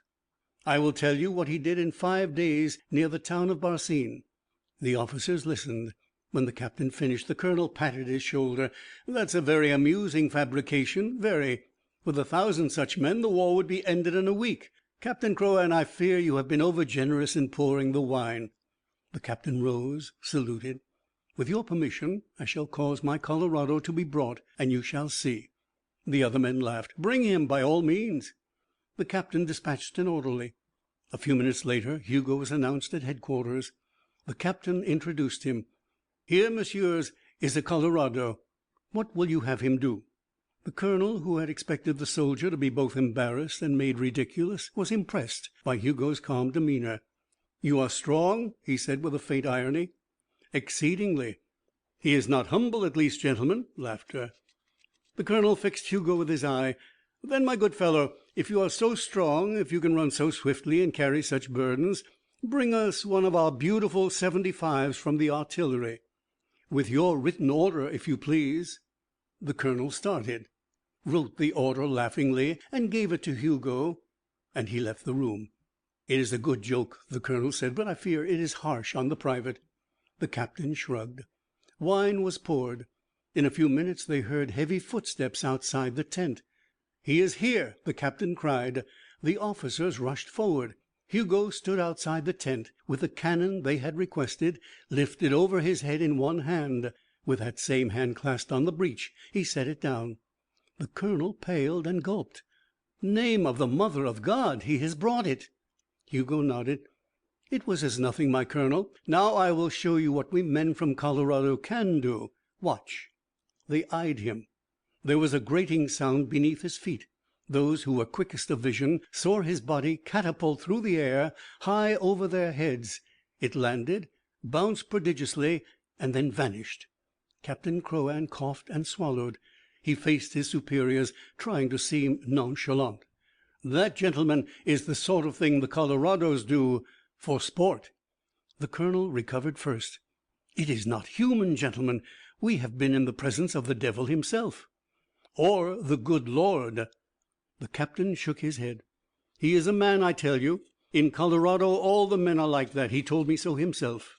When he first enlisted, he came to me and asked for a special commission to go to Berlin and smash the Reich, to bring back the Kaiser himself. I thought he was mad. I made him peel potatoes. He did not say any more foolish things. He was a good soldier. Then the battle came, and I saw him, not believing.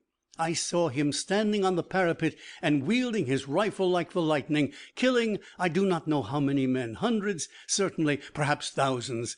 It is as I said, the Colorados are the finest soldiers on earth. They are more than men. He comes. Hugo burst from the sky, moving like a hawk. He came from the direction of the lines, many miles away. There was a bundle slung across his shoulder. There were holes in his uniform. He landed heavily among the officers and set down his burden. It was a German. He dropped to the ground. "Water for him," Hugo panted. "He has fainted. I snatched him from his outpost in a trench." End of chapter 12.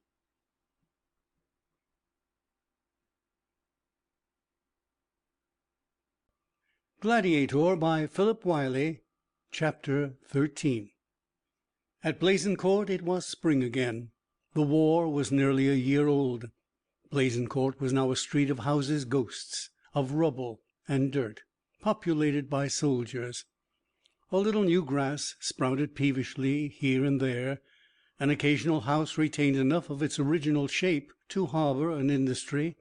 Captain Crouan, his arm in a sling, was looking over a heap of debris with the aid of field glasses. "I see him," he said, pointing to a place on the boiling field where an apparent lump of soil had detached itself. "He rises. He goes on. He takes one of his mighty leaps. Ah, God, if I only had a company of such men!" His aide, squatted nearby, muttered something under his breath. The captain spoke again. "He is very near their infernal little gun now. He has taken his rope. Ah! He spins it in the air. It falls. They are astonished. They rise up in the trench. Quick, Phèdre, give me a rifle." The rifle barked sharply 4, 5 times. Its bullet found a mark. Then another. Ah! 2 of them. And M. Danner now has his rope on that pig's breath. It comes up. See? He has taken it under his arm. They're shooting their machine guns. He drops into a shell hole. He's been hit, but he's laughing at them. He leaps. Look out, Phèdre. Hugo landed behind the debris with a small German trench mortar in his arms. He set it on the floor. The captain opened his mouth, and Hugo waved to him to be silent. Deliberately, Hugo looked over the rickety parapet of loose stones. He elevated the muzzle of the gun and drew back the lanyard. The captain, grinning, watched through his glasses. The gun roared. Its shell exploded presently on the brow of the enemy trench, tossing up a column of smoke and earth. "I should have brought some ammunition with me," Hugo said. Captain Crouan stared at the little gun.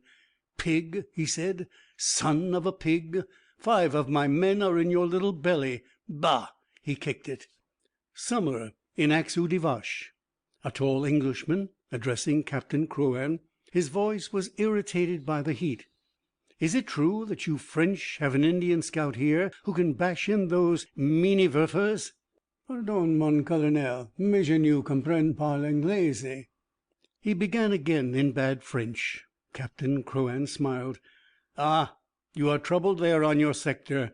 You wish to borrow our astonishing soldier. It will be a pleasure, I assure you." A hot, calm night. The sky pinpricked with stars. The air redolent with the mushy flavor of dead meat. So strong it left a taste in your mouth. So strong that food and water tasted like faintly chlorinated putrescence. Hugo, his blue uniform darker with perspiration, tramped through the blackness to a dugout. 15 minutes in candlelight with a man who spoke English in an odd manner. "They've been raising bloody hell with us from a point about there." The tap of a pencil. "We've got little enough confidence in you, God knows." "Thank you." "Don't be huffy. We're obliged to your captain for the loan of you, but we've lost too many trying to take that place ourselves not to be fed up with it. I suppose you'll want a raiding party." "No, thanks." "But Cripes, you can't make it out there alone." "I can do it." Hugo smiled. "And you've lost so many of your own men." "Very well." Otto Meyer pushed his helmet back on his sandy-haired head and gasped in the feverish air. A non-commissioned officer passing behind him shoved the helmet over his eyes with a muttered word of caution. Otto shrugged. Half a dozen men lounged nearby. Beside and above them were the muzzles of 4 squat guns and the irregular silhouette of a heap of ammunition. 2 of the men rolled onto their backs and panted. "I wish," one said in a soft voice, "that I was back in the Hofbrau at Munich with a tall stein of beer, with that fat Fräulein that kissed me on the Potsdam station last September, sitting at my side, and the orchestra playing." Otto flung a clod of dank earth at the speaker. There were chuckles from the shadows that sucked in and exhaled the rancid air. Outside the pit in which they lay there was a gentle thud. Otto scrambled into a sitting posture. "What is that?" "Nothing. Even these damned English aren't low enough to fight us in this weather." "You can never tell. At night, in the first battle of—" "Listen." The thud was repeated much closer. It was an ominous sound, like the drop of a sack of earth from a great height. Otto picked up a gun. He was a man who perspired freely, and now, in that single minute, his face trickled. He pointed the gun into the air and pulled the trigger. It kicked back and jarred his arm. In the glaring light that followed, 6 men peered through the spiderweb of the wire. They saw nothing. "You see?" Their eyes smarted with the light and dark so swiftly exchanged. Came a thud in their midst, a great thud that spattered the dirt in all directions. "Something has fallen! A shell! It's a dud!" The men rose and tried to run. Otto had regained his vision and saw the object that had descended. A package of yellow sticks tied to a great mass of iron, wired to it. Instead of running, he grasped it. His strength was not enough to lift it. And then for one short eternity he saw a sizzling spark move toward the sticks. He clutched at it. "Help! The guns must be saved! A bomb!" He knew his arms surrounded death. "I cannot—" His feeble voice was blown to the 4 winds at that instant. A terrible explosion burst from him, shattering the escaping men, blasting the howitzers into fragments, enlarging the pit to enormous dimensions. Both fronts crattered with machine-gun fire. Flares lit the terrain. Hugo, running as if with 7-league boots, was thrown on his face by the concussion. Winter. Mud. A light fall of snow that was split into festers by the guns before it could anneal the ancient sores. Hugo shivered and stared into no man's land, whence a groan had issued for 20 hours, audible occasionally over the tumult of the artillery. He saw German eyes turn mutely on the same heap of rags that moved pitifully over the snow, leaving a red wake, dragging a bloody thing behind. It rose and fell, moving parallel to the 2 trenches.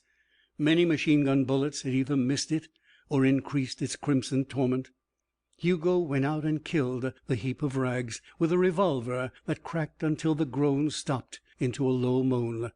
Breaths on both sides were bated. The rags had been gray-green. A shout of low, rumbling praise came from the silent enemy trenches. Hugo looked over there for a moment and smiled. He looked down at the thing and vomited. The guns began again. Another winter. Time had become stagnant. All about it was a pool of mud and suppuration, and shot through it was the sound of guns and the scent of women, the taste of wine and the touch of cold flesh. Somewhere, he could not remember distinctly where, Hugo had a clean uniform, a portfolio of papers, a jewel case of medals. He was a great man, a man feared, the Colorado in the Foreign Legion. Men would talk about what they had seen him accomplish all through the next 50 years, at watering places in the Sahara, at the crackling fires of country house parties in Shropshire, on the shores of the South Seas, or on the moon, maybe. Old men at the last would clear the phlegm from their skinny throats and begin, "When I was a-fightin' with the Legion in my youngest days, there was a feller in our company that came from some place in wild America that I disrecollect." And younger, more sanguine men would listen and shake their heads and wish there was a war for them to fight. Hugo was not satisfied with that. Still, he could see no decent exit and contrive no better use for himself. He clung frantically to the ideals he had taken with him and to the splendid purpose with which he had emblazoned his mad lust to enlist. Marseilles and the sentiment it had inspired seemed very far away.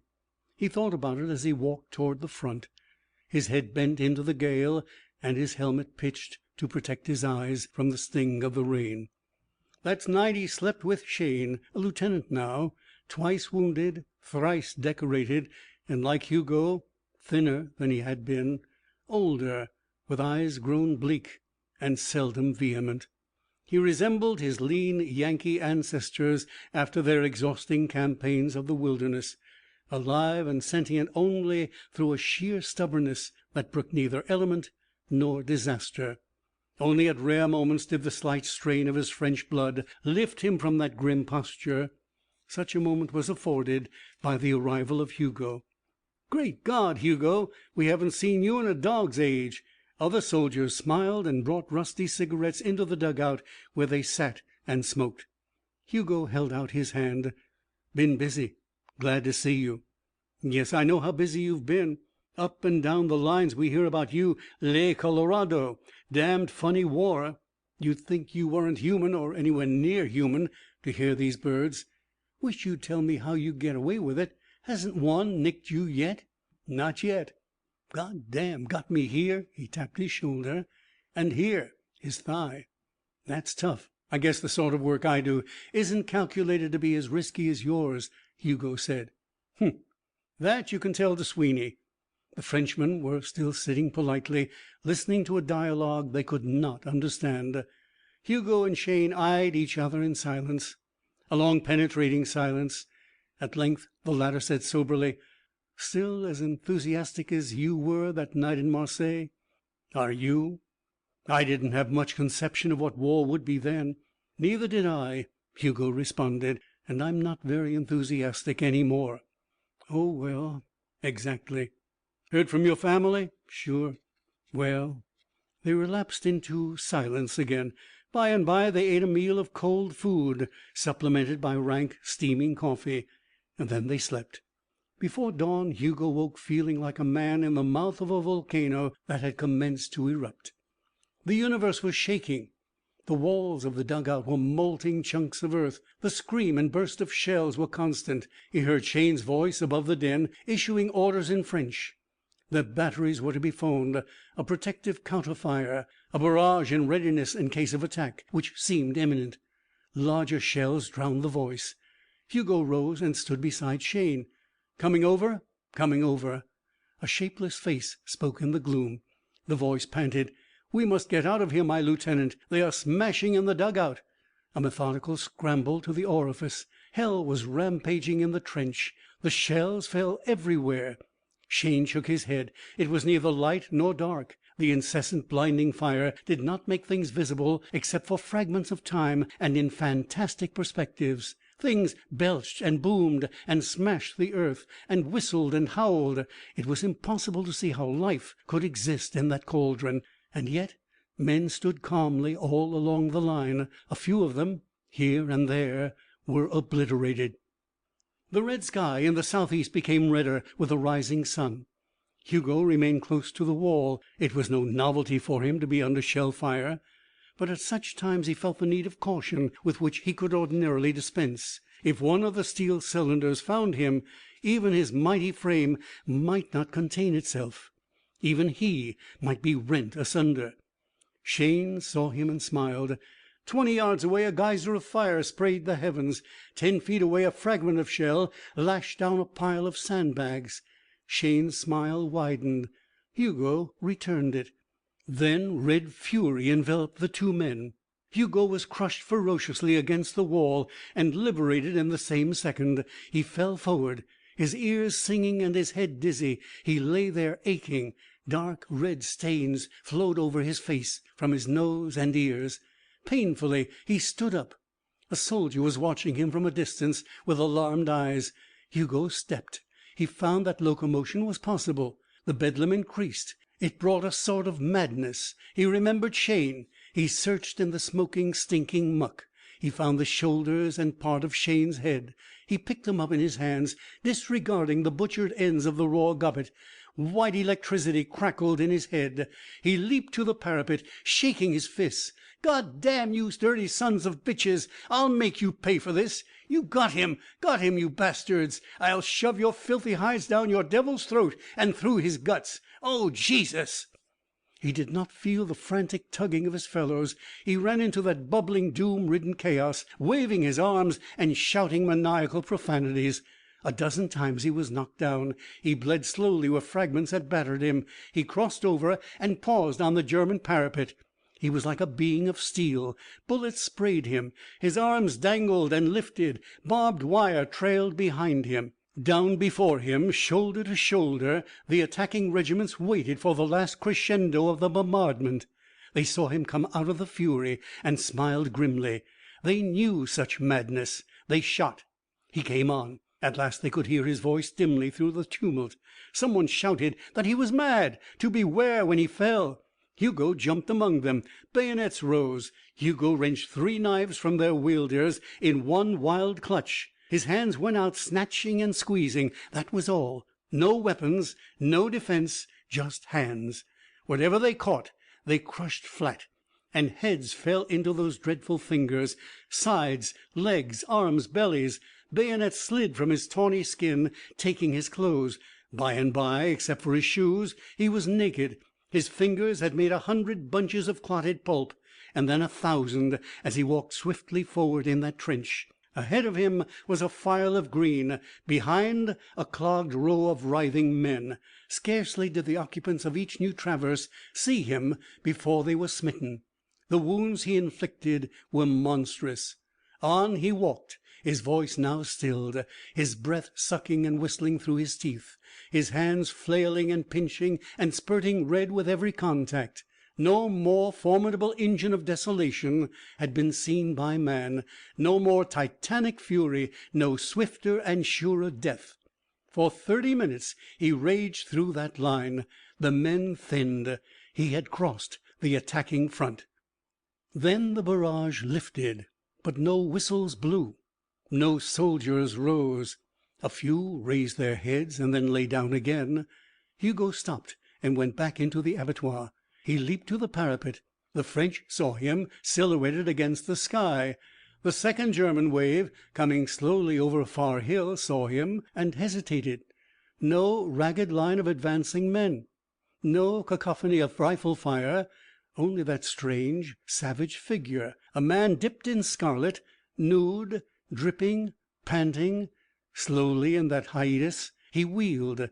His lungs thundered to the French. "Come on, you black bastards! I've killed them all! Come on! We'll send them down to hell!" The officers looked and understood that something phenomenal had happened. No Germans were coming.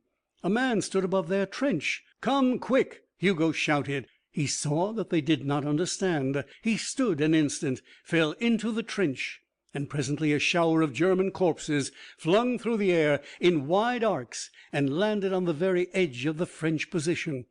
Then they came, and Hugo, seeing them, went on alone to meet the second line. He might have forged on through that bloody swath to the heart of the Empire if his vitality had been endless. But sometime in the battle he fell unconscious on the field, and his forward-leaning comrades pushed back the startled enemy, found him lying there. They made a little knot around him, silent, quivering. "It is the Colorado," someone said. "His friend, Shane. It is he who was the lieutenant just killed." They shook their heads and felt a strange fear of the unconscious man. "He is breathing." They called for stretcher bearers. They faced the enemy again, bent over the stocks of their rifles, and surged forward. Hugo was washed and dressed in pajamas. His wounds had healed without the necessity of a single stitch. He was grateful for that. Otherwise the surgeons might have had a surprise which would have been difficult to allay. He sat in a wheelchair, staring across a lawn.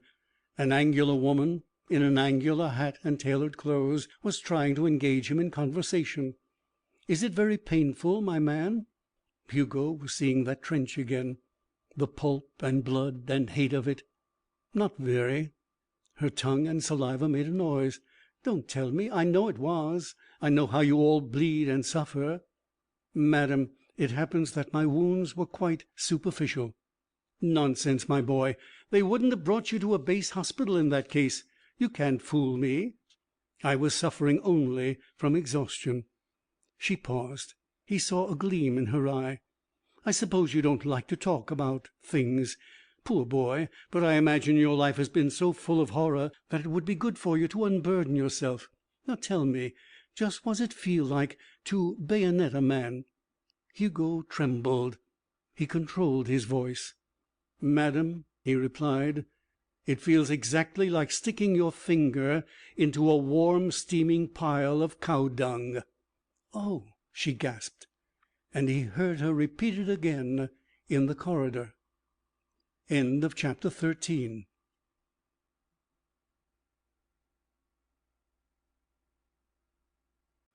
Gladiator by Philip Wylie. Chapter 14. "Mr. and Mrs. Ralph Jordan Shayne," Hugo wrote. Then he paused in thought. He began again. "I met your son in Marseilles, and was with him most of the time until his death." He hesitated. "In fact, he died in my arms from the effect of the same shell which sent me to this hospital. He is buried in Carcy Cemetery on the south side. It is for that reason I take the liberty to address you. I thought that you would like to know some of the things that he did not write to you. Your son enlisted because he felt the war involved certain ideals that were worthy of preservation.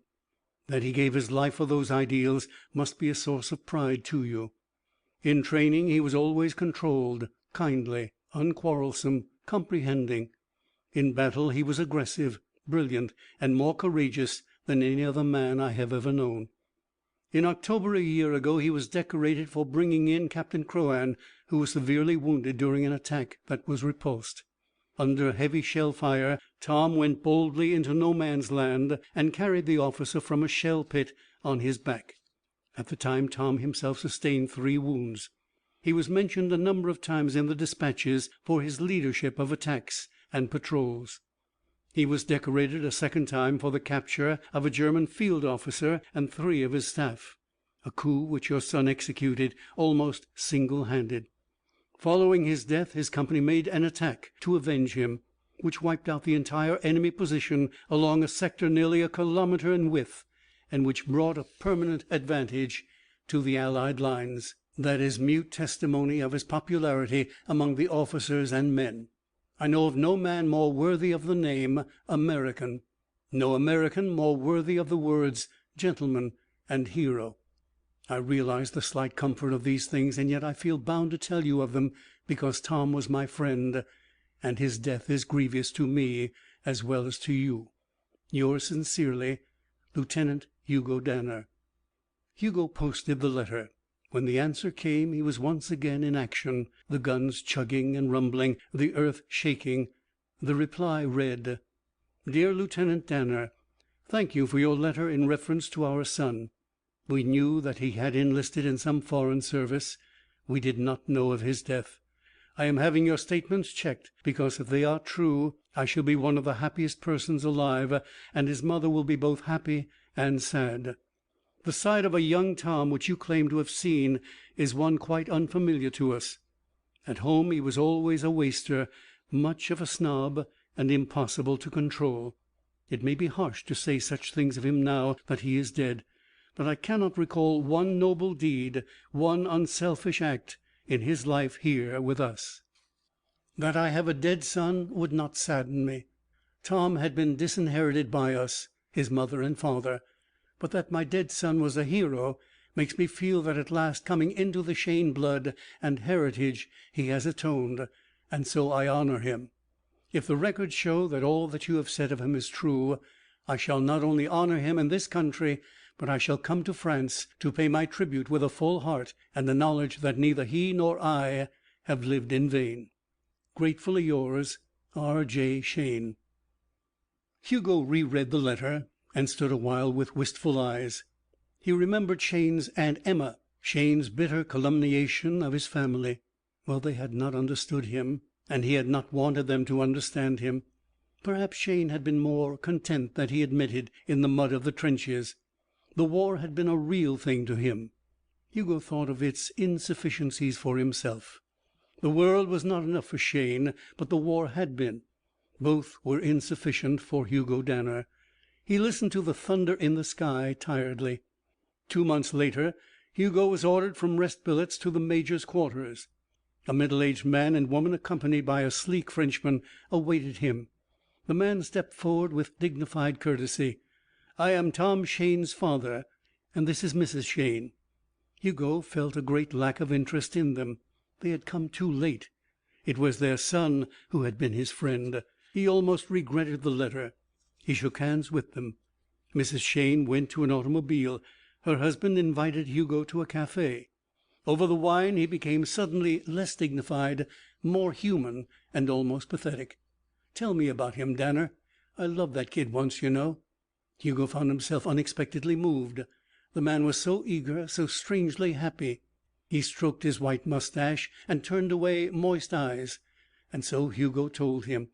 He talked endlessly of the trenches and the dark wet nights and the fire that stabbed through them. He invented brave sorties for his friend, tripled his accomplishments, and put gaiety and wit in his mouth. The father drank every syllable as if he was committing the whole story to memory as the text of a life solace. At last he was crying. "That was the Tom I knew," Hugo said softly. "And that was the Tom I dreamed and hoped and thought he would become when he was a little shaver. Well, he did, Danner. 1,000 times he did." Ralph Jordan Shayne blew his nose unashamedly. He thought of his patiently waiting wife. "I've got to go, I suppose. This has been more than kind of you, Mr. Danner, Lieutenant Danner. I'm glad, more glad than I can say, that you were there. I understand from the major that you're no small shakes in this army yourself." He smiled deferentially. "I wish there was something we could do for you." "Nothing, thank you, Mr. Shayne." "I'm going to give you my card in New York. My name is not without meaning. It is very familiar to me, was before I met your son. If you ever come to the city, I mean when you come, you must look us up. Anything we can do in the way of jobs, positions." He was confused. Hugo shook his head. "That's very kind of you, sir, but I have some means of my own, and right now I'm not even thinking of going back to New York." Mr. Shayne stepped into the car. "I would like to do something." Hugo realized the sincerity of that desire. He reflected. "Nothing I can think of. I'm a banker. Perhaps, if I might take the liberty, I could handle your affairs." Hugo smiled. "My affairs consist of one bank account in the city loan. That would seem very small to you, Mr. Shayne." "Why, that's one of my banks. I'll arrange it. You know, and I know how small the matter of money is. But I'd appreciate your turning over some of your capital to me. I would consider it a blessed opportunity to return a service. A great service with a small one, I'm afraid." "Thanks," Hugo said. The banker scribbled a statement, asked a question, and raised his eyebrows over the amount Hugo gave him. Then he was the father again. "We've been to the cemetery, Danner. We owe that privilege to you. It says there in French, 'The remains of a great hero who gave his life for France.' Not America, my boy, but I think that France was a worthy cause." When they had gone, Hugo spent a disturbed afternoon. He had not been so moved in many, many months. End of chapter 14.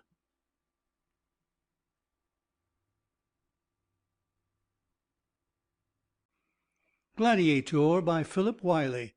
Chapter 15. Now the streets of Paris were assailed by the color of olive drab, the twang of Yankee accents, the music of Broadway songs. Hugo watched the first parade with eyes somewhat proud and not a little somber. Each shuffling step seemed to ask a rhythmic question. Who would not return to Paris? Who would return once and not again? Who would be blind? Who would be hideous? Who would be armless, legless? Who would wear silver plates and leather props for his declining years? Hugo wondered, and looking into those sometimes stern and sometimes ribald faces, he saw that they had not yet commenced to wonder. They did not know the hammer and shock of falling shells and the jelly and putty which men become. They chaffed and bantered and stormed every café and cocotte impartially, recklessly. Even the Legion had been more grim and better prepared for the iron feet of war.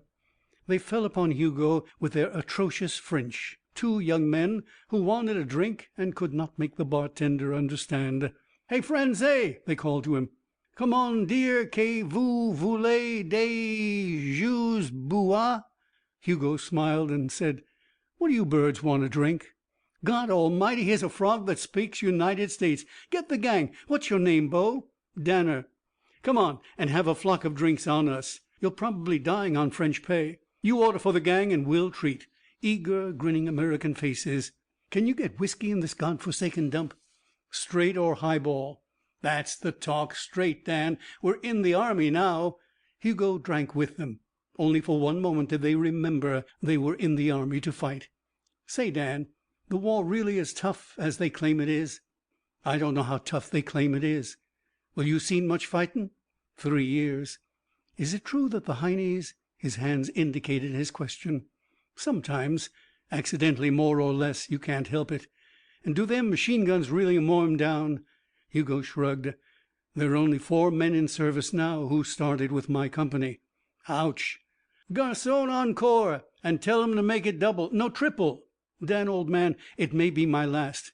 To Hugo, "Well, it's about time we got here and took the war off your shoulders. You guys sure have had a bellyful, and I'm going to get me one right here and now. Bottoms up, you guys." Hugo was transferred to an American unit. The officers belittled the recommendations that came with him. They put him in the ranks. He served behind the lines for a week. Then his regiment moved up. As soon as the guns began to rumble, a nervous second lieutenant edged toward the demoted private. "Say, Danner, you've been in this before. Do you think it's all right to keep on along this road the way we are?" "I'm sure I couldn't say. You're taking a chance. Planes strafing and shells." "Well, what else are we to do? Those are our orders." "Nothing," Hugo said.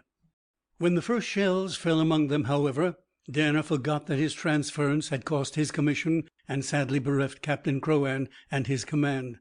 He forgot his repressed anger at the stupidity of American headquarters and their bland assumption of knowledge, superior to that gained by 3 years of actual fighting. He virtually took charge of his company, ignoring the bickering of a lieutenant who swore and shouted and accomplished nothing, and who was presently beheaded for his lack of caution. A month later, with troops that had some feeling of respect for the enemy, a feeling gained through close and gory association, Hugo was returned his commission. Slowly at first, and with increasing momentum, the war was pushed up out of the trenches and the Germans retreated. The summer that filled the windows of American homes with gold stars passed.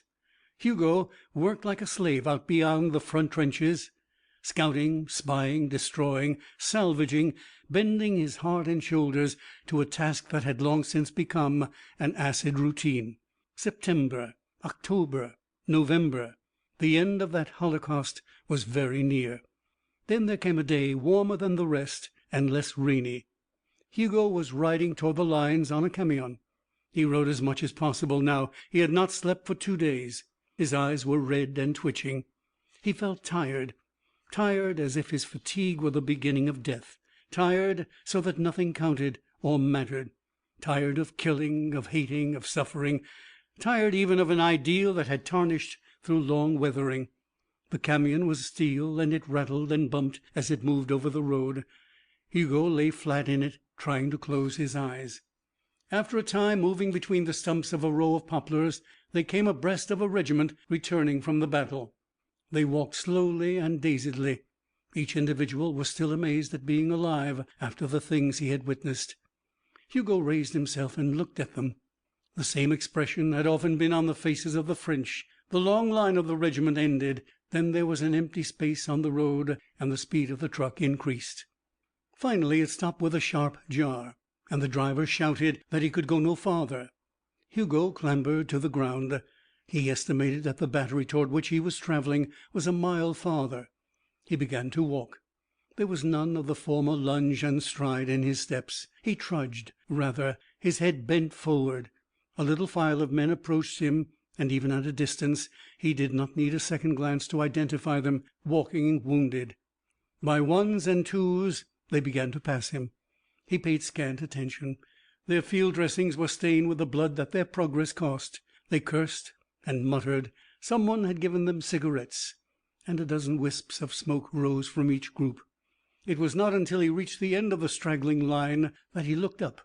Then he saw one man whose arms were both under bandage, walking with another whose eyes were covered, and whose hand rested on his companion's shoulder, guided his stumbling feet.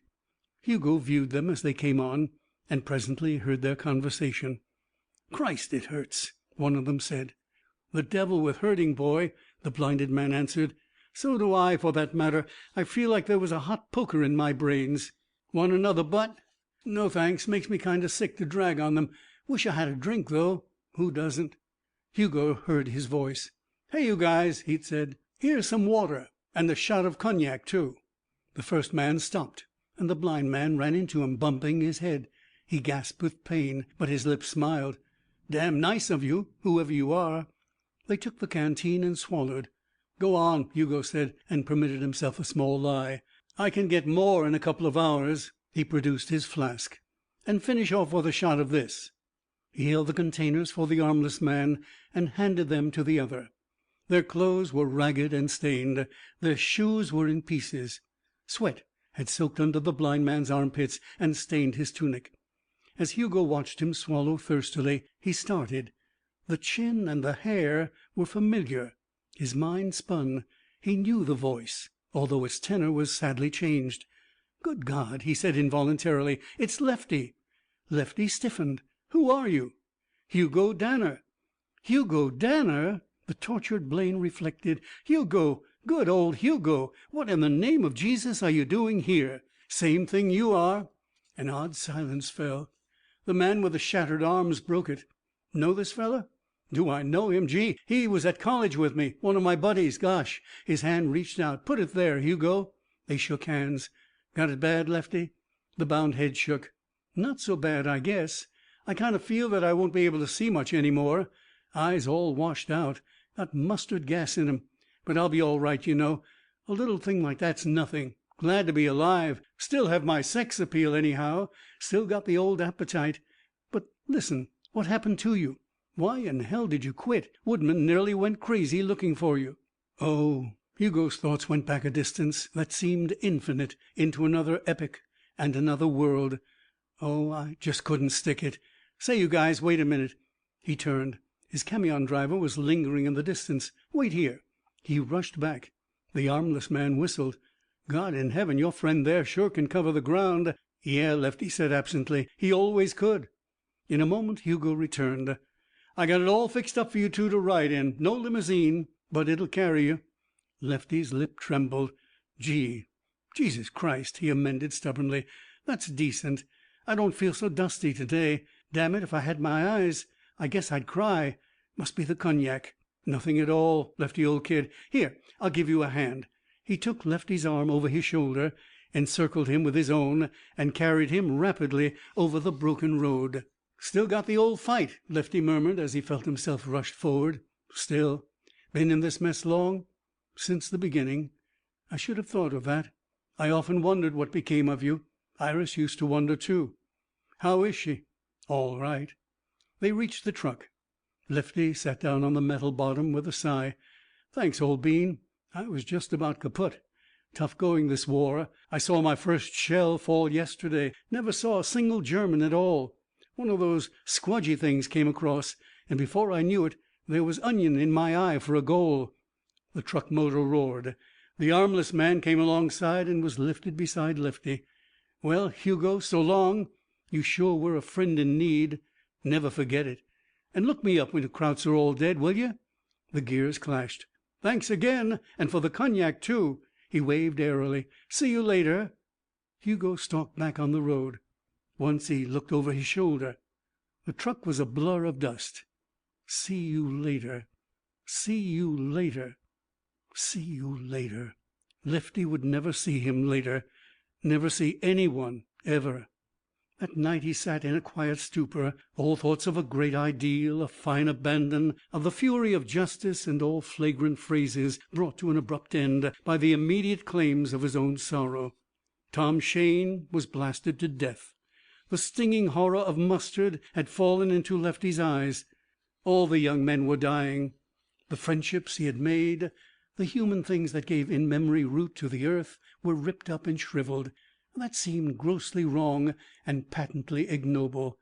He discarded his personal travail. It was nothing. His life had been comprised of attempt and failure, of disappointment and misunderstanding. He was accustomed to witness the blunting of the edge of his hopes and the dulling of his desires when they were enacted. Even his great sacrifice had been in vain. It was always thus.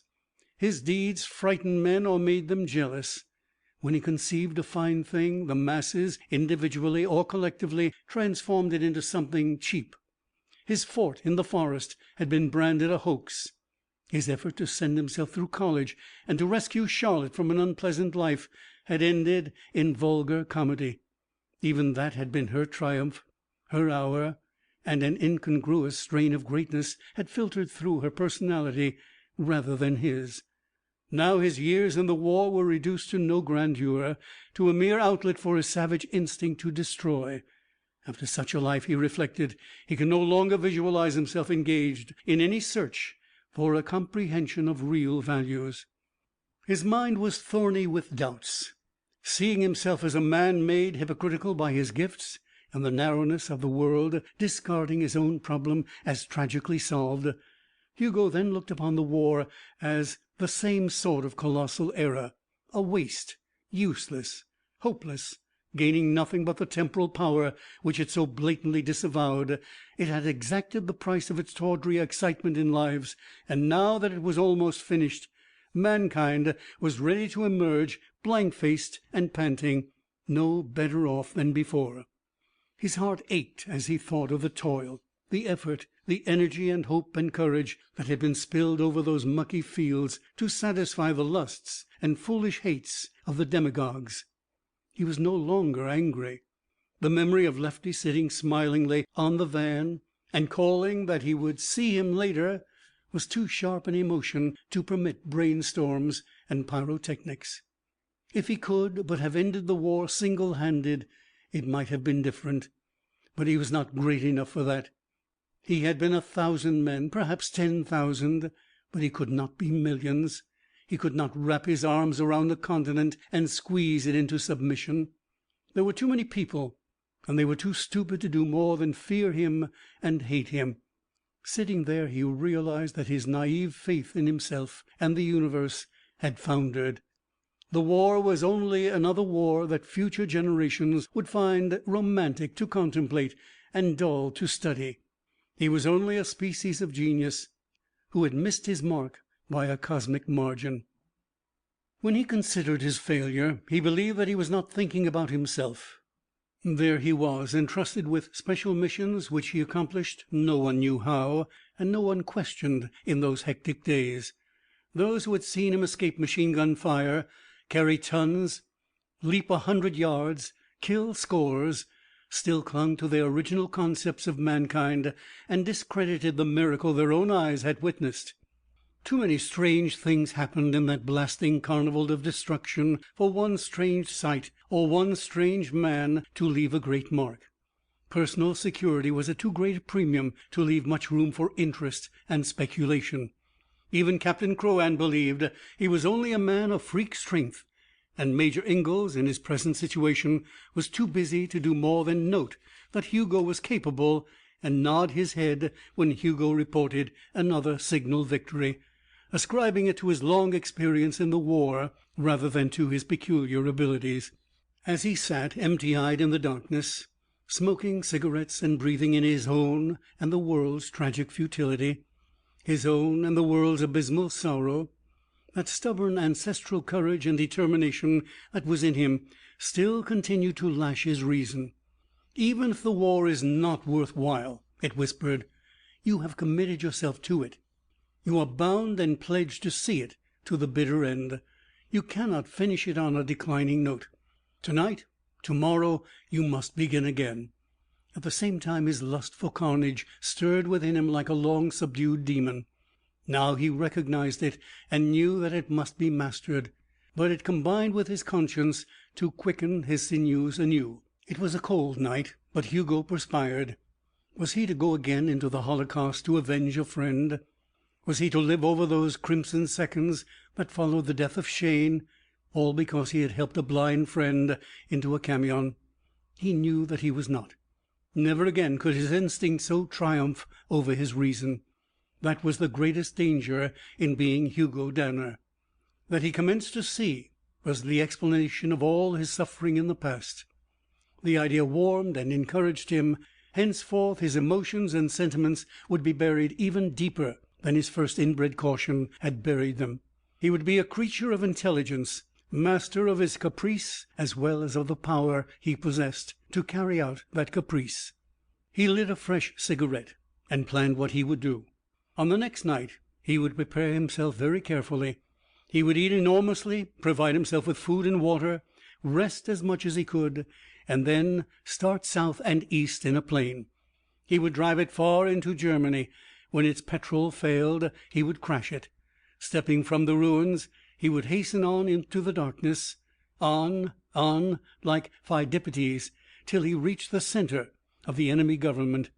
There, crashing through the petty human barriers, he would perform his last feat, strangling the emperor, slaying the generals, pulling the buildings apart with his Samsonian arms, and disrupting the control of the war. He had dreamed of such an enterprise even before he had enlisted, but he had known that he lacked sufficient stamina without a great internal cause, and no rage, no blood madness was great enough to drive him to that effort. With amazement he realized that a clenched determination, depending on the brain rather than the emotions, was a greater catalyst than any passion. He knew that he could do such a thing. In the warmth of that knowledge he completed his plan tranquilly and retired. For 12 hours, by order, undisturbed, Hugo slept. In the bright morning he girded himself. He requisitioned the plane he needed through Major Ingalls. He explained that requirement by saying that he was going to bomb a battery of big guns. The plane offered was an old one. Hugo had seen enough of flying in his French service to understand its navigation. He ate the huge meal he had planned, and then, a cool and grim man, he made his way to the hangar. In 15 minutes his last adventure would have commenced. But a dispatch rider, charging onto the field in a roaring motorcycle, announced the signing of the armistice and the end of the war. Hugo stood near his plane when he heard the news. 2 men at his side began to cry, one repeating over and over, "And I'm still alive! So help me God! I wish I was dead like Joey!" Hugo was rigid. His first gesture was to lift his clenched fist and search for an object to smash with it. The fist lingered in the air. His rage passed, rage that would have required a giant vent had it occurred 2 days sooner. He relaxed. His arm fell. He ruffled his black hair. His blacker eyes stared and then twinkled. His lips smiled for the first time in many months. His great shoulders sagged. "I should have guessed it," he said to himself, and entered the rejoicing with a fervor that was unexpected. End of chapter 15.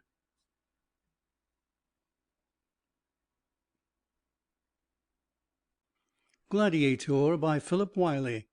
Chapter 16.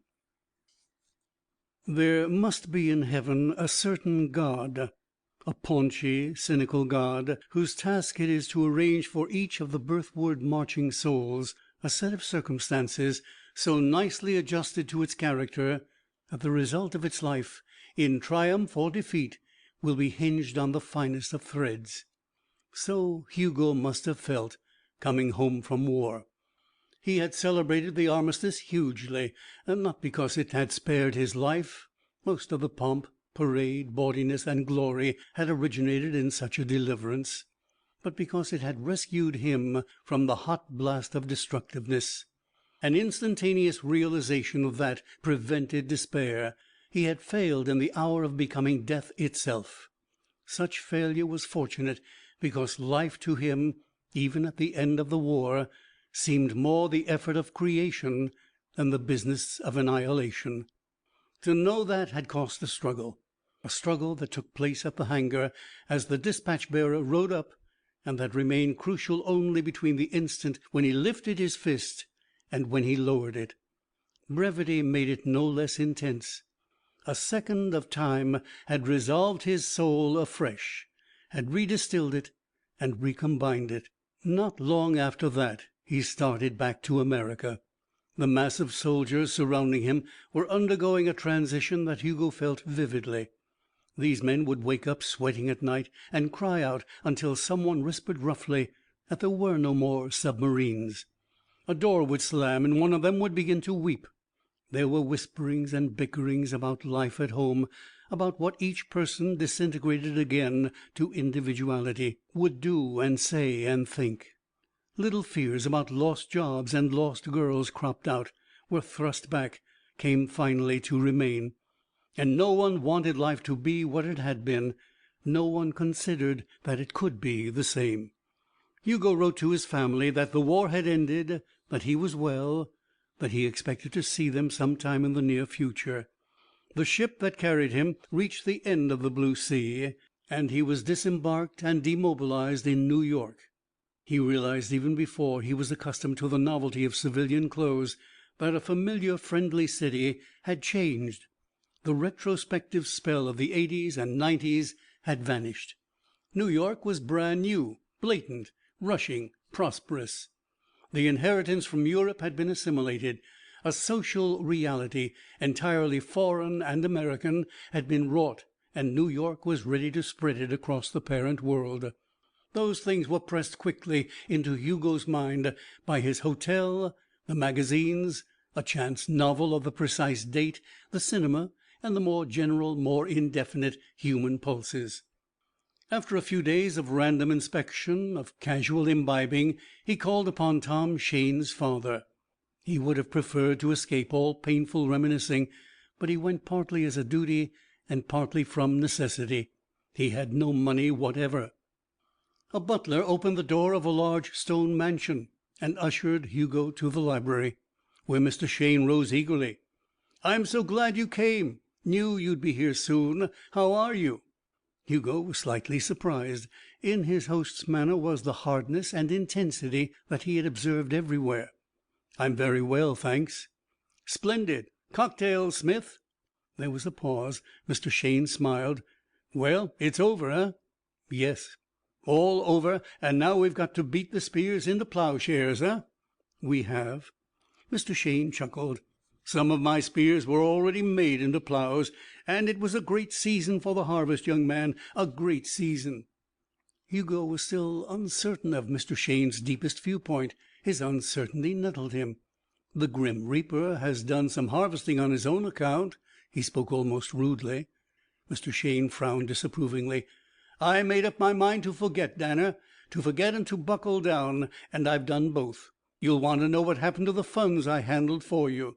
"I wasn't particularly." The older man shook his head with grotesque coyness. "Not so fast, not so fast. You were particularly eager to hear. We're getting honest about our emotions in this day and place. You're eaten with impatience. Well, I won't hold out, Danner. I've made you $1 million. A clean, cold $1 million." Hugo had been struggling in a rising tide of incomprehension. That statement engulfed him. "Me? $1 million?" "In the bank, in your name, waiting for a blonde girl." "I'm afraid I don't exactly understand, Mr. Shane." The banker readjusted his glasses and swallowed a cocktail by tipping back his head. Then he rose, paced across the broad carpet, and faced Hugo. "Of course you don't understand. Well, I'll tell you about it. Once you did a favor for me which has no place in this conversation." He hesitated. His face seemed to flinch and then to be jerked back to its former expression.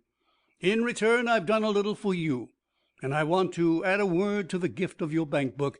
You have, if you're careful, leisure to enjoy life, freedom, the world at your feet. No more strife for you, no worry and no care. Take it. Be a hedonist. There's nothing else. I've lain in bed nights enjoying the life that lies ahead of you, my boy. Vicariously, voluptuously. Catchy phrase, isn't it? My own. I want to see you do it up brown." Hugo rubbed his hand across his forehead. It was not long ago that this same man had sat at an estaminet and wept over snatches of a childhood which death had made sacred. Here he stood now, asking that a life be done up brown, and meaning cheap, obvious things. He wished that he had never called on Tom's father. "That wasn't my idea of living," he said slowly. "It will be. Forget the war. It was a dream. I realized it suddenly. If I had not, I would still be just a banker. Not a great banker. The great banker. I saw suddenly that it was a dream. The world was mad, so I took my profit from it, beginning on the day I saw." "How, exactly?" "Eh? I mean, how did you profit by the war?" Mr. Shayne smiled expansively. "What was in demand then, my boy? What were the stupid, traduced, misguided people raising billions to get? What? Why, shells, guns, foodstuffs. For 6 months I had a corner on 4 chemicals vitally necessary to the government. And the government got them at my price. I owned a lot of steel. I mixed food and diplomacy in equal parts, and when the pie was opened it was full of solid gold." Hugo's voice was strange. "And that is the way my money was made?" "It is." Mr. Shayne perceived that Hugo was angry. "Now, don't get sentimental. Keep your eye on the ball. He did not finish, because Mrs. Shayne came into the room. Hugo stared at him fixedly, his face livid, for several seconds before he was conscious of her. Even then it was only a partial consciousness. She was stuffed into a tight, bright dress. She was holding out her hand, holding his hand too long. There was mascara around her eyes, and they dilated and blinked in a foolish and flirtatious way. Her voice was syrup. She was taking a cocktail with the other hand. Maybe if he gave her hand a real squeeze she would let go. A tall, sallow young man had come in behind her. He was Mr. Jerome Leonardo Bateau, a perfect dear. Mrs. Shayne was still holding his hand and murmuring. Mr. Shayne was patting his shoulder. Mr. Bateau was staring with haughty and jealous eyes. Hugo excused himself. In the hall he asked for Mr. Shayne's secretary. He collected himself in a few frigid sentences. "Please tell Mr. Shayne I am very grateful. I wish to transfer my entire fortune to my parents in Indian Creek, Colorado. The name is Abednego Danner. Make all arrangements, please." A faint "but" followed him futilely through the door. In the space of a block he had cut a pace that set other pedestrians gaping to a fast walk. Chapter 16.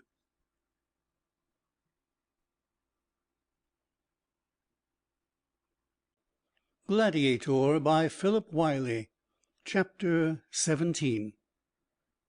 Hugo sat in Madison Square Park, giving his attention in a circuit to the Flatiron Building, the clock on the Metropolitan Tower, and the creeping barrage of traffic that sent people scampering, stopped, moved forward again. He had sat on the identical bench at the identical time of day during his obscure undergraduate period. To repeat that contemplative stasis after so much living had intervened ought to have produced an emotion. He had gone to the park with that idea, but the febrile fires of feeling were banked under the weight of many things, and he could suffer nothing, enjoy nothing, and think but one fragmentary routine. He had tried much and made no progress. He would be forced presently to depart on a different course from a new threshold. That idea went round and round in his head like a single fly in a big room. It lost poignancy, and eventually it lost meaning. Still he sat in feeble sunshine, trying to move beyond stagnancy. He remembered the small man with the huge roll of bills who had moved beside him and asked for a cup of coffee. He remembered the woman who had robbed him. Silk ankles crossed his line of vision, and a gusty appetite vaporized even as it steamed into the coldness of his indecision. He was without money now, as he had been then so long ago. He budged on the bench and challenged himself to think. What would you do if you were the strongest man in the world, the strongest thing in the world, mightier than the machine? He made himself guess answers for that rhetorical query. I would have won the war, but I did not. I would run the universe single-handed, literally single-handed. I would scorn the universe and turn it to my own ends. I would be a criminal, I would rip open banks and gut them. I would kill and destroy. I would be a secret, invisible blight. I would set out to stamp crime off the earth. I would be a super detective, following and summarily punishing every criminal until no one dared to commit a felony. What would I do? What will I do? And then he realized that he was hungry. He had not eaten enough in the last few days. Enough for him. With some intention of finding work, he had left Mr. Shane's house. A call on the telephone from Mr. Shane himself, volunteering a position, had crystallized that intention. In 3 days he had discovered the vast abundance of young men, the embarrassment of young men, who were walking along the streets looking for work. He, who had always worked with his arms and shoulders, had determined to try to earn his living with his head. But the white-collar ranks were teeming, overflowing, supersaturated.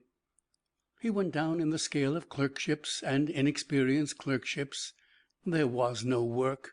Thence he had gone to the park, and presently he rose. He had seen the clusters of men on 6th Avenue standing outside the employment agencies. He could go there. Any employment was better than hunger, and he had learned that hunger could come swiftly and formidably to him. Business was slack. Hands were being laid off. Where an apprentice was required, 3 trained men waited avidly for work.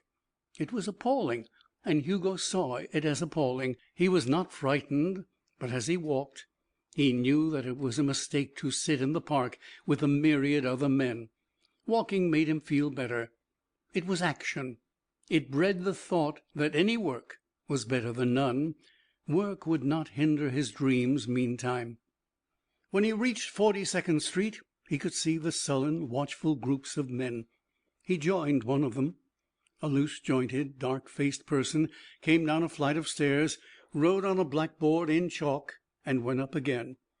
Several of the group detached themselves and followed him to compete for a chance to wash windows. A man at his side spoke to him. "Tough, ain't it, buddy?" "Yeah, it's tough," Hugo said. "I got 3 bones left. Want to join me in a feed and get a job afterward?" Hugo looked into his eyes. They were troubled and desirous of companionship. "No, thanks," he replied. They waited for the man to scribble again in chalk. "They was going to fix up everybody slick after the war. Oh, hell, yes." "You in it?" Hugo asked. "Up to my goddamn neck, buddy." "Me too. I guess I'll go up the line." "I'll go with you." "Well." They waited a moment longer, for the man with the chalk had reappeared. Hugo's comrade grunted. "Wash windows and work in the steel mills. Break your neck or burn your ear off. What do they care?" Hugo had taken a step toward the door, but the youth with the troubled eyes caught his sleeve. "Don't go up for that, son. They'll burn you in them steel mills. I seen guys afterward. 2 years and you're all done. This is tough, but that's tougher. Sweet Jesus, I'll say it is." Hugo loosened himself. "Gotta eat, buddy. I don't happen to have even 3 bones available at the moment." The man looked after him. "Gosh," he murmured, "even guys like that." He was in a dingy room, standing before a grilled window. A voice from behind it asked his name, age, address, war record. Hugo was handed a piece of paper to sign, and then a second piece that bore the scrawled words, "Amalgamated Crucible Steel Corporation, Harrison, New Jersey." Hugo's emotional life was reawakened when he walked into the mills. His last nickel was gone. He had left the train at the wrong station and walked more than a mile. He was hungry and cold. He came as if naked to the monster, and he did it homage. Its predominant color scheme was black and red.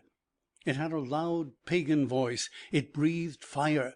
It melted steel and rock and drank human sweat, with human blood for an occasional stimulant.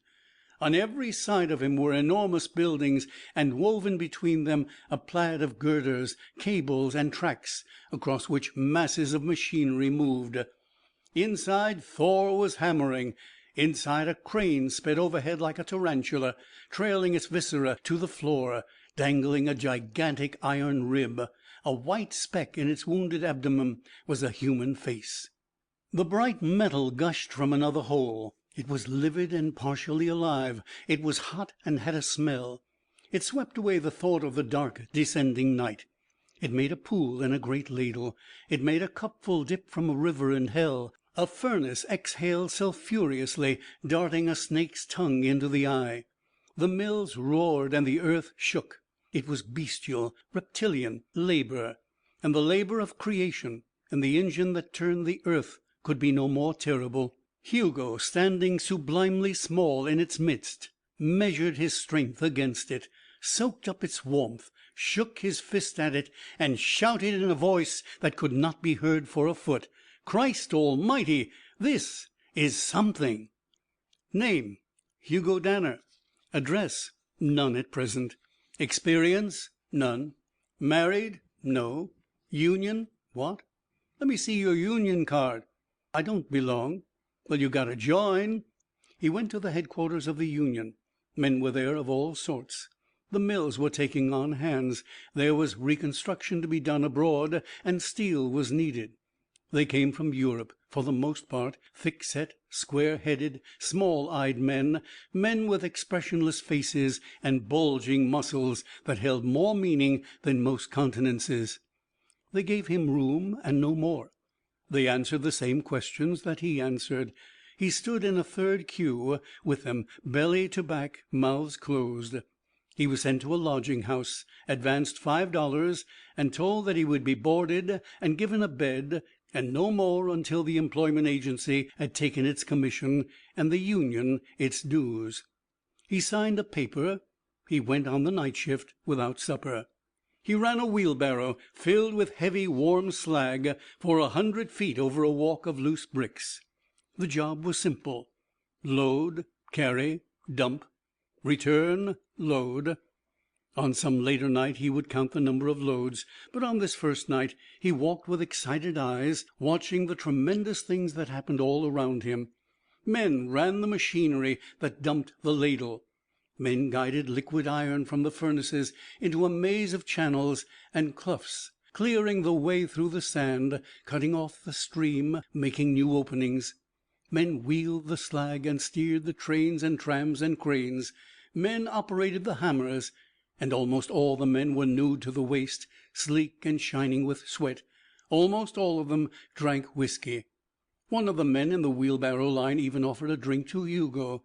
He held out the flask and bellowed in check. Hugo took it.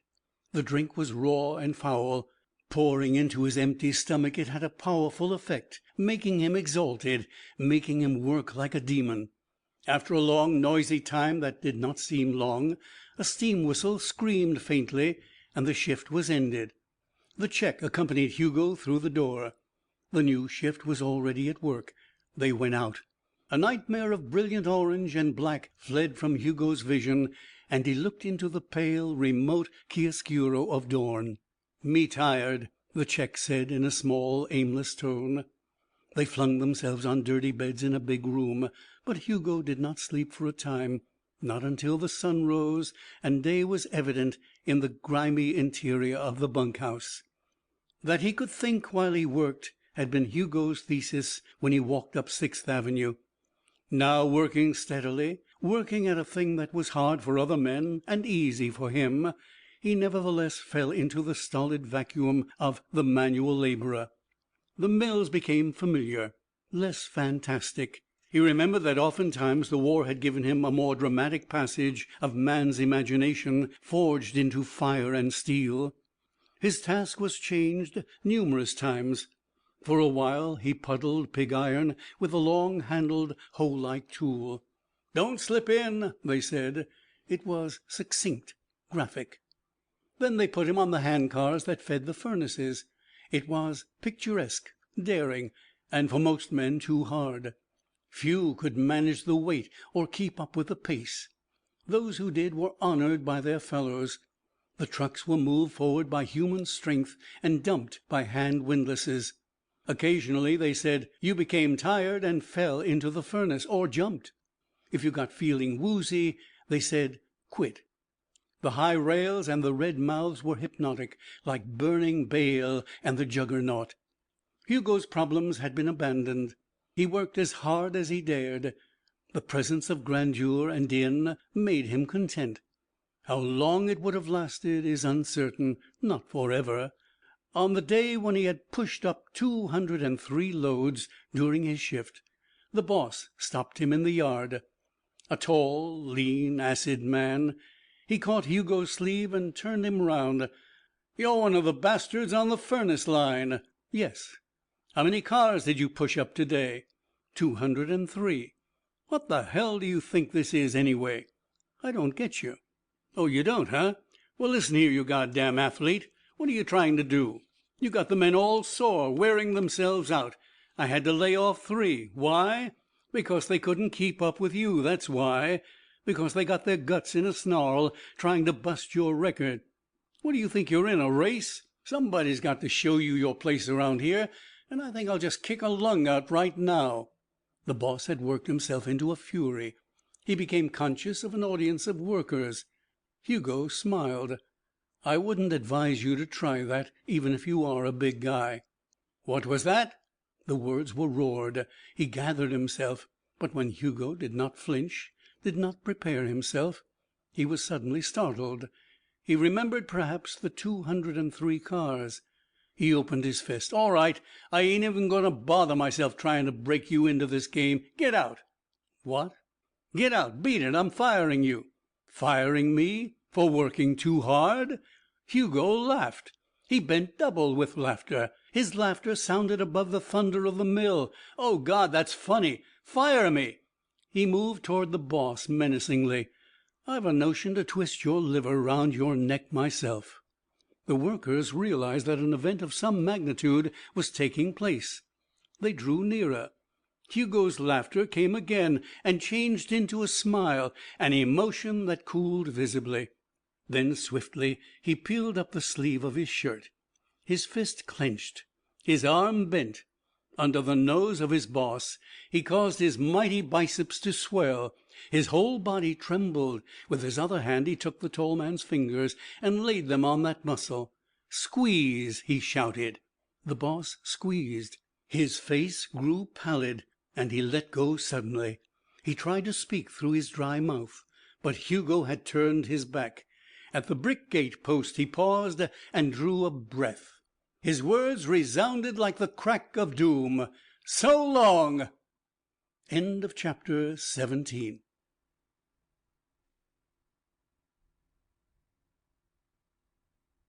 Gladiator by Philip Wylie. Chapter 18. In the next 4 weeks Hugo knew the pangs of hunger frequently. He found odd jobs, but none of them lasted. Once he helped to remove a late snowstorm from the streets. He worked for 5 days on a subway excavation. His clothes became shabby. He began to carry his razor in his overcoat pocket and to sleep in hotels that demanded only 25 cents for a night's lodging. When he considered the tens of thousands of men in his predicament, he was not surprised at or ashamed of himself. When, however, he dwelt on his own peculiar capacities, he was both astonished and ashamed to meander along the dreary pavements. Hunger did curious things to him. He had moments of fury, of imagined violence, and other moments of fantasy when he dreamed of a rich and noble life. Sometimes he meditated the wisdom of devouring one prodigious meal and fleeing through the dead of night to the warm South. Occasionally he considered going back to his family in Colorado. His most bitter hours were spent in thinking of Mr. Shayne and of accepting a position in one of Mr. Shayne's banks. In his maculate, threadbare clothes, with his dark, aquiline face matured by the war, he was a sharp contrast of facts and possibilities. It never occurred to him that he was young, that his dissatisfaction, his idealism, his Weltschmerz were integral to the life cycle of every man. At the end of 4 weeks, with hunger gnawing so avidly at his core that he could not pass a restaurant without twitching muscles and quivering nerves, he turned abruptly from the streets into a cigar store and telephoned to Mr. Shayne. The banker was full of sound counsel and ready charity. Hugo regretted the call as soon as he heard Mr. Shayne's voice. He regretted it when he was ravishing a luxurious dinner at Mr. Shayne's expense. It was the weakest thing he had done in his life. Nevertheless, he accepted the position offered by Mr. Shayne. That same evening he rented a small apartment, and lying on his bed, a clean bed, he wondered if he really cared about anything or about anyone. In the morning he took a shower, and stood for a long time in front of the mirror on the bathroom door, staring at his nude body as if it were a rune that he might learn to read, an enigma he might solve by concentration. Then he went to work.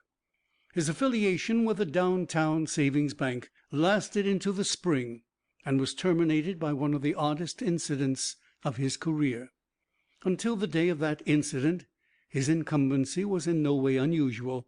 He was one of the bank's young men, receiving $50 weekly to learn the banking business. They moved him from department to department, giving him mentally menial tasks which afforded him in each case a glimpse of a new facet of financial technique. It was fairly interesting. He made no friends, and he worked diligently. One day in April, when he had returned from lunch and a stroll in the environs of the Battery, returned to a list of securities and a strip from an adding machine, which he checked item by item, he was conscious of a stirring in his vicinity. A woman employee on the opposite side of a wire wicket was talking shrilly. A vice president rose from his desk and hastened down the corridor, his usually composed face suddenly white and disconcerted. The tension was cumulative. Work stopped, and clusters of people began to chatter. Hugo joined one of them. "Yeah," a boy was saying. "It happened before, a couple of times." "How do they know he's there?" "They got a telephone going inside, and they're talking to him." "I'll be damned." The boy nodded rapidly. "Yeah, some talk, telling him what to try next." "Poor devil." "What's the matter?" Hugo asked. The boy was glad of a new and uninformed listener. "Ah, some dumb vault clerk got himself locked in, and the lock's jammed, and they can't get him out." "Which vault? The big one?"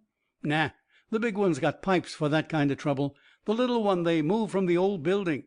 "It's not so darn little at that," someone said. Another person, a man, chuckled. "Not so darn, but there isn't air in there to last 3 hours. Coghlan said so." "Honest to God?" "Honest, and he's been there more than an hour already." "Jeest."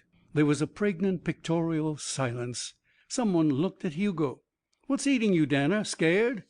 His face was tense, and his hands were opening and closing convulsively. "No," he answered. "Guess I'll go down and have a look."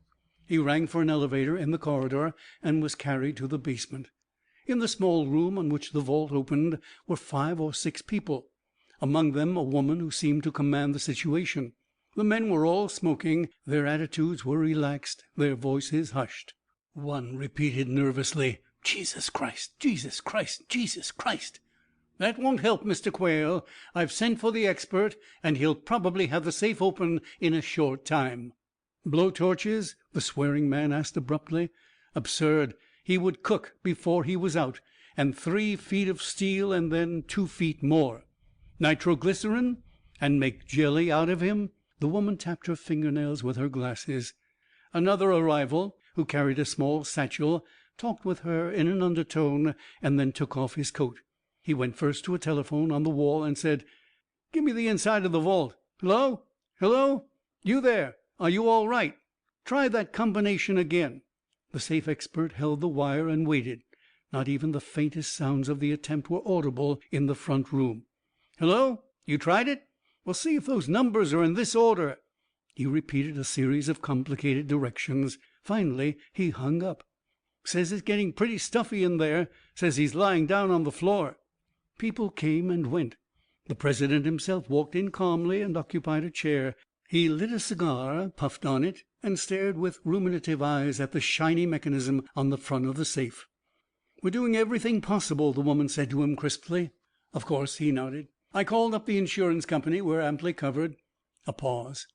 "Mrs. Robinson, post one of the guards to keep people from running in and out of here. There are enough around already."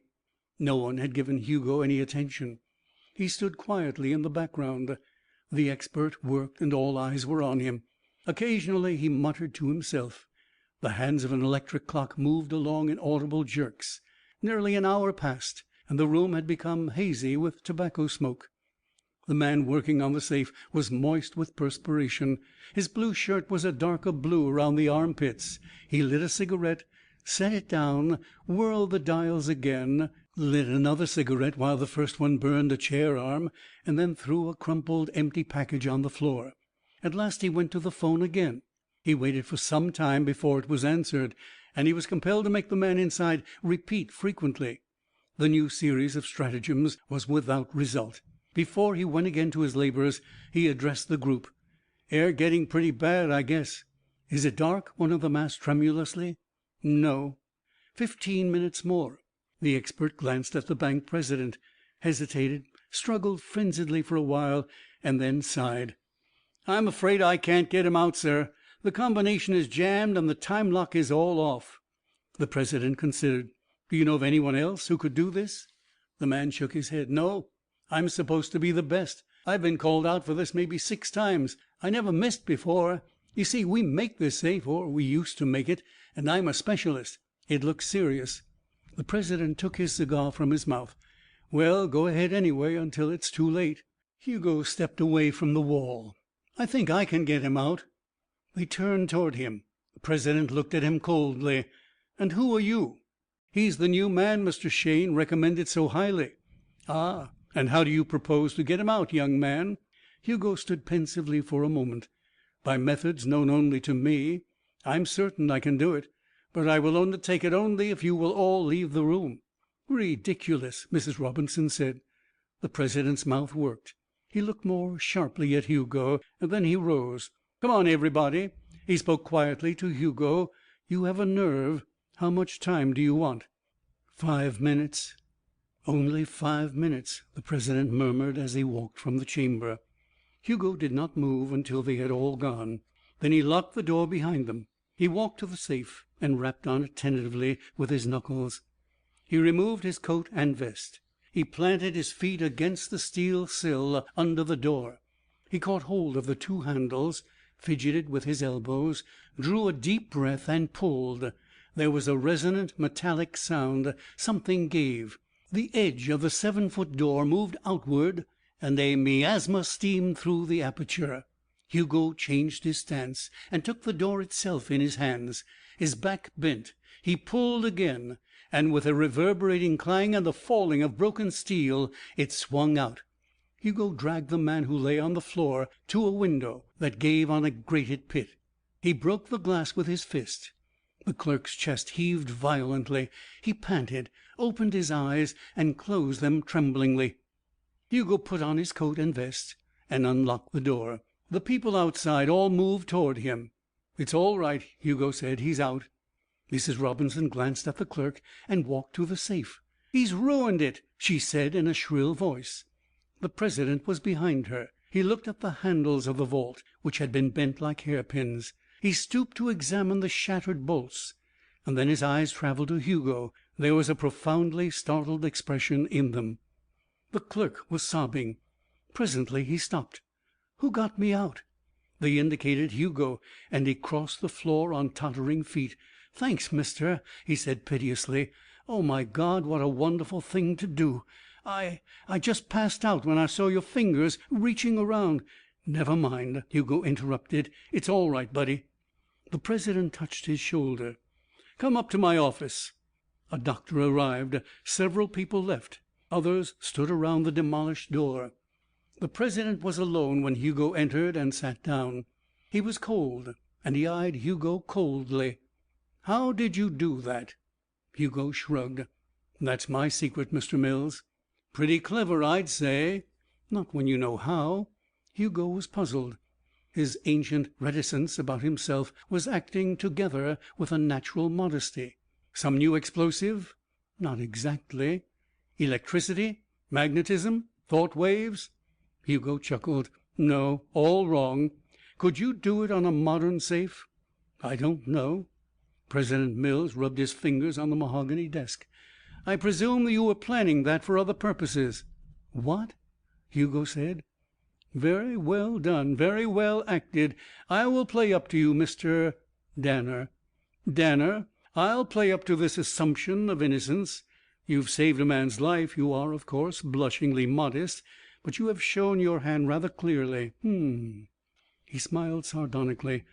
I read a book about a safe-cracker who opened a safe to get a child out, at the expense of his liberty and position, or at the hazard of them. Anyhow, maybe you have read the same book." "Maybe," Hugo answered icily. "Safe-crackers, blasters, light fingers educated to the dials and ears attuned to the tumblers, we can cope with those things, Mr. Danner. But this new stunt of yours, well, until we find out what it is, we can't let you go. This is business, Mr. Danner. It involves money, millions, the security of American finance, of the very nation. You will understand. Society cannot afford to permit a man like you to go at large until it has a thoroughly effective defense against you. Society must disregard your momentary sacrifice, momentary nobleness. Your process, unknown by us, constitutes a great social danger. I do not dare overlook it. I cannot disregard it, even after the service you have done, even if I thought you never intended to put it to malicious use." Hugo's thoughts were far away, to the fort he had built when he was a child in Colorado, to the wagon he had lifted up, to the long, discouraging gauntlet of hard hearts and frightened eyes that his miracles had met with. His voice was wistful when at last he addressed the banker. "What do you propose to do?" "I shan't bandy words, Danner. I propose to hang on to you until I get that secret. And I shall be absolutely without mercy. That is frank, is it not?" "Quite." "You comprehend the significance of the third degree?" "Not clearly." "You will learn about it, unless you are reasonable." Hugo bowed sadly. The president pressed a button. 2 policemen came into the room. "McLaren has my instructions," he said. "Come on." Hugo rose and stood between them. He realized that the whole pantomime of his arrest was in earnest. For one brief instant the president was given a glimpse of a smile that worried him for a long time. He was so worried that he called McLaren on the telephone and added to his already abundant instructions. A handful of bystanders collected to watch Hugo cross from the bank to the steel patrol wagon. It moved forward and its bell sounded. The policemen had searched Hugo, and now they sat dumbly beside him. He was handcuffed to both of them. Once he looked down at the nickel bonds and up at the dull faces. His eyebrows lifted a fraction of an inch. Captain McLaren received Hugo in a bare room shadowed by bars. He was a thick-shouldered, red-haired man with a flabby mouth from which protruded a moist and chewed toothpick. His eyes were blue and bland. He made Hugo strip nude and gave him a suit of soiled clothes. Hugo remained alone in that room for 30 hours without food or water.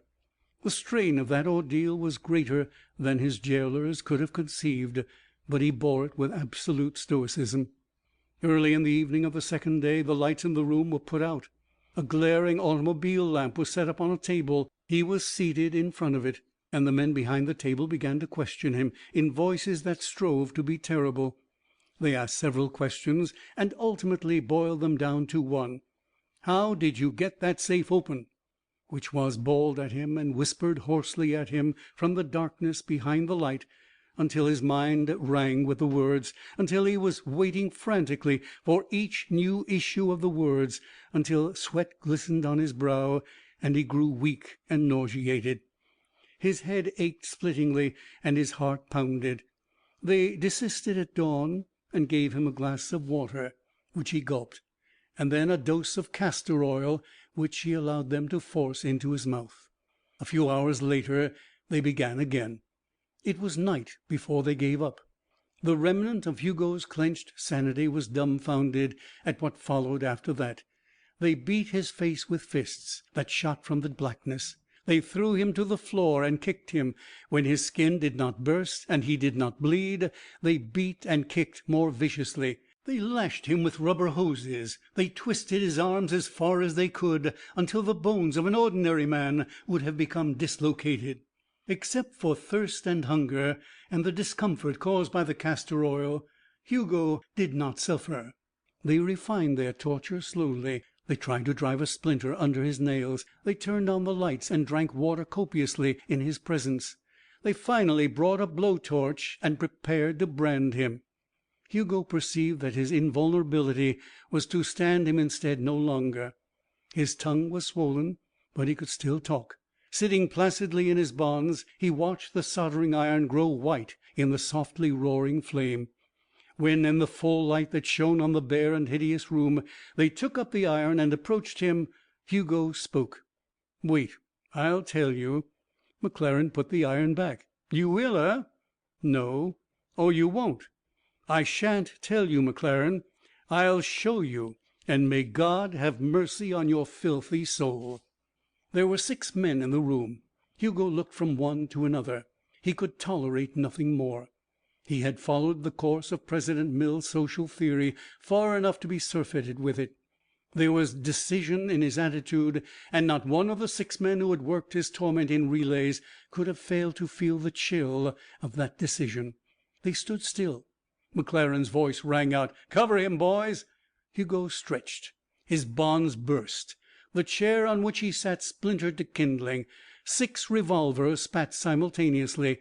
Hugo felt the sting of the bullets. 6 chambers were emptied. The room eddied smoke. There was a harsh silence. "Now," Hugo said gently, "I will demonstrate how I open that safe." "Christ save us!" one of the men whispered, crossing himself. McLaren was frozen still. Hugo walked to the wall of the jail and stabbed his fist through it. Brick and mortar burst out on the other side and fell into the cinder yard. Hugo kicked and lashed with his fists. A large hole opened, and then he turned to the men. They broke toward the door, but he caught them one by one, and one by one he knocked them unconscious. That much was for his own soul. Only McLaren was left. He carried McLaren to the hole and dropped him into the yard. He wrenched open the iron gate and walked out on the street, holding the policeman by the arm. McLaren fainted twice, and Hugo had to keep him upright by clinging to his collar.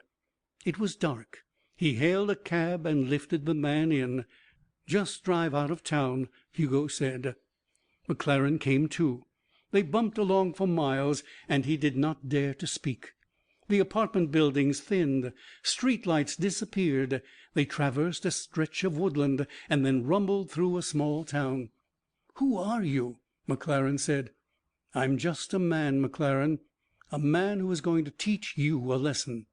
The taxi was on a smooth turnpike. It made swift time. Twice Hugo satisfied the driver that the direction was all right. At last, on a deserted stretch, Hugo called to the driver to stop. McLaren thought that he was going to die. He did not plead. Hugo still held him by the arm and helped him from the cab. "Got any money on you?" Hugo asked. "About $20. "Give me 5." With trembling fingers McLaren produced the bill. He put the remainder of his money back in his pocket automatically. The taxi driver was watching, but Hugo ignored him. "McLaren," he said soberly, "here is your lesson. I just happen to be the strongest man in the world. Never tell anybody that, and don't tell anyone where I took you tonight. Wherever it is, I shan't be here anyway. If you tell either of those 2 things, I'll eat you, actually. There was a poor devil smothering in that safe, and I yanked it open and dragged him out. As a reward, you and your dirty scavengers were put to work on me. If I weren't as merciful as God himself, you'd all be dead. Now that's your lesson. Keep your mouth shut.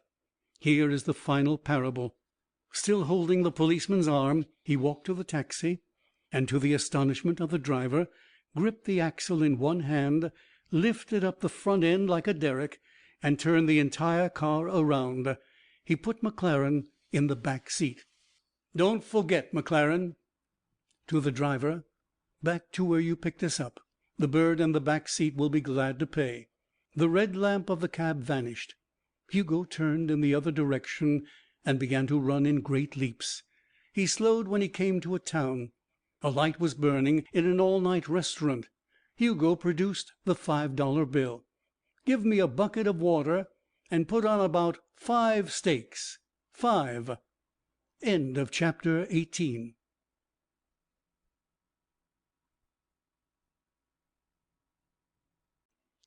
Gladiator by Philip Wylie. Chapter 19. It was bright morning when Hugo awoke. Through the window pane in the room where he had slept he could see a straggling backyard. Damp clothes moved in the breeze, and beyond was a depression green with young shoots. He descended to the restaurant and ate his breakfast. Automobiles were swishing along the road outside, and he could hear a clatter of dishes in the kitchen. Afterwards he went outdoors and walked through the busy center of the village and on into the country. Sun streamed down upon him. The sky was blue. Birds twittered in the budding bushes. He had almost forgotten the beauty and peacefulness of springtime.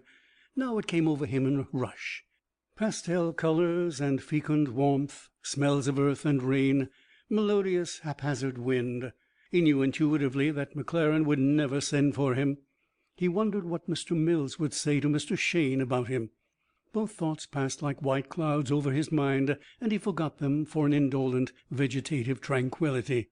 The road curved over hills and descended into tinted valleys. Farmers were plowing and planting.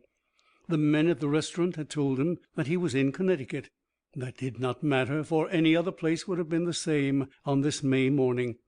A truck driver offered him a ride, which Hugo refused, and then, watching the cubic van surge away in the distance, he wished fugitively that he had accepted. $2.25 jingled in his pocket. His suit was seedy and his beard unshaven. A picture of New York ran through his mind. He stood far off from it, gazing at the splendor of its towers in the morning light. He came closer, and the noise of it smote his ears. Suddenly he plunged into the city. His perspective vanished, and there rose about him the ugly, unrelated, inchoate masses of tawdriness that had been glorious from a distance. Wild people, dour, malicious, selfish people who scuttle like ants, supplanted the vista of stone and steel. The trite truth of the ratio between approach and enchantment amused him. It was so obvious, yet so few mortals had the fine sense to withdraw themselves. He was very happy, walking tirelessly along that road. After his luncheon, he allowed a truck to carry him farther from the city, deeper into the magic of spring. The driver bubbled with it. He wore a purple tulip in his greasy cap, and he slowed down on the hilltops with an unassuming reverence and a naive slang that fitted well with Hugo's mood. When he reached his destination, Hugo walked on with reluctance. Shadows of the higher places moved into the lowlands. He crossed a brook and leaned over its middle on the bridge rail, fascinated by an underwater landscape, complete, full of color, less than a foot high. From every side came the strident music of frogs. Spring, spring, spring, they sang, rolling their liquid gutturals and stopping abruptly when he came too near. In the evening, far from the city, he turned from the pavement on a muddy country road, walking on until he reached the skeleton of an old house. There he lay down, taking his supper from his pocket and eating it slowly. The floor of the second story had fallen down, and he could see the stars through a hole in the roof. In such houses, he thought, the first chapters of American history had been lived. When it was entirely dark, a whippoorwill began to make its sweet and mournful music. Warmth and chilliness came together from the ground, and he slept. In the morning he followed the road into the hills. Long stretches of woodland were interrupted by fields. He passed farmhouses and the paved drive of an estate. More than a mile from the deserted farm, more than 2 miles from the main road, half hidden in a skirt of venerable trees, he saw an old green house, behind which was a row of barns. It was a big house. Tile medallions had been set in its foundations by an architect whose tombstone must now be aslant and illegible. It was built on a variety of planes and angles. Gables cropped at random from its mossy roof. Grass grew in the broad yard under the trees, and in the grass were crocuses, yellow and red and blue, like wind-strewn confetti. Hugo paused to contemplate this peaceful edifice. A man walked briskly from one of the barn doors. He perceived Hugo and stopped, holding a spade in his hand. Then, after starting across to the house, he changed his mind, and dropping the spade, approached Hugo. "Looking for work, my man?" Hugo smiled. "Why, yes." Know anything about cattle? I was reared in a farming country. Good. He scrutinized Hugo minutely. I'll try you at $8 a week, room and board. He opened the gate. Hugo paused. The notion of finding employment somewhere in the country had been fixed in his mind, and he wondered why he waited, even as he did, when the charm of the old manor had offered itself to him as if by a miracle. The man swung open the gate. He was lithe, sober, and direct. My name is Kane, Ralph Kane. We raise blooded Guernsey stock here. At the moment we haven't a man. I see, Hugo said. I could make the 8.10 in a week if you were satisfactory. I wasn't considering the money. How? I wasn't considering the money. Oh, come in, try it. An eagerness was apparent in his tone. While Hugo still halted on a knoll of indecision, a woman opened the French windows which lined one facade of the house and stepped down from the porch. She was very tall and very slender. Her eyes were slaty blue, and there was a delicate suggestion, almost an apparition, of gray in her hair. "What is it, Ralph?" Her voice was cool and pitched low. "This is my wife," Kane said. "My name is Danner." Kane explained. "I saw this man standing by the gate, and now I'm hiring him." "I see," she said. She looked at Hugo. The crystalline substance of her eyes glinted transiently with some inwardness, surprise, a vanishing gladness it might have been. "You are looking for work?" "Yes," Hugo answered. Kane spoke hastily. "I offered him 8 a week and board, Roseanne." She glanced at her husband and returned her attention inquisitively to Hugo. "Are you interested?" "I'll try it." Kane frowned nervously, walked to his wife, and nodded with averted face. Then he addressed Hugo. "You can sleep in the barn. We have quarters there. I don't think we'll be in for any more cold weather. If you'll come with me now, I'll start you right in." Until noon Hugo cleaned stables. There were 24 cows, animals that would have seemed beautiful to a rustic connoisseur, and one lordly bull with malignant horns and bloodshot eyes. He shoveled the pungent and not offensive debris into a wheelbarrow and transferred it to a dung heap that sweated with internal humidity. At noon Kane came into the barn. "Pretty good," he said, viewing floors fairly shaved by Hugo's diligence. "Lunch is ready. You'll eat in the kitchen."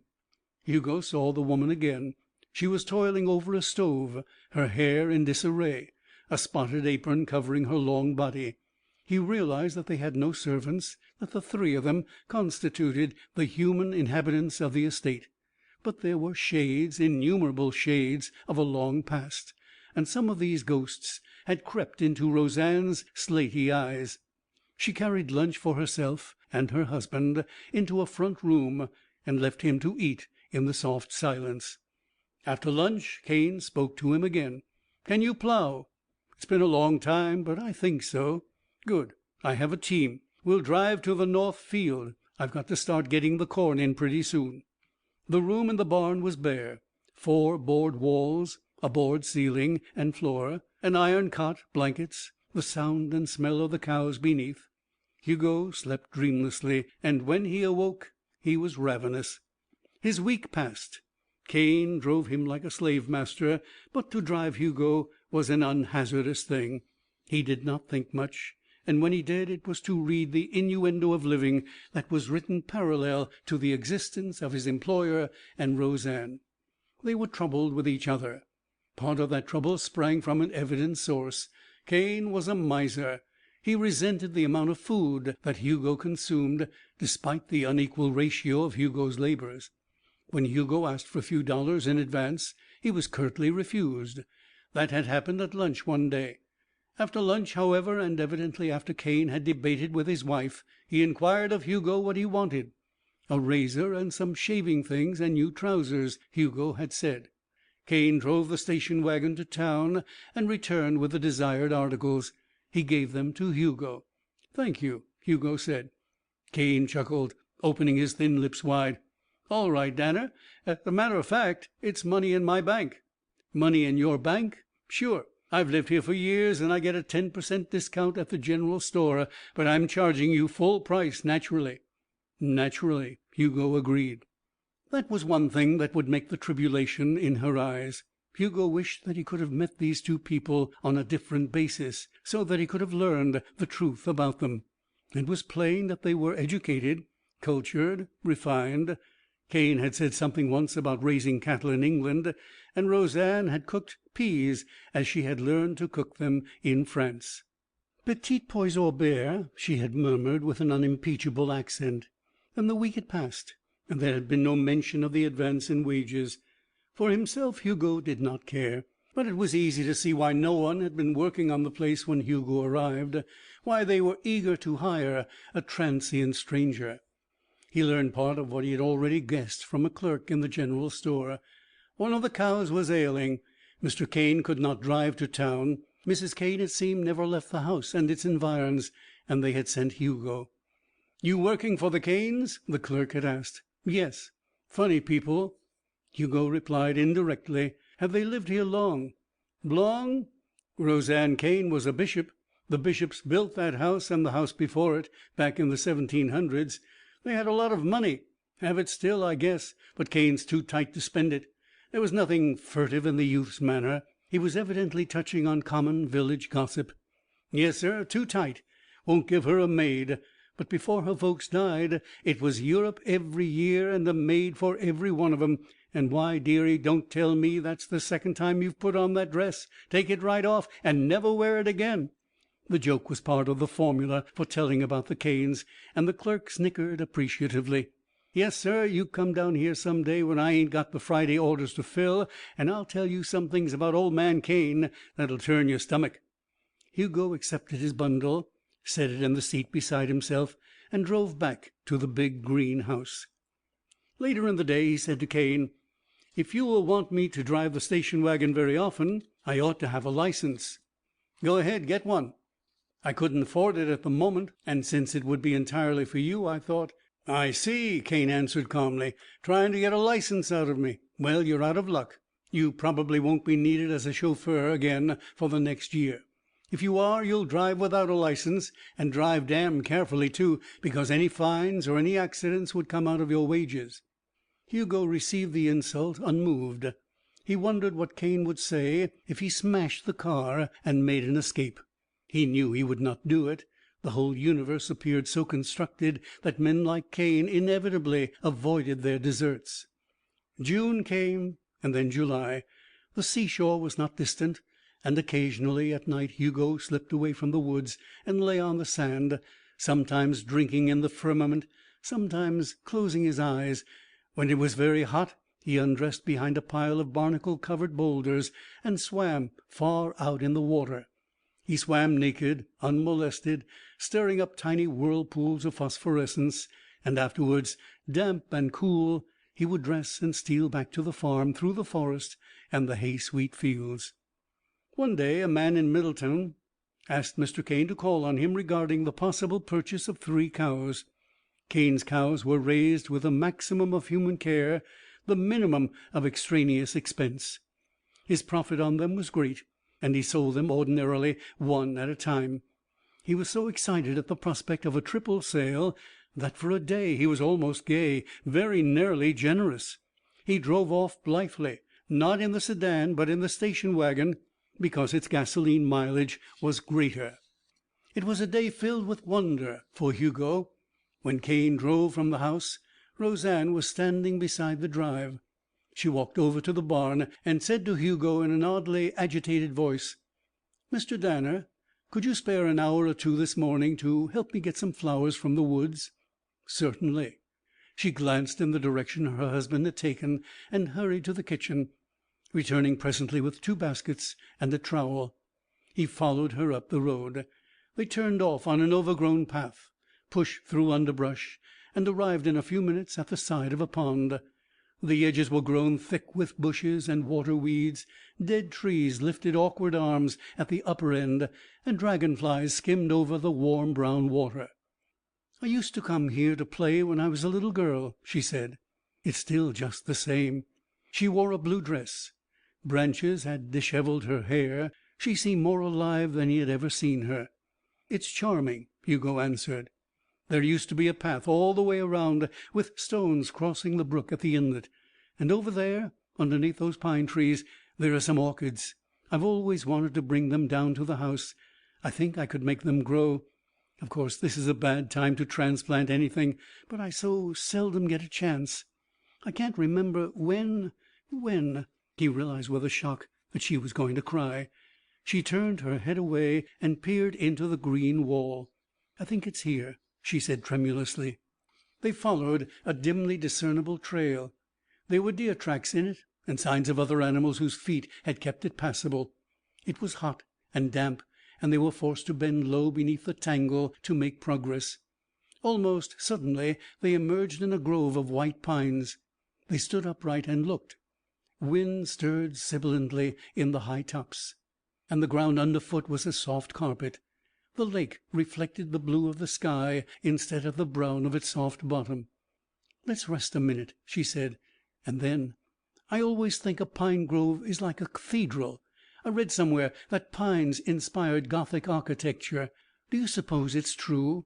"There was the lotos and the Corinthian column," Hugo answered. They sat down. This was a new emotion, a paradoxical emotion for him. He had come to an inharmonious sanctuary, and he could expect both tragedy and enchantment. There was Roseanne herself, a hidden, beautiful thing, in whom were prisoned many beauties. She was growing old in the frosty seclusion of her husband's company. She was feeding on the toothless food of dreams when her hunger was still strong. That much anyone might see.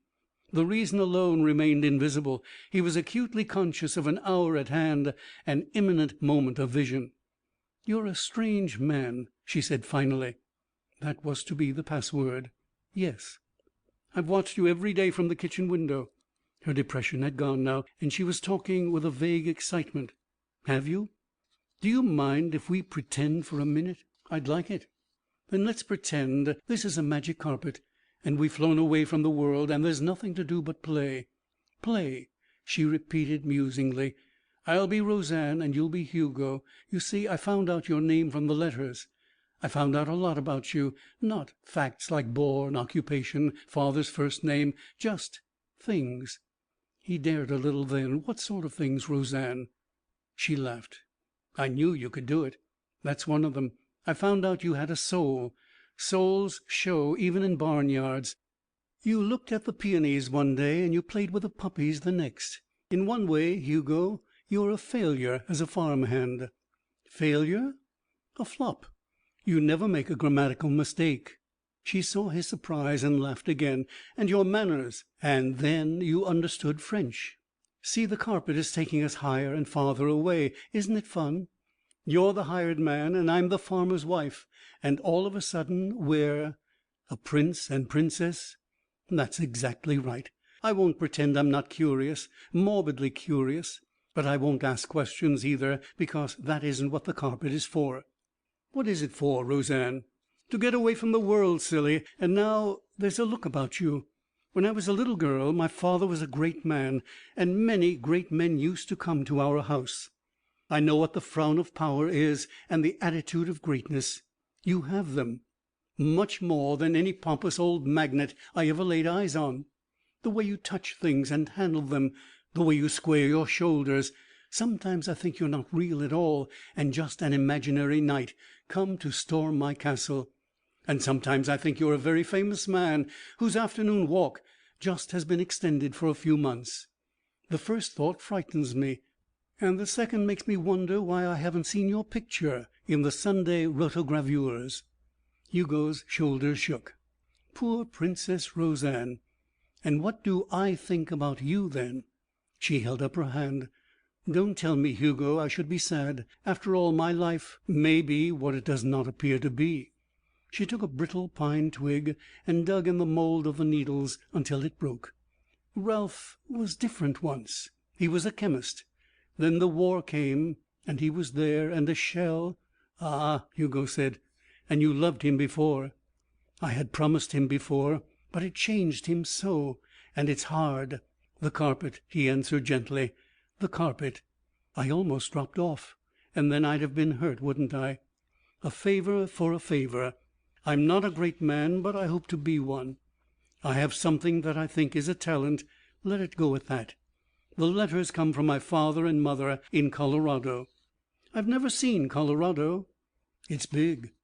Like the nursery of the Titans, I think," she said softly, and Hugo shuddered. The instinct had been too true. Her eyes were suddenly stormy. "I feel old enough to mother you, Hugo, and yet since you came I've been a little bit in love with you. It doesn't matter, does it? I think I know. Sit closer to me then, Hugo." The sun had passed the zenith before they spoke connectedly again. "Time for the magic carpet to come to earth," she said gaily. "Is it? Don't be masculine any longer, and don't be rudely possessive. Of course it is. Aren't you hungry?" "I was hungry," he began moodily. "All off at earth. Come on, button me. Am I a sight?" "I disregard the bait." "You're being funny. Come. No, wait. We've forgotten the orchids. I wonder if I really came for orchids. Should you be terribly offended if I said I thought I did?" "Extravagantly offended." Cane returned late in the day. The cows had been sold. "I even made 500 clear and above the feeding and labor on the one with the off leg. She'll breed good cattle." The barns were as clean as a park, and Roseanne was singing as she prepared dinner. Nothing happened until a hot night in August. The leaves were still and limp. The moon had set. Hugo lay awake, and he heard her coming quietly up the stairs. Ralph had a headache, and he took 2 triple bromides. Of course, I could always have said that I heard one of the cows in distress and came to wake you. But he's jealous, poor dear. And then, but who could resist a couple of simultaneous alibis? "Nobody," he whispered. She sat down on his bed. He put his arm around her and felt that she was in a nightdress. "I wish I could see you now." "Then take this flashlight, just for an instant. Wait." He heard the rustle of her clothing. "Now." She heard him draw in his breath, and then the light went out. With the approach of autumn weather, Roseanne caught a cold. She continued her myriad tasks, but he could see that she was miserable. Even Cane sympathized with her gruffly. When the week of the cattle show in New York arrived, the cold was worse, and she begged off the long trip on the trucks with the animals. He departed alone with his 2 most precious cows, scarcely thinking of her, muttering about judges and prizes. Again she came out to the barn. "You've made me a dreadful hypocrite." "I know it." "You were waiting for me. Men are so disgustingly sure of everything." "But—" "I made myself cough and sniffle until I can't stop." Hugo smiled broadly. "All aboard the carpet." They lay in a field that was surrounded by trees. The high weeds hid them. Goldenrod hung over them. "Life can't go on like this," he finished for her. "Well, can it? It's up to you, Roseanne. I never knew there were women like me. You should have said was a woman. Would you run away with me?" "Never." "Aren't we just hunting for an emotion?" "Perhaps.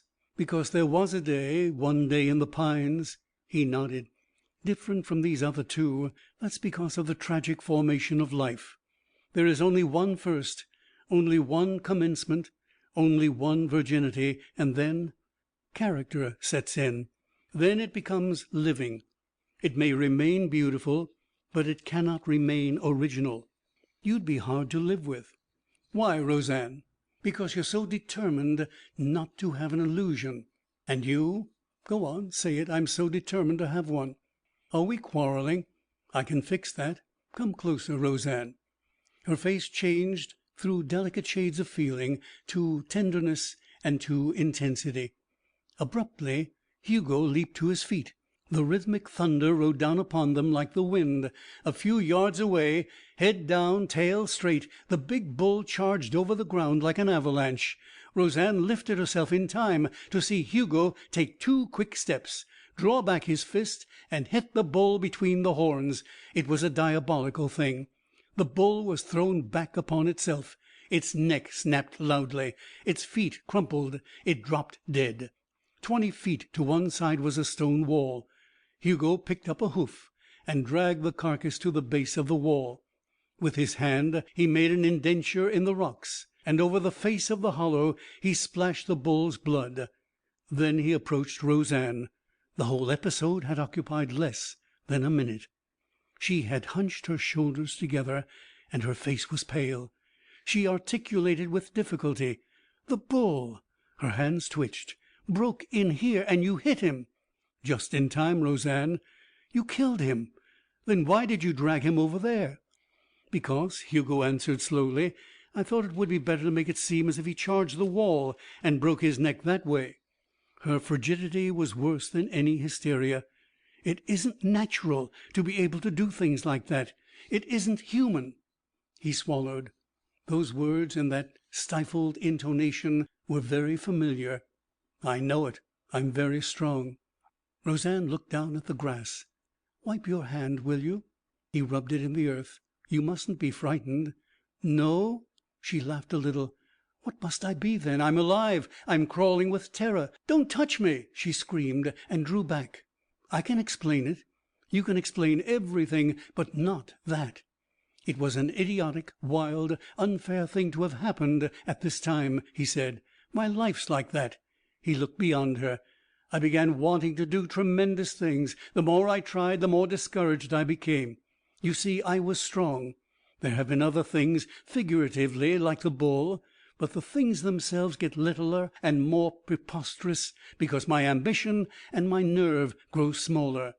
He lowered his head. "Some day I shan't want to do anything at all any more. Continuous and unwanted defeat might infuriate some men to a great effort. It's tiring me." He raised his eyes sadly to hers. "Roseanne!" She gathered her legs under herself and ran. Hugo made no attempt to follow her. He merely watched. Twice she tripped, and once she fell.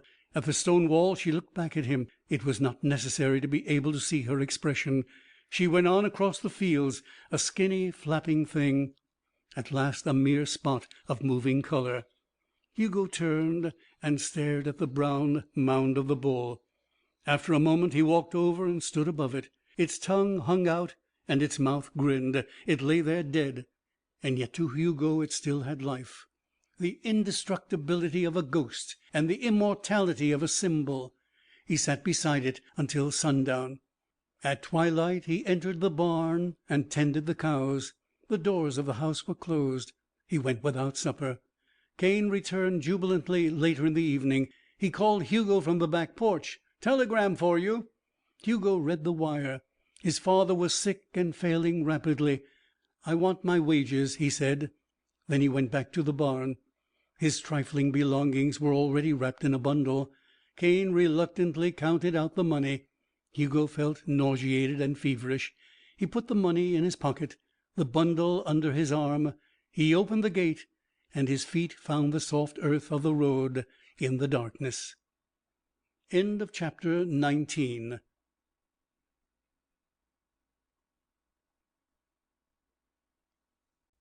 Gladiator by Philip Wylie. Chapter 20. Hugo had 3 hours to wait for a Chicago train. His wages purchased his ticket and left him in possession of $20. His clothing was nondescript. He had no baggage. He did not go outside the Grand Central Terminal, but sat patiently in the smoking room, waiting for the time to pass. A guard came up to him and asked to see his ticket. Hugo did not remonstrate, and produced it mechanically. He would undoubtedly be mistaken for a tramp amid the sleek travelers and commuters. When the train started, his fit of perplexed lethargy had not abated. His hands and feet were cold, and his heart beat slowly. Life had accustomed him to frustration and to disappointment, and yet it was agonizing to assimilate this new cudgeling at the hands of fate. The old green house in the Connecticut hills had been a refuge. Roseanne had been a refuge. They were both of them peaceful and whimsical, and they had seemed innocent of the capacity for great anguish. Every man dreams of the season-changed countryside as an escape. Every man dreams of a woman on whose broad breast he may rest, beneath whose tumbling hair and moth-like hands he may discover forgetfulness and freedom. Some men are successful in a quest for those anodynes. Hugo could understand the sharp contours of one fact. Because he was himself, such a quest would always end in failure. No woman lived who could assuage him. His fires would not yield to any temporal powers. He was barren of desire to investigate deeper into the philosophy of himself. All people turned aside by fate fall into the same morass. Except in his strength, Hugo was pitifully like all people. Wounds could easily be opened in his sensitiveness. His moral courage could be taxed to the fringe of dilemma. He looked upon his fellow men sometimes with awe at the variety of high places they attained in spite of the heavy handicap of being human. He looked upon them again with repugnance, and very rarely as he grew older did such inspections of his kind include a study of the difference between them and him made by his singular gift. When that thought entered his mind, it gave rise to peculiar speculations. He approached 30, he thought, and still the world had not re-echoed with his name. The trumps, banners, and cavalcade of his glory had been only shadows in the sky, dust at sunset that made evanescent and intangible colors. Again, he thought, the very perfection of his prowess was responsible for its inapplicability. If he but had an Achilles' heel, so that his might could taste the occasional tonic of inadequacy, then he could meet the challenge of possible failure with successful effort.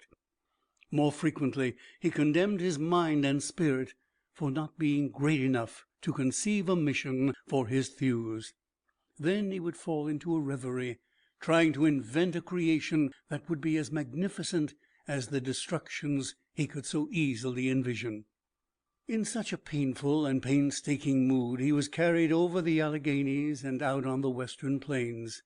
He changed trains at Chicago without having slept, and all he could remember of the journey was a protracted sorrow, a stabbing consciousness of Roseanne, dulled by his last picture of her, and a hopeless guessing of what she thought about him now.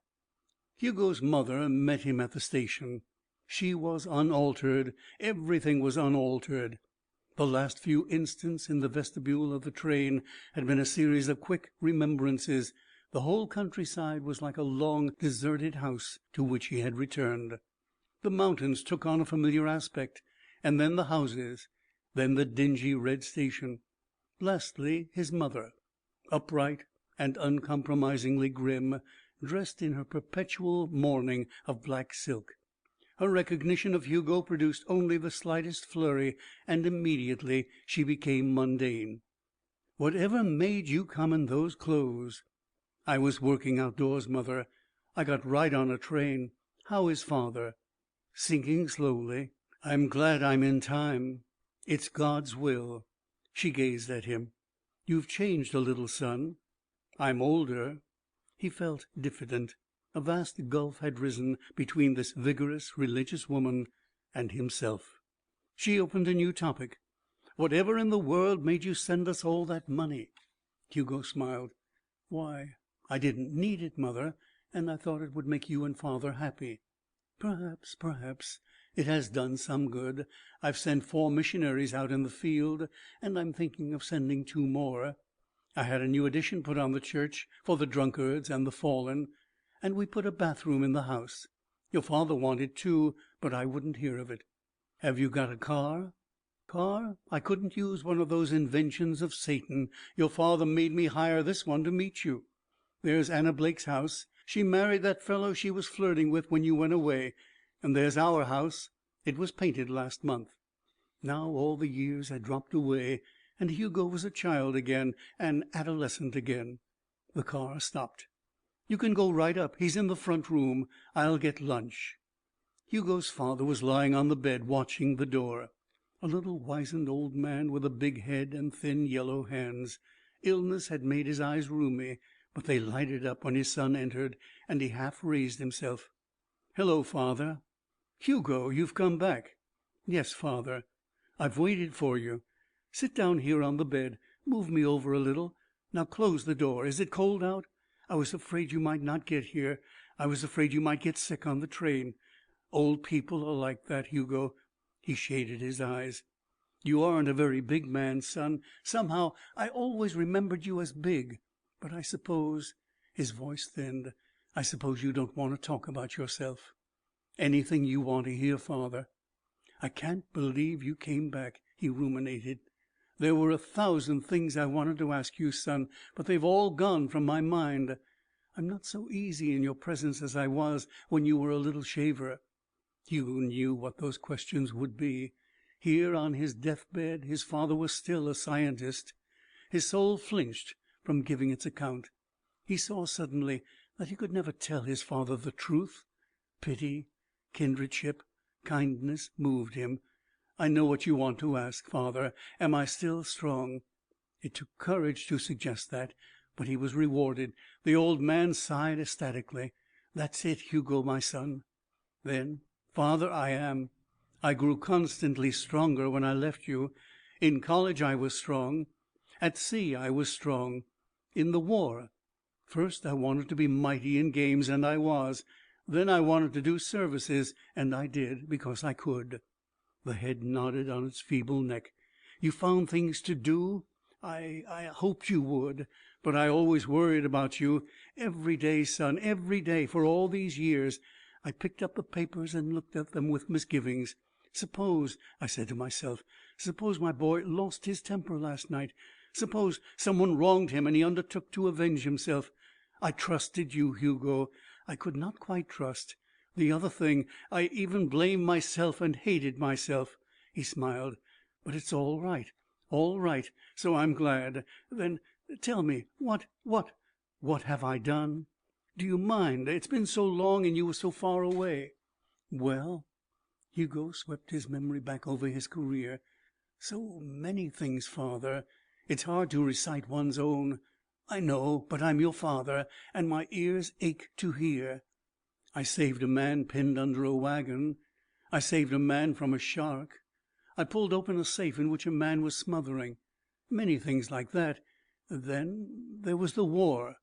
I know. When you wrote that you had gone to war, I was frightened and happy. Try as I might, I could not think of a great constructive cause for you to enter. I had to satisfy myself by thinking that you could find such a cause. And then the war came, and you wrote that you were in it. I was happy. I am old, Hugo, and perhaps my nationalism and my patriotism are dead. Sides in a war did not seem to matter, but peace mattered to me, and I thought, I hoped that you could hasten peace. 4 years, Hugo. Your letters said nothing. 4 years, and then it stopped, and I understood. War is property fighting property, not David fighting Goliath. The greatest David would be unavailing now. Even you could do little enough." "Perhaps not so little, Father." "There were things then?" Hugo could not disappoint his father with the whole formidable truth. "Yes." He lied with a steady gaze. "I stopped the war." "You?" "After 4 years I perceived the truth of what you've just said. War is a mistake. It's not sides that matter. The object of war is to make peace. On a dark night, Father, I went alone into the enemy lines. For 100 miles that night I upset every gun, I wrecked every ammunition train, I blew up every dump, every arsenal, that is, alone. I did it. The next day they asked for peace. Remember the false armistice? Somehow it leaked out that there would be victory and surrender the next night, because of me. Only the truth about me was never known, and a day later it came." The weak old man was transported. He raised himself up on his elbows. "You did that? Then all my work was not in vain. My dream and my prayer were justified. Oh, Hugo, you can never know how glad I am you came and told me this. How glad." He repeated his expression of joy until his tongue was weary, and then he fell back. Hugo sat with shining eyes during the silence that followed. His father at length groped for a glass of water. Strength returned to him. "I could ask for no more, son. And yet we are petulant, insatiable creatures. What is doing now? The world is wicked, yet it tries half-heartedly to rebuild itself. One great deed is not enough. Or are you tired?" Hugo smiled. "Am I ever tired, Father? Am I vulnerable? I had forgotten. It is so hard for the finite mind to think beyond itself. Not tired, not vulnerable. No. There was Samson, the cat." He was embarrassed. "I hurt you?" "No, Father." He repeated it. Every gentle fall of the word father from his lips, and every mention of son by his father, was rare privilege, unfamiliar elixir to the old man. His new lie took its cue from Abednego Danner's expressions. My work goes on. Now it is with America. I expect to go to Washington soon to right the wrongs of politics and government. Vicious and selfish men I shall force from their high places. I shall secure the idealistic and the courageous. It was a theory that he had never considered, a possible practice born of necessity. The pressure I shall bring against them will be physical and mental. Here a man will be driven from his house mysteriously. There a man will slip into the limbo. Yonder an inconspicuous person will suddenly be braced by a new courage. His enemies will be gone, and his work will progress unhampered. I shall be an invisible agent of right as best I can see it. You understand, father?" Abednego smiled like a happy child. "I do, son. To be you must be splendid, the most splendid thing on earth. And I have you to thank, you and your genius to tender gratitude to. I am merely the agent. It is you that created, and the whole world that benefits." Abednego's face was serene, not smug, but transfigured. "I yearned as you now perform. It is strange that one cloistered mortal can become inspired with the toil and lament of the universe. And yet there is a danger of false pride in that too. I am apt to fall into the pit because my cup is so full here at the last. And the greatest problem of all is not settled." "What problem?" Hugo asked in surprise. "Why, the problem that up until now has been with me day and night. Shall there be more men like you and women like you?" The idea staggered Hugo. It paralyzed him, and he heard his father's voice come from a great distance. "Up in the attic in the black trunk are 6 notebooks wrapped in oil paper. They were written in pencil, but I went over them carefully in ink.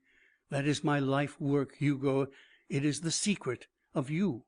Given those books, a good laboratory worker could go through all my experiments and repeat each with the same success. I tried a little myself.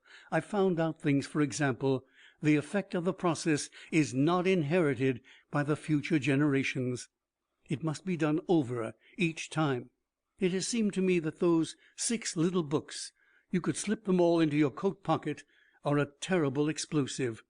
They can rip the world apart and wipe humanity from it. In malicious hands they would end life. Sometimes, when I became nervous, waiting for the newspapers, waiting for a letter from you, I've been sorely tempted to destroy them. But now—" "Now?" Hugo echoed huskily. "Now I understand. There is no better keeping for them than your own. I give them to you." "Me?"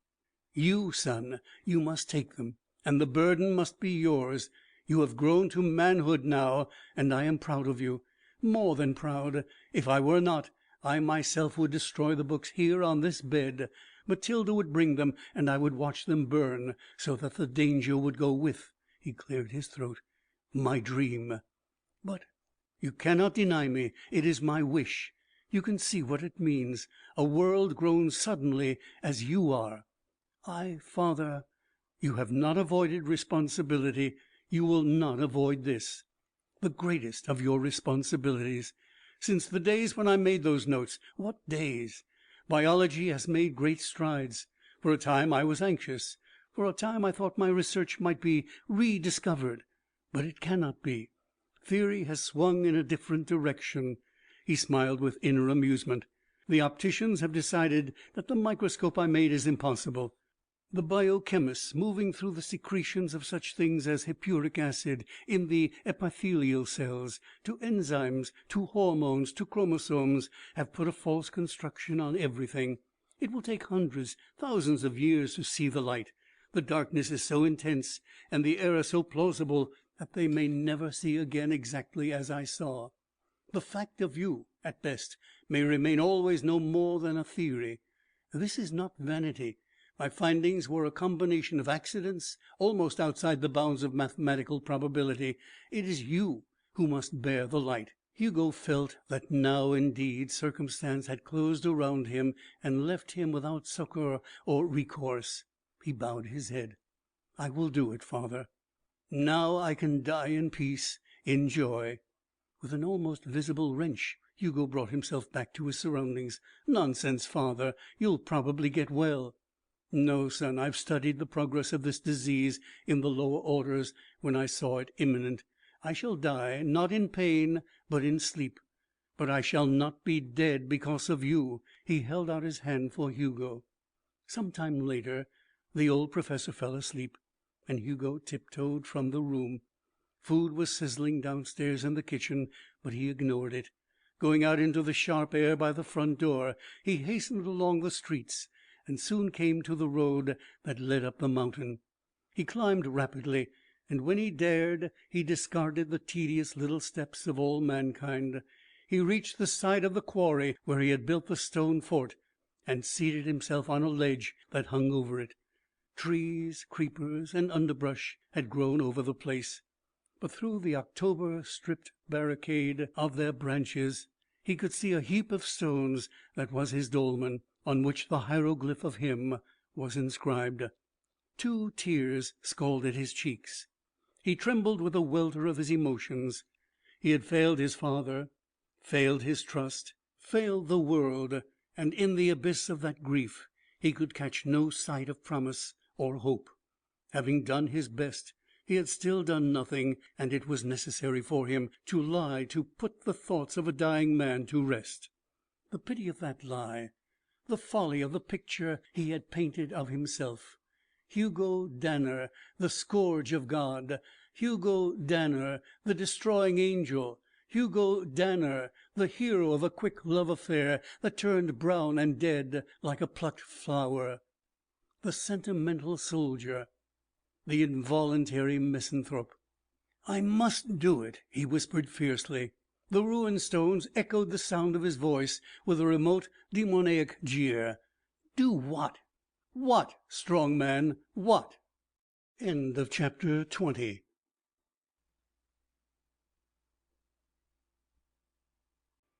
Gladiator by Philip Wylie. Chapter 21. Now the winds keened from the mountains and snow fell. Abednego Danner, the magnificent Abednego Danner, was carried to his last resting place, the laboratory of nature herself. His wife and his son followed the bier. The dirge was intoned. The meaningless cadence of ritual was spoken to the cold ground. A ghostly obelisk was lifted up over his meagre remains. Hugo had a wish to go to the hills and roll down some gigantic chunk of living rock to mark that place until the coming of a glacier, but he forbore and followed all the dark conventions of disintegration. The will was read, and the bulk of Hugo's sorry gains was thrust back into his keeping. He went into the attic and opened the black trunk where the 6 small notebooks lay in oil paper. He took them out and unwrapped them. The first 2 books were a maze of numbered experiments.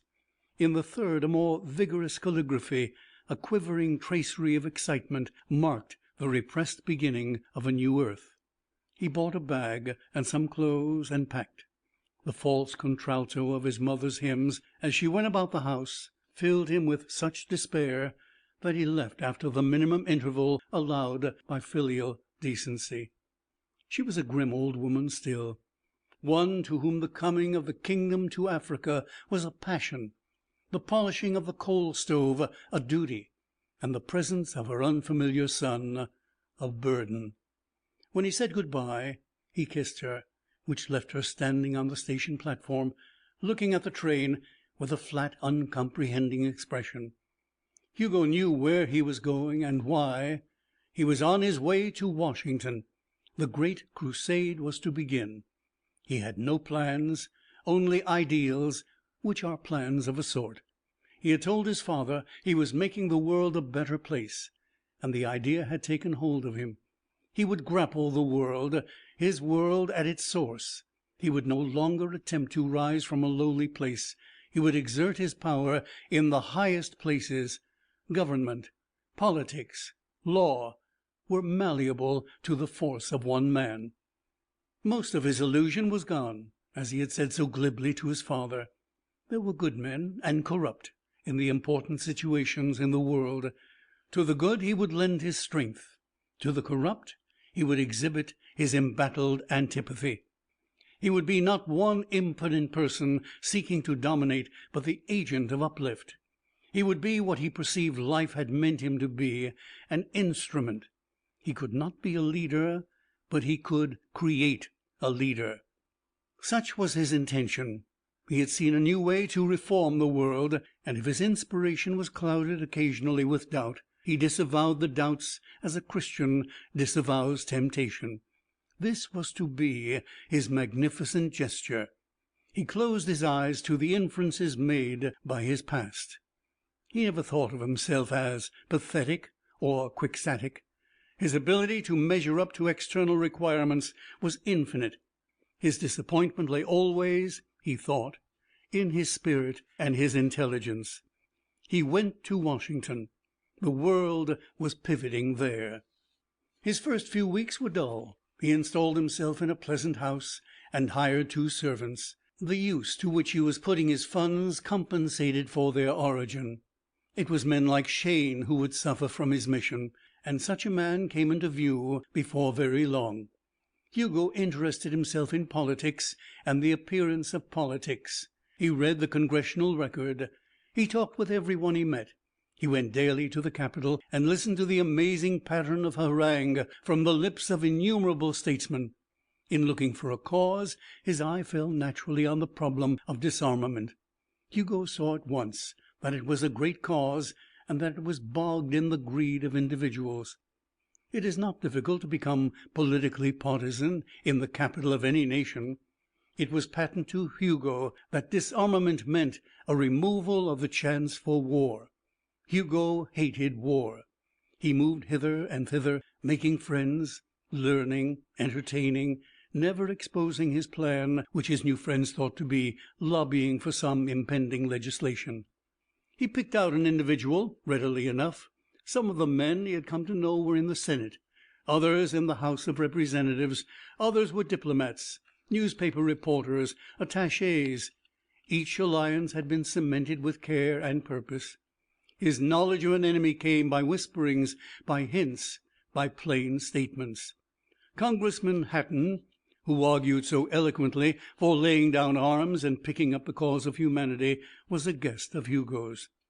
"Danner," he said, after a third highball, "you're a sensible chap, but you don't quite get us. I'm fighting for disarmament, and making a grand fight." The congressman waved his hand. "Sure, that's what I mean. You really want this thing for itself. But between you and me, I don't give a rap about ships and guns. My district is a farm district. We aren't interested in paying millions in taxes to the bosses and owners in a coal and iron community, so I'm against it, dead against it, with my constituency behind me. Nobody really wants to spend the money except the shipbuilders and steel men.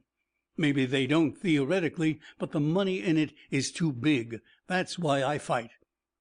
"And your speeches?" "Pap, Danner, pure pap. Even the yokels in my hometowns realize that." "It doesn't seem like pap to me." "That's politics. In a way it isn't. 2 boys I was fond of are lying over there in France. I don't want to make any more shells, but I have to think of something else first. If I came from some other district, the case would be reversed. I'd like to change the tariff, but the industrials oppose me in that. So we compromise, or we don't. I think I could put across a decent arms limitation bill right now, for example, if I could get Willard Melcher out of town for a month." "Melcher? You know him, of course. At least who he is. He spends the steel money here in Washington to keep the building program going on. Simple thing to do. The Navy helps him. Tell the public about the Japanese menace, the English menace, all the other menaces, and the public coughs up for bigger guns and better ships. Run 'em till they rust, and nobody ever really knows what good they could do." "And Melcher does that?" The congressman chuckled. "His payroll would make your eyes bulge, but you can't touch him." Hugo nodded thoughtfully. "Don't you think anyone around here works purely for an idea?" "How's that?" "Oh, I understand. Sure, the cranks." And his laughter ended the discussion. Hugo began. He walked up the brick steps of Melcher's residence and pulled the glittering brass knob. A servant came to the door. "Mr. Danner, to see Mr. Melcher. Just a moment." A wait in the hall. The servant returned. "Sorry, but he's not in." Hugo's mouth was firm. "Please tell him that I saw him come in." "I'm sorry, sir, but he's going right out." "Tell him that he will see me." The servant raised his voice. "Harry!" A heavy person with a flattened nose and cauliflower ears stepped into the hall. "This gentleman wishes to see Mr. Melcher, and Mr. Melcher is not in to him. Take care of him, Harry." The servant withdrew. "Run along, fella." Hugo smiled. "Mr. Melcher keeps a bouncer?" An evil light flickered in the other's eyes. "Yeah, fella. And I came up from the Pensy mines. I'm a tough guy, so beat it." "Not so tough your ears and nose aren't a sight," Hugo said lightly. The man advanced. His voice was throaty. "Get." "You go to the devil. I came here to see Melcher, and I'm going to see him." "Yeah?" The tough one drew back his fist. But he never understood afterwards what had taken place. He came to in the kitchen an hour later. Mr. Melcher heard him rumble to the floor and emerged from the library. He was a huge man, bigger than his bouncer. His face was hard and sinister, and it lighted with an unpleasant smile when he saw the unconscious thug and measured the size of Hugo. "Pulled a fast one on Harry, eh?" "I came to see you, Melcher." "Well, might as well come in now. I worked up from the mines myself, and I'm a hard egg. If you got funny with me, you'd get killed. What do you want?" Hugo sat down in a leather chair and lit a cigarette. He was comparatively without emotion. This was his appointed task, and he would make short shrift of it. "I came here, Melcher," he began, "to talk about your part in the arms conferences. It happens that I disagree with you and your propaganda. It happens that I have a method of enforcing my opinion.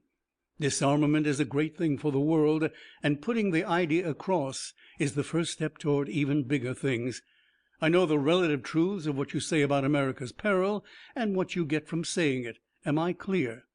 Melcher had reddened. He nodded. "Perfectly." "I have nothing to add. Get out of town." Melcher's eyes narrowed. "Do you really believe that sending me out of town would do any good? Do you have the conceit to think that one nutty shrimp like you can buck the will and ideas of millions of people?" Hugo did not permit his convictions to be shaken. "There happens to be extenuating circumstances, Melcher." "Really? You surprise me." The broad sarcasm was shaken like a weapon. "And do you honestly think you could chase me, out of here?" "I am sure of it." "How?" Hugo extinguished his cigarette. "I happen to be more than a man. I am," he hesitated, seeking words, "let us say, a devil or an angel or a scourge. I detest you and what you stand for. If you do not leave, I can ruin your house and destroy you. And I will." He finished his words almost gently. Melcher appeared to hesitate. "All right. I'll go immediately. This afternoon." Hugo was astonished. "You will go?" "I promise. Good afternoon, Mr. Danner." Hugo rose and walked toward the door. He was seething with surprise and suspicion. Had he actually intimidated Melcher so easily? His hand touched the knob. At that instant Melcher hit him on the head with a chair. It broke in pieces. Hugo turned around slowly. "I understand. You mistook me for a dangerous lunatic. I was puzzled for a moment. But now?" Melcher's jaw sagged in amazement when Hugo did not fall. An instant later he threw himself forward, arms out, head drawn between his shoulders. With one hand Hugo imprisoned his wrists. He lifted Melcher from the floor and shook him. "I meant it, Melcher, and I will give you a sign. Rotten politics, graft, bad government are doomed." Melcher watched with staring eyes while Hugo, with his free hand, rapidly demolished the room. He picked up the great desk and smashed it. He tore the stone mantelpiece from its roots. He kicked the fireplace apart. He burst a hole in the brick wall, dragging the bulk of a man behind him as he moved. "Remember that, Melcher. No one else on earth is like me. and I will get you if you fail to stop. I'll come for you if you squeal about this, and I leave it to you to imagine what will happen." Hugo walked into the hall. "You're all done for, you cheap swindlers, and I am doom." The door banged. Melcher swayed on his feet, swallowed hard, and ran upstairs. "Pack," he said to his valet. He had gone. Hugo had removed the first of the public enemies, and yet Hugo was not satisfied. His approach to Melcher had been dramatic, terrifying, and effective. There were rumors of that violent morning. The rumors said that Melcher had been attacked, that he had been bought out for bigger money, that something peculiar was happening in Washington. If 10, 20 men left, and those rumors multiplied by geometrical progression, sheer intimidation would work a vast good. But other facts disconcerted Hugo. In the first place, his mind kept reverting to Melcher's words. "Do you have the conceit to think that one person can buck the will of millions? No matter how powerful that person," his logic added, "millions of dollars or people. The same logic question. After all, did it matter? People could be perjured by subtler influences than gold. Secondly, the parley over arms continued to be at an impasse despite the absence of Melcher. Perhaps, he argued, he had not removed Melcher soon enough. A more carefully focused consideration showed that, in spite of what Hatton had said, it was not individuals against whom the struggle was made, but mass stupidity, gigantic bulwarks of human incertitude. And a new man came in Melcher's place, a man who employed different tactics. Hugo could not exorcise the world. A few days later, Hugo learned that 2 radicals had been thrown into jail on a charge of murder. The event had taken place in Newark, New Jersey. A federal officer had attempted to break up a meeting. He had been shot. The men arrested were blamed, although it was evident that they were chance seizures, that their proved guilt could be at most only a social resentfulness. At first no one gave the story much attention. The slow wheels of Jersey justice, printed always in quotation marks by the dailies, began to turn. The men were summarily tried and convicted of murder in the 1st degree. A mob assaulted the jail where they were confined without success. 2 of the mob were wounded by riot guns. A meeting was held in Berlin, one in London, another in Paris. Moscow was silent, but Moscow was reported to be in an uproar. The trial assumed international proportions overnight. Embassies were stormed. Legations from America were forced to board cruisers. Strikes were ordered. Long queues of sullen men and women formed at camp kitchens. The president delivered a message to Congress on the subject. Prominent personages debated it in public halls, only to be acclaimed and booed concomitantly. The sentence imposed on 2 Russian immigrants rocked the world. In some cities it was not safe for American tourists to go abroad in the streets. And all the time the 2 men drew nearer to the electric chair. It was then that Hugo met Skorvsky.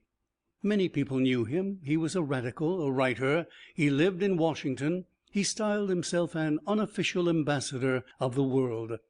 A small, dark man with a black mustache, who attended one of Hugo's informal afternoon discussions on a vicarious invitation. "Come over and see Hugo Danner. He's something new in Washington." Something new in Washington? I shall omit the obvious sarcasm. I shall go. Skorvsky went. Hugo listened to him talk about the 2 prisoners. He was lucid. He made allowances for the American democracy, which in themselves were burning criticism. Hugo asked him to dinner. They dined at Hugo's house. "You have the French taste in wines," Skorvsky said, "but as it is to my mind the finest taste in the world, I can say only that." Hugo tried to lead him back to the topic that interested both of them so acutely. Skorvsky shrugged. "You are polite. Or else you are curious. I know you. An American business man in Washington with a purpose.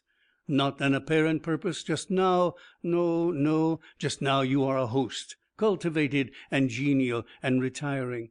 But at the proper time, a dam somewhere in Arizona, a forest that you covet in Alaska. Is it not so?" What if it is not? Skorvsky stared at the ceiling. What then? A secret? Yes, I thought that about you while we were talking to the others today. There is something deep about you, my new friend. You are a power. Possibly you are not even really an American. That is wrong. You assure me that I am right. But I will agree with you. You are, let us say, the very epitome of the man Mr. Mencken and Mr. Lewis tell us about so charmingly. I am Russian, and I cannot know all of America. You might divulge your errand, perhaps. Suppose I said it was to set the world aright. Skorvsky laughed lightly. Then I should throw myself at your feet. Both men were in deadly earnest. Hugo, not quite willing to adopt the Russian's almost effeminate delicacy, yet eager to talk to him, or to someone like him, someone who was more than a great self-centered wheel in the progress of the nation. Hugo yielded a little further. Yet that is my purpose, and I am not altogether impotent. There are things I can do. He got up from the table and stretched himself with a feline grace. Such as? I was thinking of your two compatriots who were recently given such wretched justice. Suppose they were liberated by force. What then? Ah, you are an independent communist. Not even that. Just a friend of progress. So, a dreamer, one of the few who have wealth. And you have a plan to free these men? Hugo shrugged. I merely speculated on the possible outcome of such a thing. Assume that they were snatched from prison and hidden beyond the law. Skorvsky meditated. It would be a great victory for the cause, of course, a splendid lift to its morale. The cause of Bolshevism? A higher and a different cause. I cannot explain it briefly. Perhaps I cannot explain it at all, but the old world of empires is crumbled. Democracy is at its farcical height. The new world is not yet manifest. I shall be direct. What is your plan, Mr. Danner? I couldn't tell you. Anyway, you would not believe it. But I could guarantee to deliver those two men anywhere in the country within a few days without leaving a trace of how it was done. What do you think of that, Skorvsky? I think you are a dangerous and a valuable man. Not many people do. Hugo's eyes were moody. I've been thinking about it for a long time. Nothing that I can remember has happened during my life that gives me a greater feeling of understanding than the imprisonment and sentencing of those men. I know poignantly the glances that are given them, the stupidity of the police and the courts, the horror-stricken attitude of those who condemn them without knowledge of the truth or a desire for such knowledge. He buried his face in his hands and then looked up quickly. I know all that passionately and intensely. I know the blind fury to which it all gives birth. I hate it. I detest it. Selfishness, stupidity, malice. I know the fear it engenders, a dreadful and a justified fear. I've felt it. Very little in this world avails against it. You'll forgive so much sentiment, Skorvsky? It makes us brothers. The Russian spoke with force and simplicity. You, too. Hugo crossed the room restlessly. I don't know. I'm always losing my grip. I came to Washington with a purpose, and I cannot screw myself to it unremittingly. These men seem... Skorvsky was thinking. Your plan for them. What assistance would you need? None. None? Why should I need help? Never mind, I need none. You have your own organization? There is no one but me. Skorvsky shook his head. I cannot, and yet looking at you, I believe you can. I shall tell you.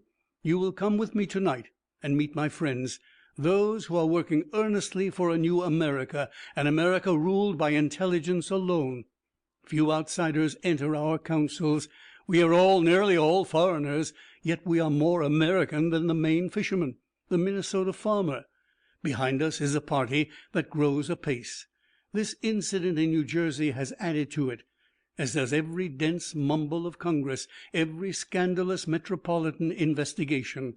I shall telephone. Hugo allowed himself to be conducted half dubiously. But what he found was, superficially at least, what he had dreamed for himself. The house to which he was taken was pretentious. The people in its salon were amiable and educated. There was no sign of the red flag. the ragged reformer, the anarchist. The women were gracious, the men witty. As he talked to them one by one, he began to believe that here was the nucleus around which he could construct his imaginary empire. He became interested. He expanded. It was late in the night when Skorvsky raised his voice slightly so that everyone would listen, and made an announcement. "Friends, I have had the honor to introduce Mr. Danner to you. Now I have the greater honor of telling you his purpose and pledge. Tomorrow night he will go to New Jersey." The silence became absolute. "And 2 nights later he will bring to us in person from their cells Davidoff and Pletzky." A quick, pregnant pause was followed by excitement. They took Hugo by the hand. Some of them applauded. 1 or 2 cheered. They shouldered near him. They asked questions and expressed doubts. It was broad daylight before they dispersed. Hugo walked to his house, listening to a long rhapsody from Skorvsky. "We will make you a great man if you succeed," Skorvsky said. "Good night, comrade." "Good night." Hugo went into the hall and up to his bedroom. He sat on his bed. A dullness overcame him. He had never been patronized quite in the same way as he had that night. It exerted at once a corrosive and a lethargic influence. He undressed slowly, dropping his shoes on the floor. Splendid people they were, he thought. A smaller voice suggested to him that he did not really care to go to New Jersey for the prisoners. They would be hard to locate. There would be a sensation and a mystery again. Still, he had found a purpose. His telephone rang. He reached automatically from the bed. The room was bright with sunshine, which meant that it was late in the day. His brain took reluctant hold on consciousness. "Hello? Hello, Danner, my friend. Oh, hello, Skorvsky. May I come up? It is important." "Sure, I'm still in bed, but come on." Hugo was under the shower bath when his visitor arrived. He invited Skorvsky to share his breakfast, but was impatiently refused. "Things have happened since last night, Comrade Danner. For one, I saw the chief." "Chief?" "You have not met him as yet. We conferred about your scheme. He, I regret to say, opposed it." Hugo nodded. "I'm not surprised. I'll tell you what to do. You take me to him, and I'll prove conclusively that it will be successful. Then perhaps he will agree to sanction it. Every time I think of those 2 poor devils, snatched from a mob, waiting there in the dark for the electric chair, it makes my blood boil." "Quite," Skorvsky agreed. "But you do not understand. It is not that he doubts your ability. If you failed, it would not be important. He fears you might accomplish it. I assured him you would. I have faith in you."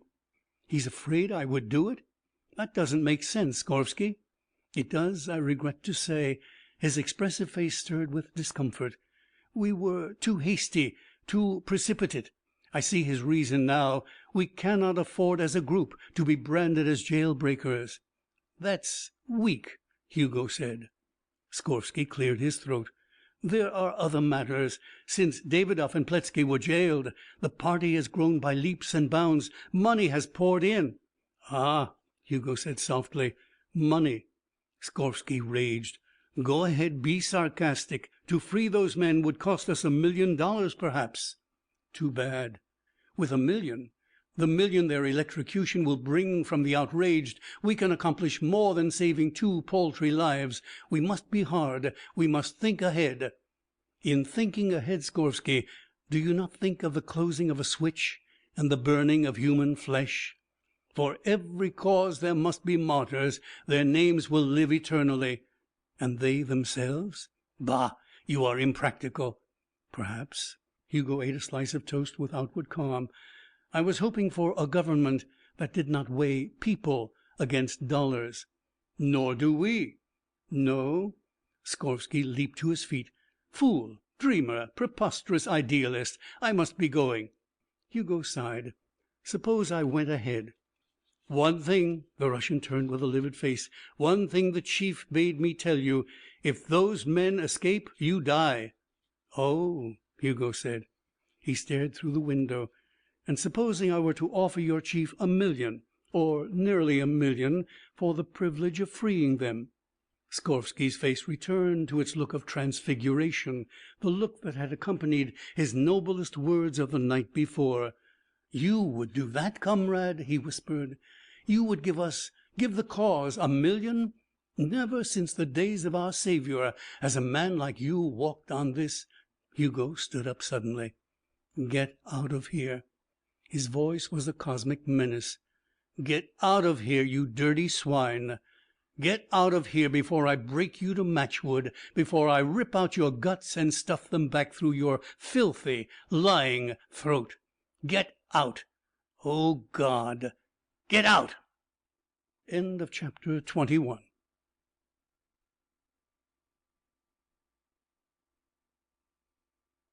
Gladiator by Philip Wylie. Chapter 22. Hugo realized at last that there was no place in this world for him. Tides and tempest, volcanoes and lightning, all other majestic vehemences of the universe had a purpose, but he had none, either because he was all those forces unnaturally locked into the body of a man, or because he was a giant compelled to stoop and pander to live at all among his feeble fellows. His anachronism was complete. That much he perceived calmly. His tragedy lay in the lie he had told to his father. Great deeds were always imminent, and none of them could be accomplished because they involved humanity. Humanity protecting its diseases, its pettiness, its miserable convictions and conventions, with the essence of itself, life. Life, not misty and fecund for the future, but life clawing at the dollar in the hour, the security of platitudes, the relief of visible facts, the hope in rationalization, the needs of skin, belly, and womb.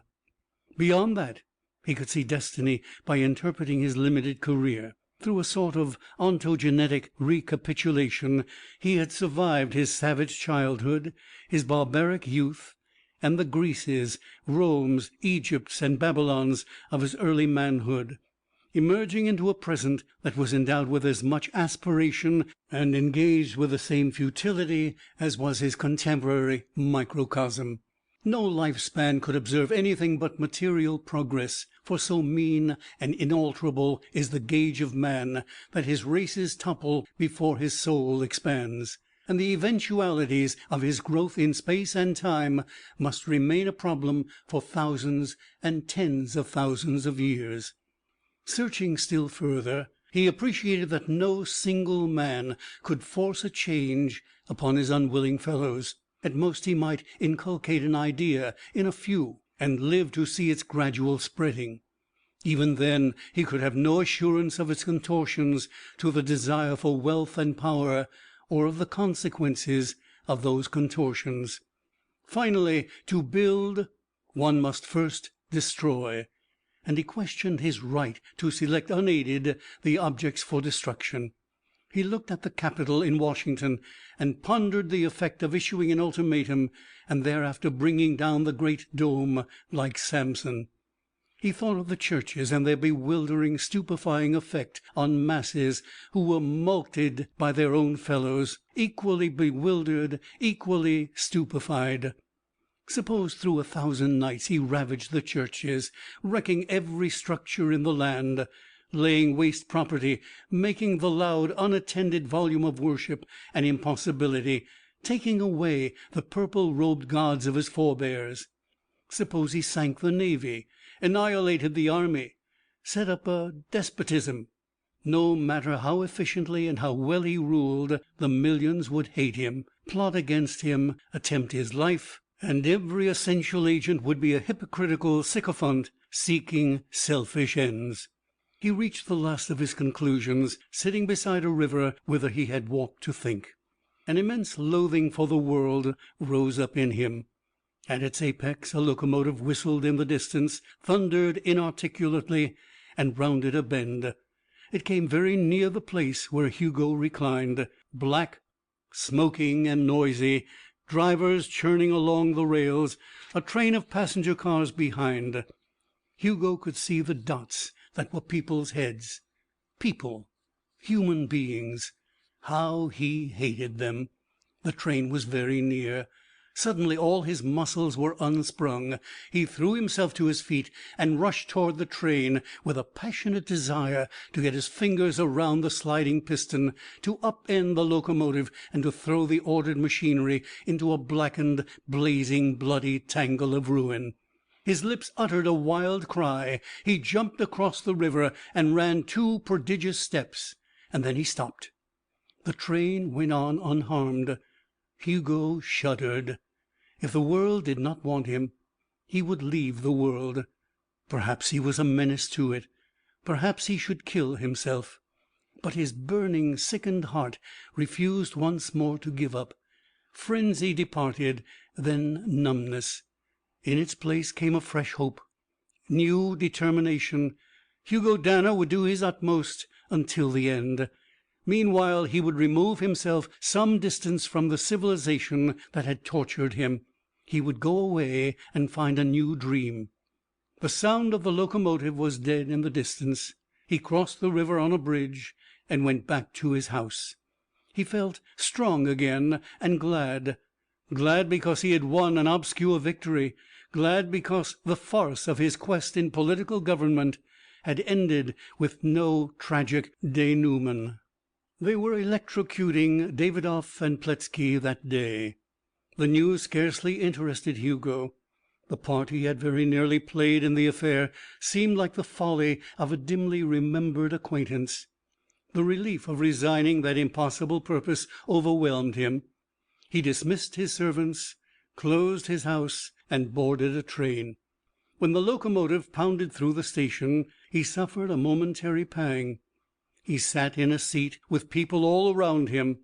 He was tranquil and almost content. End of chapter 22.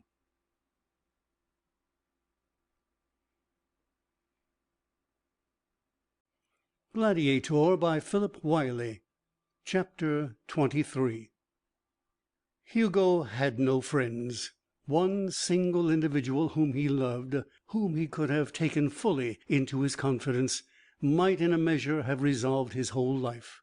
Yet so intense was the pressure that had conditioned him that he invariably retreated before the rare opportunities for such confidences.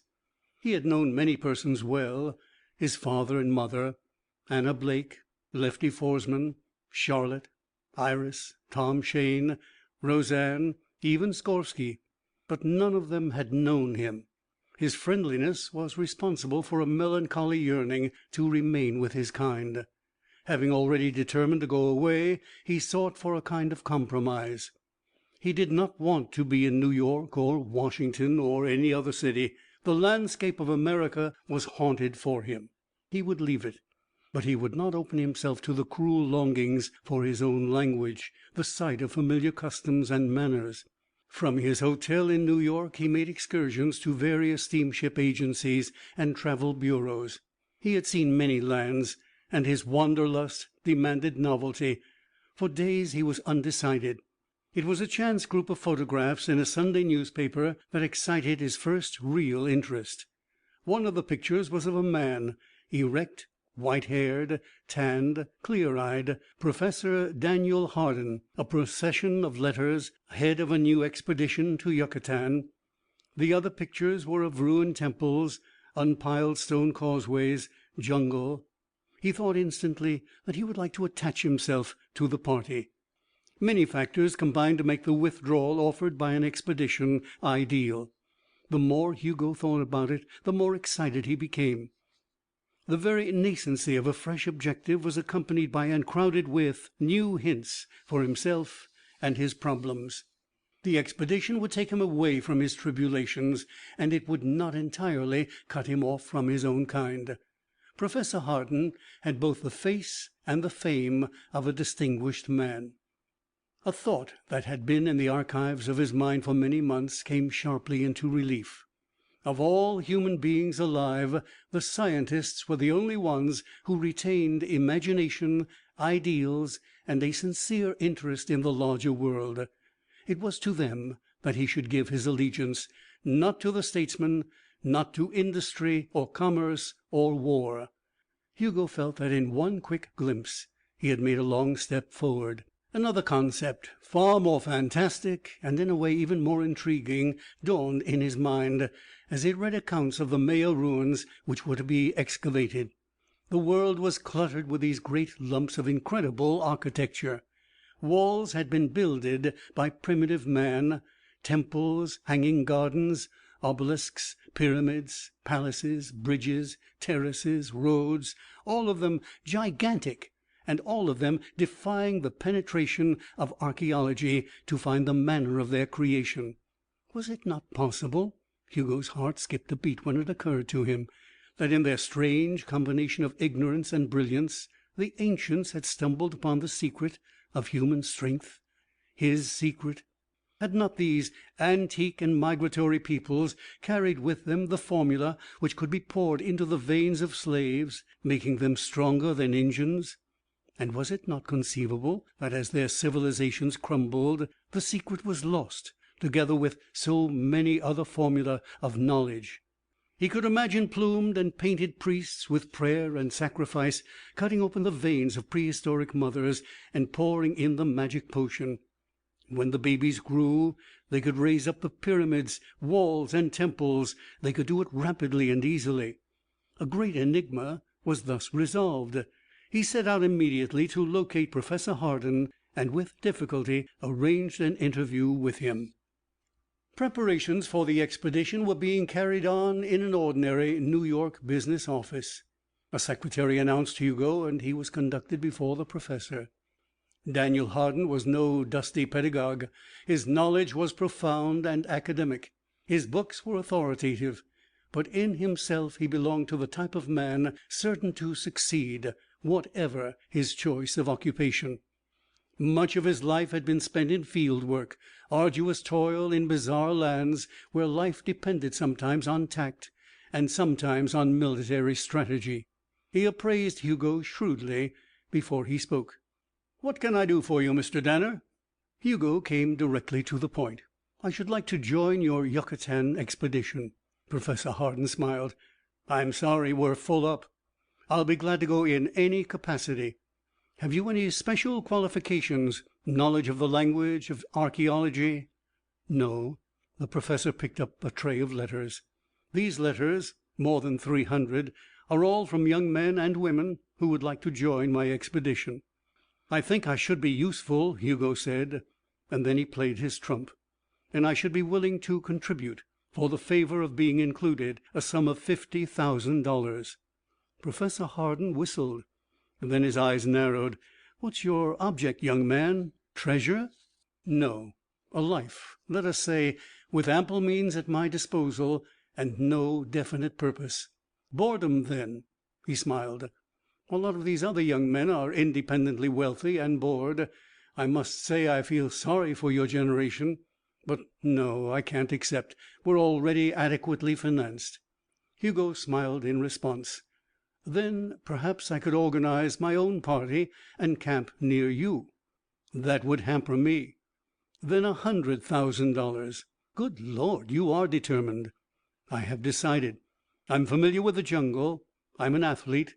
I speak a little Spanish, enough to boss a labor gang. I propose to assist you in that way as well as financially. I'll make any contract with you that you desire and attach no strings whatever to my money."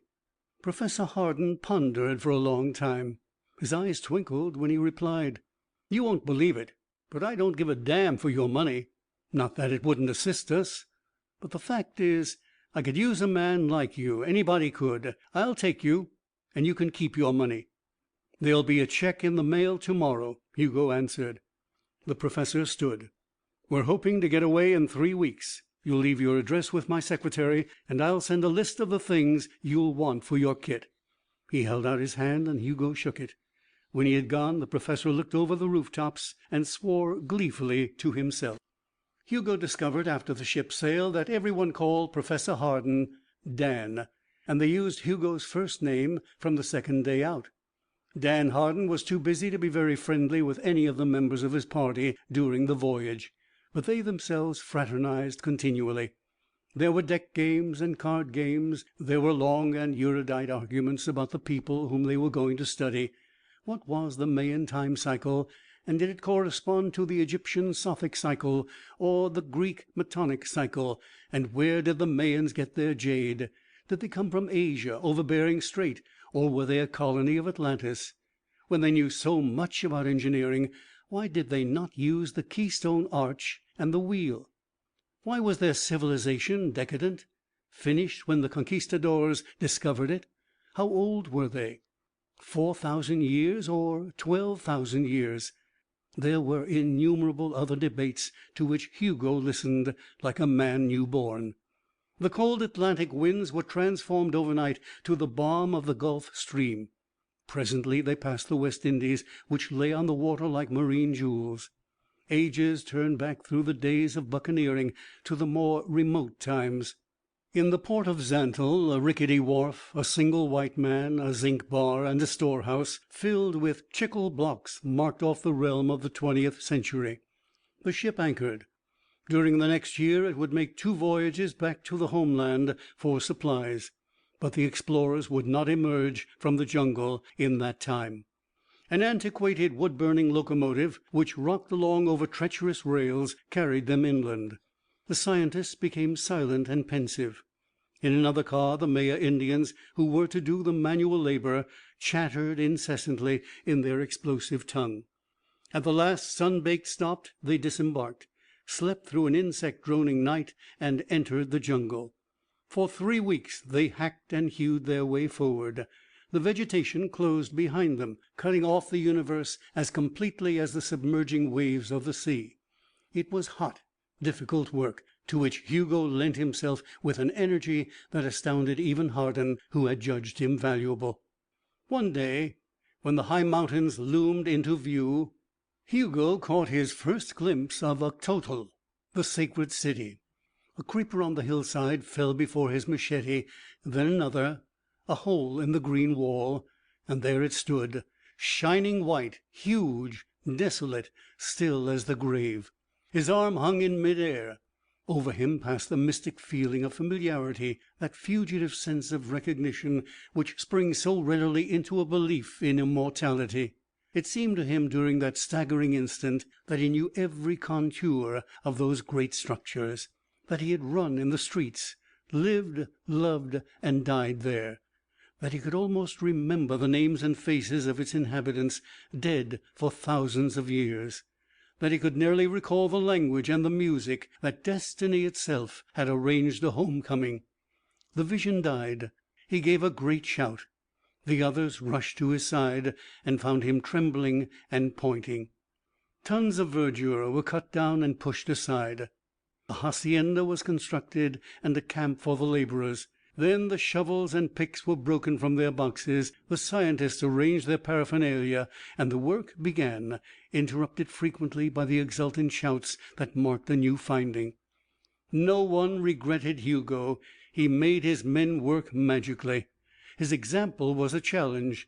He could do more than any of them, and his hair and eyes, black as their own, his granite face, stern and indefatigable, gave him a natural dominion over them. All this, the dark, starlit, plushy nights with their hypnotic silences, the vivid days of toil, the patient and single-minded men, was respite to Hugo. It salved his tribulations. It brought him to a gradual assurance that any work with such men would be sufficient for him. He was going backward into the world instead of forward, and that did not matter. He stood on the frontier of human knowledge. He was a factor in its preparation, and if what they carried back with them was no more than history, if it cast no new light on existing wants and perplexities, it still served a splendid purpose. Months rolled by unheeded. Hugo gathered friends among these men, and the greatest of those friends was Daniel Hardin. In their isolation and occasional loneliness, each of them, little by little, stripped his past for the others.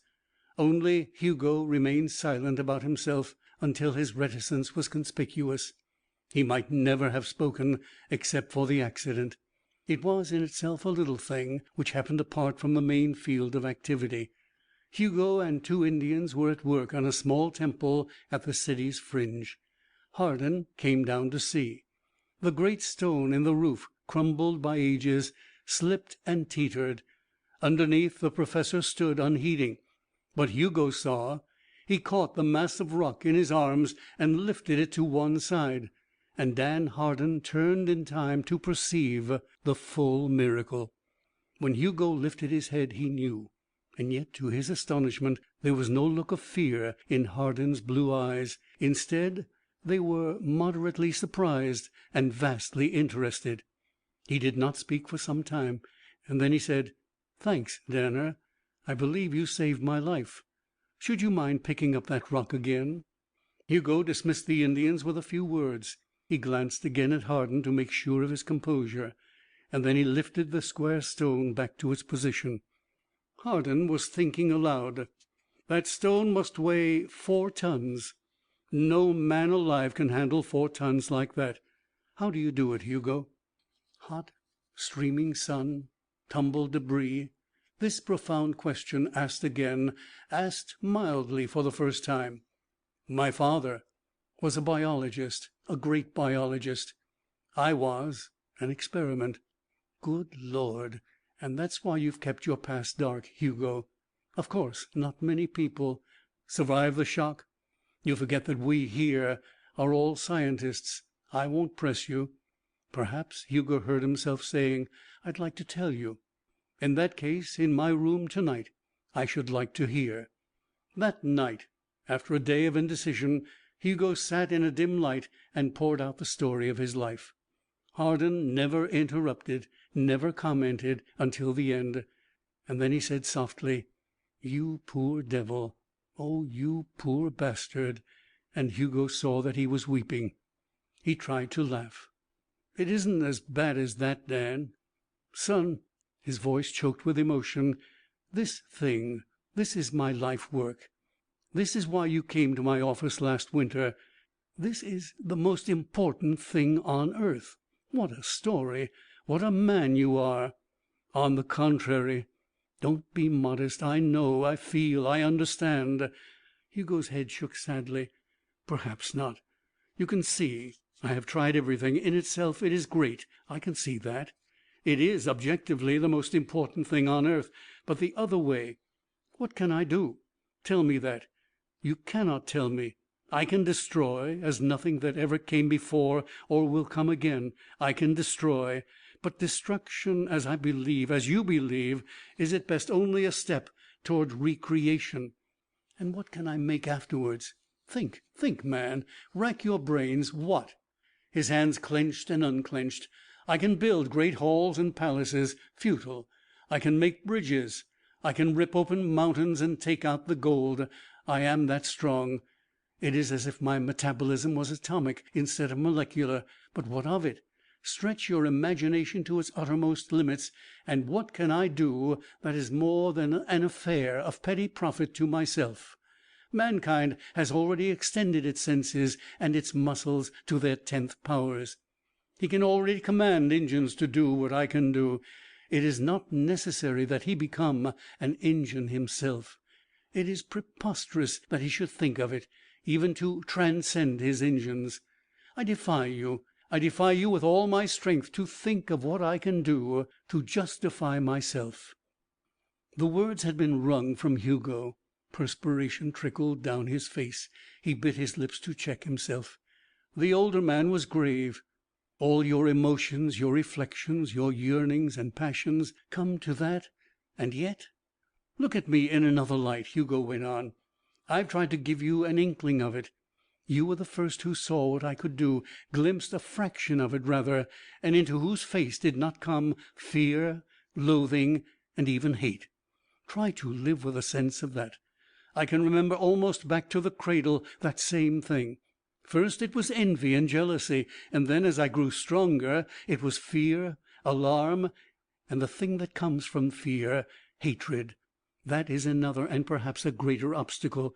If I found something to do, the whole universe would be against me. These little people, can you imagine what it is to be me and to look at people, a crowd at a ball game, a parade? Can you?" "Great God," the scientist breathed. "When I see them for what they are, And when they exert the tremendous bulk of their united detestation and denial against me, when I feel rage rising inside myself, can you conceive? That's enough. I don't want to try to think. None of that.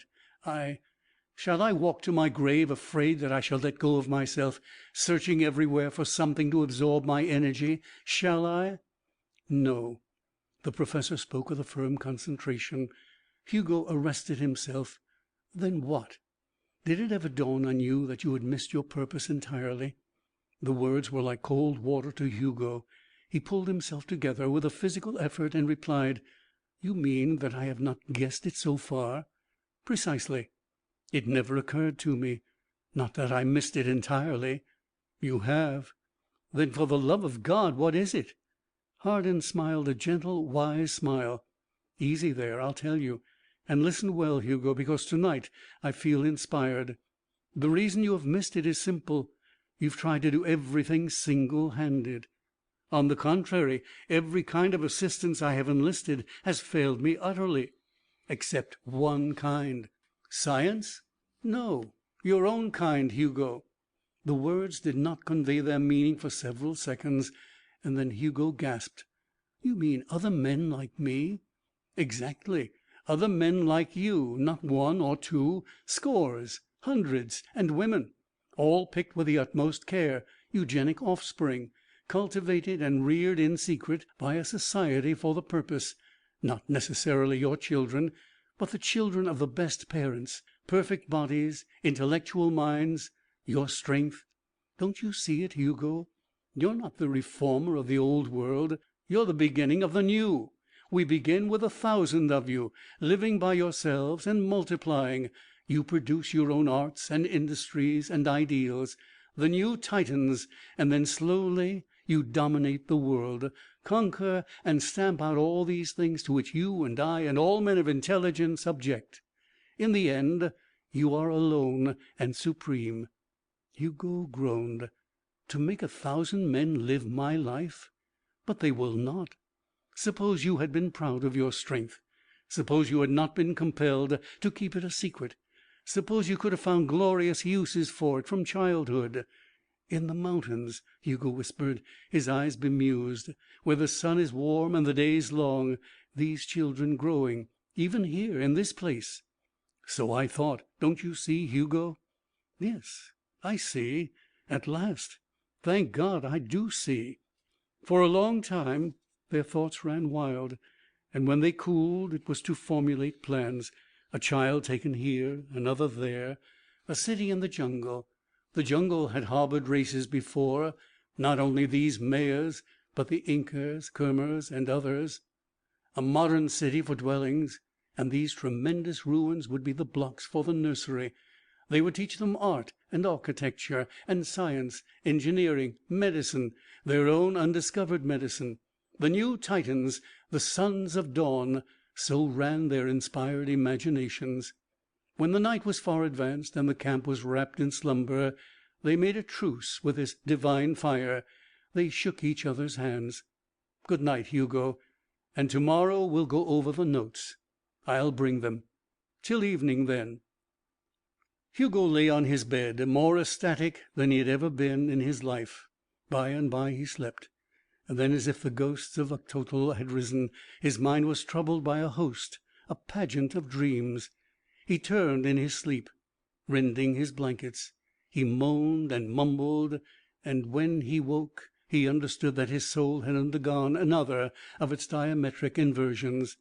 The mad fancies of the night before had died, and memory could not rekindle them. Little dreads had goaded away their brightness. Conscience was bickering inside him. Humanity was content. It would hate his new race, and the new race, being itself human, might grow top-heavy with power. If his theory about the great builders of the past was true, then perhaps this incubus would explain why the past was no more. If his Titans disagreed and made war on each other, surely that would end the earth. He quailed.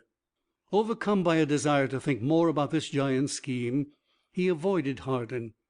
In the siesta hour he went back to his tent and procured the books wherein his father had written the second secret of life.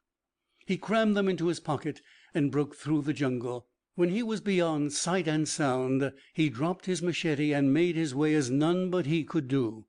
With his body he cut a swath toward the mountains, and emerged from the green vale onto the bare rocks, panting and hot. Upward he climbed until he had gained the summit. To the west was strewn the frozen billows of the range. To the east a limitless sea of verdure. At his feet the ruins in neat miniature, like a model. Above, scalding sun and blue sky. Around him a wind strangely chill, and silence. He sat with his head on his hands until his thoughts were disturbed. A humid breath had risen sluggishly from the jungle floor.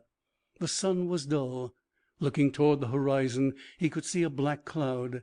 For an instant he was frightened. The transformation had been so gigantic and so soundless. He knew a sudden, urgent impulse to go back to the valley. He disobeyed it, and watched the coming of the storm. The first rapier of lightning through the bowels of the approaching cloud warned him again. Staunchly he stood. He had come there to think. "I must go back and begin this work," he told himself. "I have found a friend." The cloud was descending. Thunder ruminated in heaven's garret. "It is folly," he repeated. "Folly, folly, folly in the face of God." And now the sun went out like an extinguished lamp, and the horizon crept closer. A curtain of torrential rain was lowered in the north. "They will make the earth beautiful," he said, and ever and again, "This thing is not beautiful. It is wrong." His agitation increased rapidly. The cloud was closing on the mountain like a huge hand. The muscles in his legs quivered. "If there were only a God," he whispered, "what a prayer I would make!" And then the wind came like a visible thing, pushing its fingers over the vegetation below and whirling up the mountain, laden with dust. After the wind, the rain, heavy, roaring rain that fell not in separate drops, but in thick streams. The lightning was incessant. It illuminated remote, white-topped peaks, which, in the fury of the storm, appeared to be swaying. It split clouds apart, and the hurricane healed the rents. All light went out. The world was wrapped in darkness. Hugo clutched his precious books in the remnants of his clothing and braced himself on the bare rock. His voice roared back into the storm the sounds it gave. He flung one hand upward. "Now, God, oh God, if there be a God, tell me, can I defy you? Can I defy the world? Is this your will? Or are you, like all mankind, impotent? Oh God!" He put his hand to his mouth and called God like a name into the tumult above. Madness was upon him, and the bitter irony with which his blood ran black was within him. A bolt of lightning stabbed earthward. It struck Hugo, outlining him in fire. His hand slipped away from his mouth. His voice was quenched. He fell to the ground. After 3 days of frantic searching, Daniel Hardin came upon the incredible passage through the jungle and followed it to the mountain top. There he found the blackened body of Hugo Danner lying face down. His clothing was burned to ashes, and an accumulation of cinders was all that remained of the notebooks. After discovering that, Professor Hardin could not forbear to glance aloft at the sun and sky. His face was saddened and perplexed. "We will carry him yonder to Uctotol and bury him," he said at last. "Then the work will go on." End of chapter 23, and the end of Gladiator by Philip Wylie.